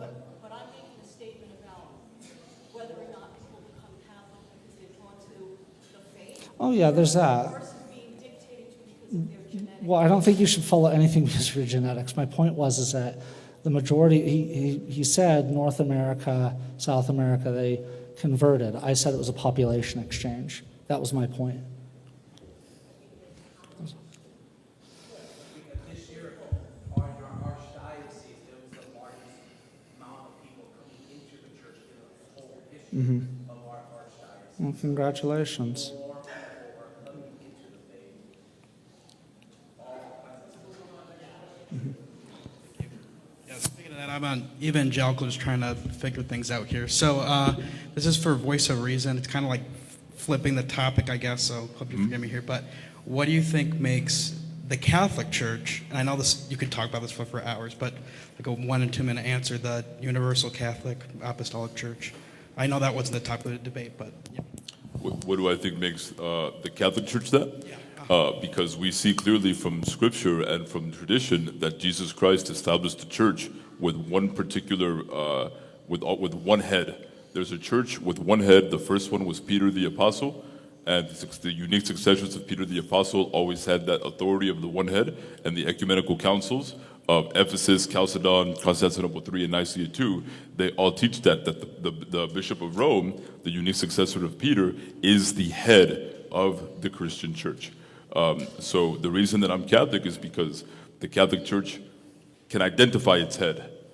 No other church can identify its head. And when I read the Bible, when I read the New Testament, I see, like I mentioned in my opening statement, that even the local authorities were all united under one universal head, who is the universal pastor, so to speak, of the church. Because in the New Testament, it was Peter. And if the apostles were all receiving divine revelation and they needed a head, they needed one guy out of the 12, they needed one guy to be in charge of the other guys, then how much more so do their successors, the bishops? The bishops need one guy to be the head of all of them. And that's exactly what the Catholic Church, that's exactly what the ecclesiology of the Catholic Church is. It matches the New Testament. Thank you so much for the great question.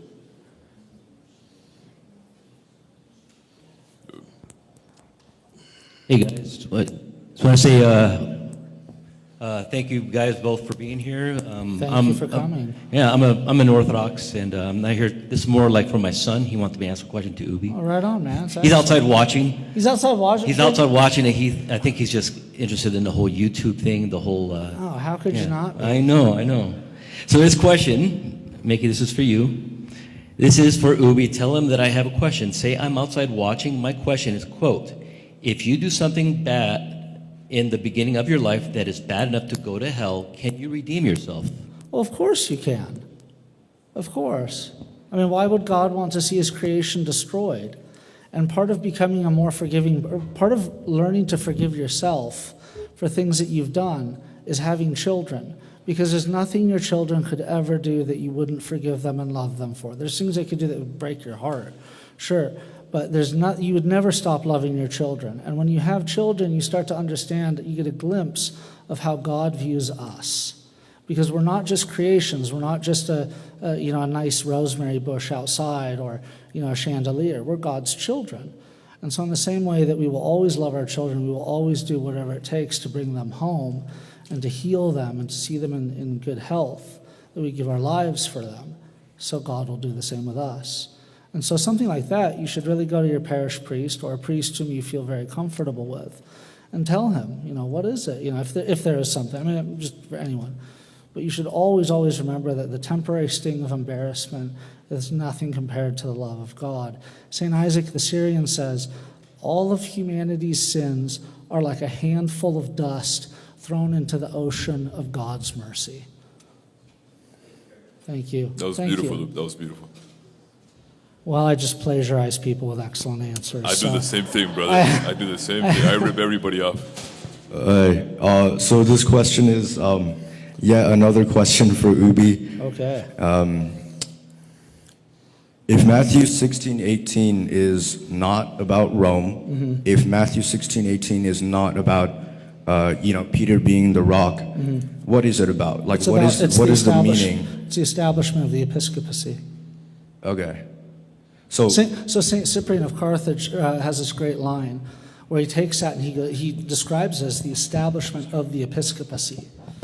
Yeah. Sorry, I didn't mean to interrupt. There's more to the question? Yeah, I was just going to say, because what is the meaning of, you are Peter and on this rock I will build my church? Well, Peter is the archetype of bishops. All bishops have the Petrine ministry. And so what I tend to find is a problem within, or what I see as an issue within how it is thought of within Catholicism. And I think that this is differentiated. In fact, I know it's more or less differentiated on the official level, is there's a difference between the role of Peter, the lineage of Peter, and the death place of Peter. The death place of Peter is Rome.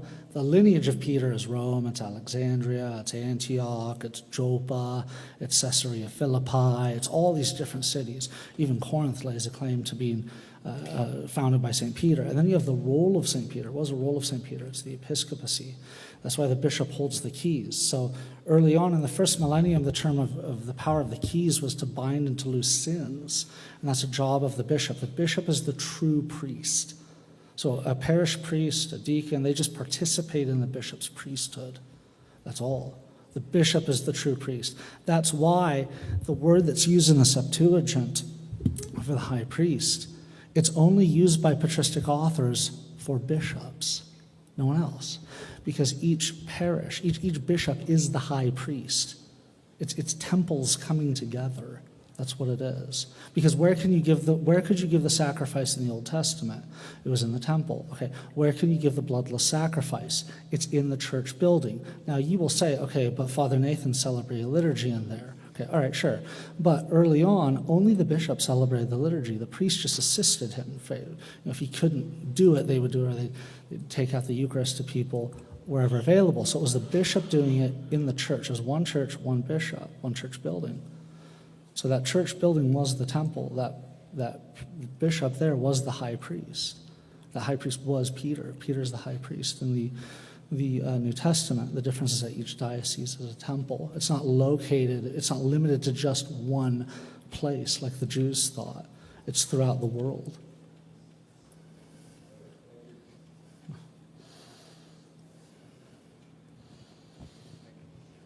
Hey, I'm Catholic, but my question is actually for Alex. So I was wondering, if doctrinal unity is so important, why does the church not settle seemingly very important and distinctive issues like the essence-energy distinction? So actually, the Catholic Church actually says that there is a form of polymism that you can actually hold to that isn't heretical.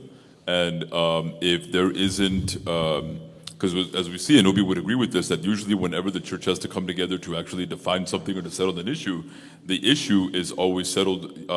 If it is indeed a heresy and a lot of people are believing in it, then the church says we need to do something here to solve this heresy. But like the essence and energies distinction and the polymism, the church actually says that it actually it wouldn't be considered orthodox. A version of it, there is a version of polymism that if you take it to its logical conclusion, it can actually lead to problems with, basically you come to the conclusion of two gods. But if you take more of a, I guess, a moderate polymism, it's actually completely orthodox. And again, it's the theology, but that theology of polymism is in line with the doctrine of the Trinity. And again, if you were to ask like the average like Catholic, like Roman Catholic, hey, tell me about the essence and energies distinction, they have no idea what you're talking about. So the reason that the church hasn't said anything about it having to either condemn it or affirm it, even though it has actually affirmed a version of it, is just because not enough people, you know, it's not a pressing issue to have to. And that's it, yeah. But again, the church has said that, yeah, there's a version of polymism that you can indeed hold to. And, you know, the Catholic Church venerates St. Gregory Palamas. Here, you know, in the Byzantine Church, we venerate St. Gregory Palamas. So, but let's say that all of a sudden you had an influx of all of these, you know, Catholics, whether Byzantine Catholics or Roman Catholics, that started holding to that more extreme version of polymism with the essence and energies distinction that would lead to the problem of two gods. Then the church is going to step in and say, hey, hold on, because that's what the church does. It puts the guardrails. It says you can only go up to this far.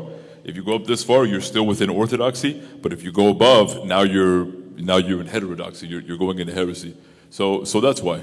Yeah. Thank you so much. Great question. My question is for Ubie. Hello. First off, I want to say thank you for representing Orthodoxy. Thank you for coming out here. You came out from Victorville. We had a very nice discussion at lunch. You're a very nice young man. Yeah, thank you. Earlier you said purgatory wasn't completely false. Can you... I'm sorry? Earlier you said purgatory by a certain definition isn't false. Can you clarify which definition of purgatory isn't false? Which one isn't or is? Isn't false. Or which isn't false and which is false? So the one that isn't false is the one when he read the Confession of Saint Blessed Dositheus. That's a version that we can agree with. Anything that falls outside of that would have to be examined for whether it would be, in our view, correct or not.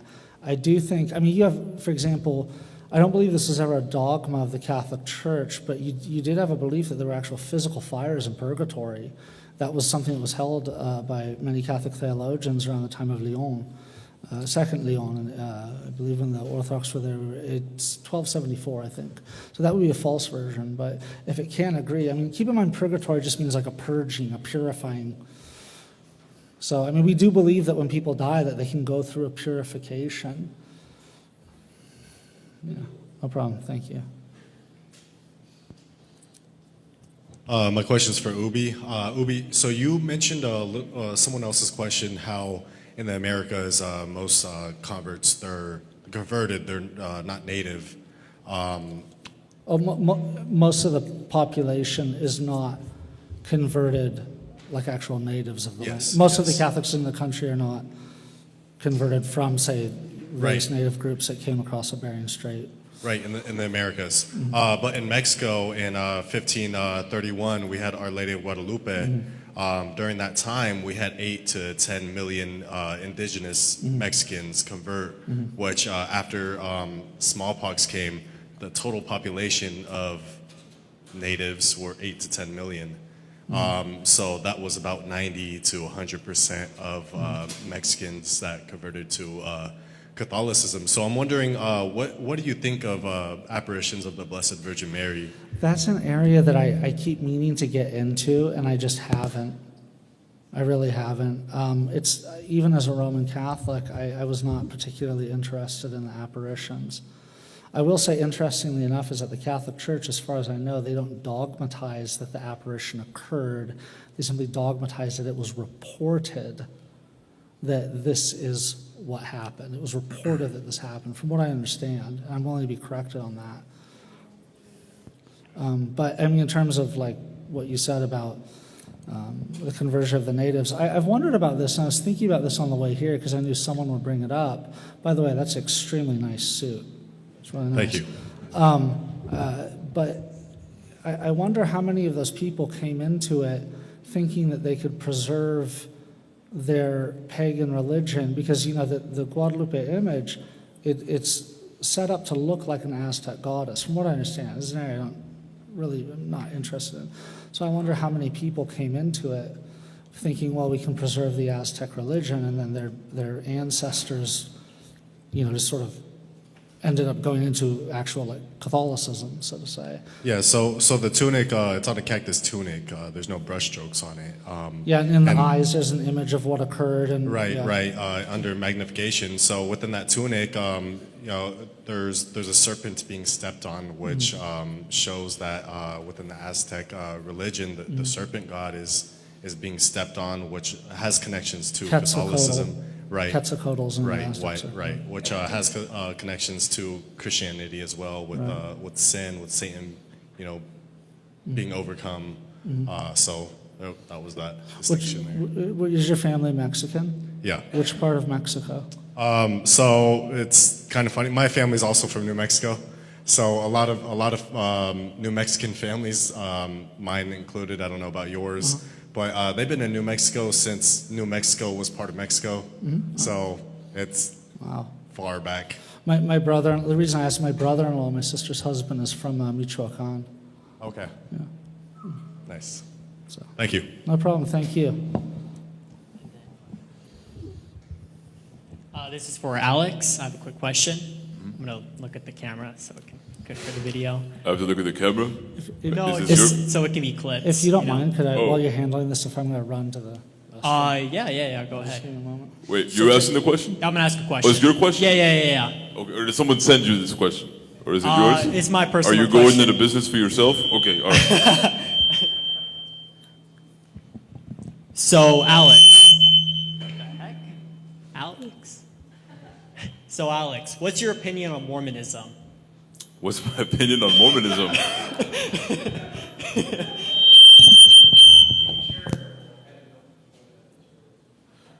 Well, we were discussing Catholicism in this debate, definitely not Mormonism, but Mormons are very nice people, very, very nice, very sweet, kind people, and I think that they would make amazing Catholics. They would be wonderful, beautiful Catholics, because boy, do they know how to make babies and just populate the world. And I think that us Catholics can learn from them about the joys of, I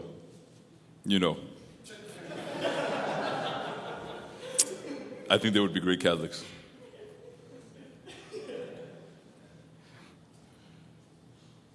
If they abandon all of their heresies. But God bless them. Pray for them.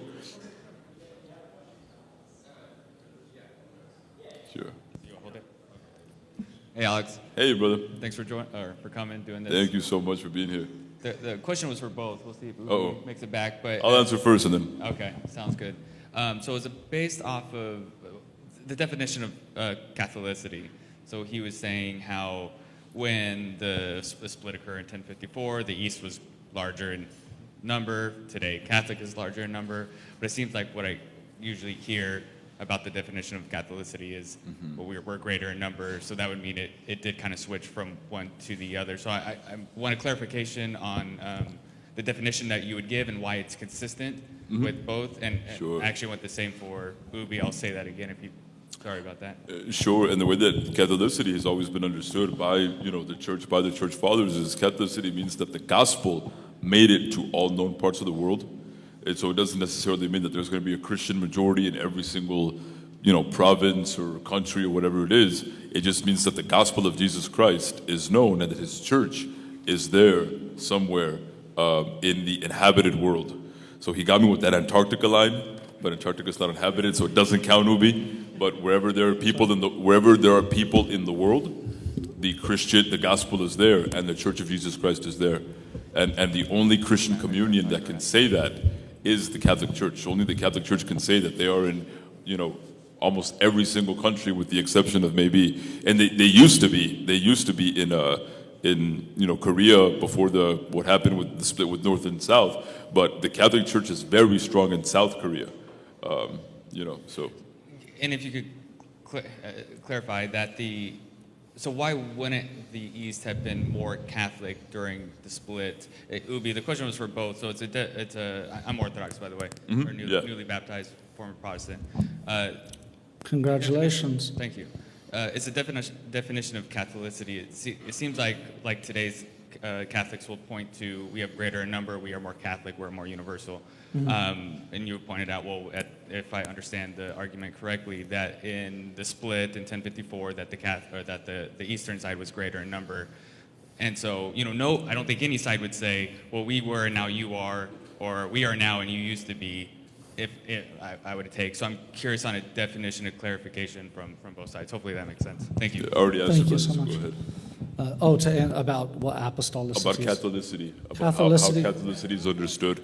As far as because I said in my opening statement about the numbers, right? And now that I could have worded it better and said that Catholic Christianity was what reached the entire known world and inhabited world. But how would you understand Catholicity from the Orthodox perspective? Well, within the patristic writers, it's a variety of definitions of what it means, but they seem to think of it in terms of it lacks nothing. Once in a while, you'll see someone say well, it's in the whole world, which for them, in the 400s, Christianity was in the whole world. No. But it's all relative to the situation, I think. And so a lot of these, I don't want to say that St. Cyril of Jerusalem was being disingenuous when he said it was throughout the whole world. I don't think he was. I think he just, there's sort of that flair that they would use when they would speak.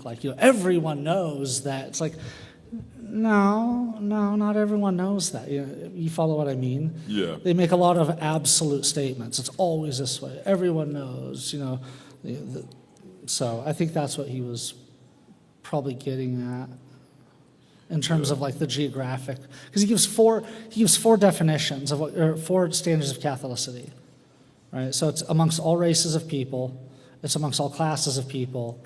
I want to say the dogma misses nothing, and that's spread throughout the world. But at the time that he said that, it wasn't spread throughout the world at all. That was in the late 300s. It was really quite sparse, So I'm actually really interested in this. The topic of the debate is the Orthodox Church, the one Holy Catholic Apostolic Church. Is this for me or for him? For both of you, actually. Oh, okay. Yeah. And so you were talking about how the first millennium church, it looks the same as the second, right? And so the question for you, and then I have a question for him real quick. The question for you is and I'm sorry, I'm not that well versed in Orthodoxy, so I'm sorry if this is a stupid question. That's fine. No, the fact that the fact that you came here today, I'm very thankful for. Two, well, thank you for coming also. Yeah, and then the fact that you have come and ask questions is very humbling. I'm always humbled when people ask me questions because I'm just kind of who am I? I'm just a guy who likes history, Latin, and Costco pizza. So, you know, I mean, but, I mean, Pizza is Italian, so you're closer to Rome than you thought. You know, you know, I had, Oh man, he you got know, you I there, had bud. forgotten. He I got was you there. I was there a while ago. And I'd forgotten how great the hot dogs were. Those are Frankfurters. That's Protestant, right? Oh man. No, I mean I mean You're really universal. You're asking excellent questions, and I mean you say them very articulately, and so yeah, thank you for coming. so my question is for you, Ubi. Since the Orthodox Church teaches that a council only becomes ecumenical when it is received by the whole church or by consensus, wouldn't the continued rejection of Orthodox councils by the Bishop of Rome, who historically was part of the consensus? I'm having a hard time hearing. Could you sorry. read a little louder? and Yeah, since the slower? Orthodox Church teaches that a council only becomes ecumenical when it is received by the whole church, wouldn't the continued rejection of Orthodox councils by the Bishop of Rome, who historically was part of that consensus, mean that Orthodoxy, by its own criteria, can no longer hold a truly ecumenical council? Ooh, this is an excellent question. I was waiting for someone to ask something like this. Okay, so the question is, who left who? Right. So the Bishop of Rome at a certain point just goes, look, guys, you accept this or else. And we're like, huh? I was like, peace out. I'm out of here, okay? Now, if you follow the Catholic view, it's that the entire East rejected the Pope. That's not how we look at it. We look at it as the Pope rejected us. So if you're a spouse in a marriage, look at it this way. If you're in a marriage and say the spouse, and God forbid this happens to you, but like, you know, well, let's give a better example, say a board meeting. Let's say one board member goes, you know what, you guys can either do this, you can vote on this, or else you're no longer on the board, so to say. Well, they don't have a right to do that. They remove themselves from it. And then everyone who's left on that board is like, hey, Bob just left. Where's Bob going? And then Bob goes and starts up, you know, all right, I'm assigning new board members here and there. So the situation is, again, who left who? I mean, we weren't the ones that made the demands early on in the Gregorian reforms, which, by the way, that's a great book by Howe, Howe, Before the Gregorian Reforms. That's an excellent book. Yeah, really, it's about that thick. You can get PDFs of it because it's about $40, but it's very good. And he leads up to what brought in the Gregorian reforms and points out just how radically things changed in the 800s, 900s. Yeah. You also have a very nice suit. Thank you. Where did you get? Are you from Las Vegas? Kansas City, born and raised, but I live in Las Vegas. Okay, well, which part of Las Vegas do you live in? Up north, near Summerlin. Oh, okay, I live way down south.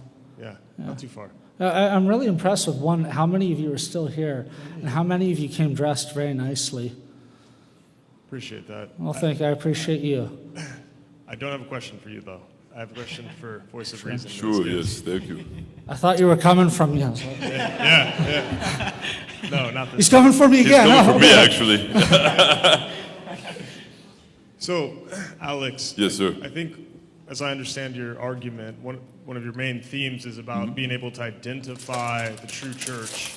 Right. And you're leveling that argument, pushing that forward against the Eastern Orthodox, saying you can't really identify that. And I'm wondering how you can really maintain that type of argument when Joseph Ratzinger and Dominus Jesus specifically taught that the Eastern Orthodox was a true particular church. Right. So how do you reconcile that seeming, your argument seems to contradict itself? So actually, what the Catholic Church has always taught about the Eastern Orthodox churches is that they began because we believe that they are apostolic, they have apostolic succession. Because of that, they have valid sacraments, so you can consider them holy. The Catholic Church has always said that all of the, not just the Eastern Orthodox, but the Orientals and the Assyrians, that they are true local churches. They are churches on the local level, but none of those communions can call themselves the universal church. They're only churches on the local level that have separated themselves from the universal church. Because if we were to just all of a sudden say, oh, they no longer have sacraments, they no longer have holy orders, they no longer have, then we would be an issue because that would mess with our sacramental theology. Because the sacramental theology is that the sacraments leave an indelible mark on your soul. So because I'm baptized, the Catholic Church cannot ever take away my baptism. The Catholic Church can never say, you're no longer baptized. In the same way, a priest that is a validly ordained priest, The Catholic Church can never take his priesthood away. He remains a priesthood forever according to the word of Melchizedek. But if they choose to exercise their priesthood apart from the unity of the universal church, they are exercising their priesthood now validly because it's an ontological reality. They're exercising their priesthood validly, but illicitly because they're doing it outside of Christ's church. So they are validly and illicitly celebrating something that can only licitly be celebrated within the unity of the universal church. So the best that they could ever be would be local churches. But thank God that over the last 1,000 years, since these schisms have occurred, as I'm sure as you know, all of the Eastern, Oriental, and Assyrian churches, they all have Catholic counterparts. So slowly but surely, these schisms are being healed, and local Orthodox churches are coming back into communion with the universal church. This church is a great example of it. It was an Eastern Orthodox church that came back, into communion with the Catholic Church, and now they're part of the universal church once again. And what makes you part of the universal church, because you can identify it, is when you are united to the head. And who is the head? The unique successor of the Apostle St. Peter, who died in Rome and therefore discharged the fullness of his authority in Rome. And all of his successors in Rome have that unique, or his unique successors, and they have that charism that he had to be the head and the head figure of unity for all of the other successors of the other apostles. We just hit the 1 hour mark. What do you say? Yeah, we just take. That was a fantastic question, my friend. God bless you. Great question. How you doing, gentlemen? Hello, hello. How are you doing? Glad to have you here. On behalf of Father Nathan, I'm very happy to have you here and to our community, and we enjoyed your whole day. There's just two simple questions I'd like to ask you. All right. After Constantine recognized the church, what was it called? After Constantine recognized the church, what was it called? Yes, was it called the Orthodox Church? Was it called the Catholic Church? What was it? What was the name he gave these people? Christians and... Well, if I could, you mind if I answer it first? Sure. So even if you read when I read the Confession of Dositheus, even the Eastern Orthodox Church, to this day, they call themselves the Catholic Church. So Catholic, even though the word is an adjective that just means universal, it was used as a noun going back as early as St. Ignatius of Antioch in the year 107. So it was always called the Catholic Church. It was always called the Orthodox Church. But Catholic is mostly what it was called. And like I said, both communions, the Catholic Church and the Eastern Orthodox Church, call themselves the Catholic Church. And so do the Orientals and the Assyrians as well. Yeah, the Assyrians, yeah. Yeah, right, yeah. Thank you. No, thank you so much, yeah. Great question. God bless you. Is that it? Thank you. Any parting words? So, thank you guys all so much for coming. It's been absolutely fabulous having you here.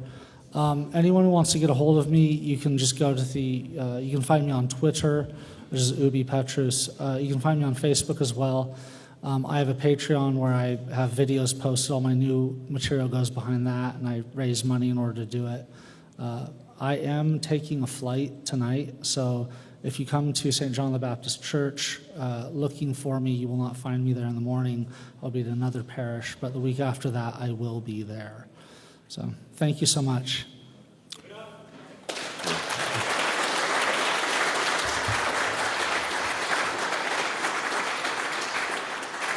And I have nowhere I gotta be, so we can hang out. Look at all the cigars that I have.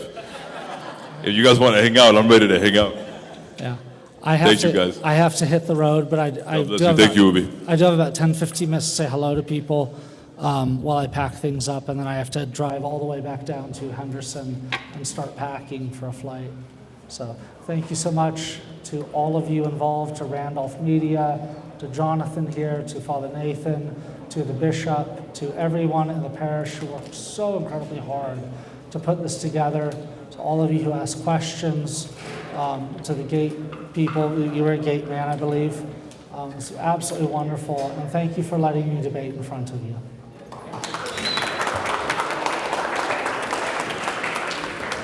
Now I better take this off before I accidentally walk off with it. Thank you so much, Thank you Sean. so much, man. Appreciate it. Thank you.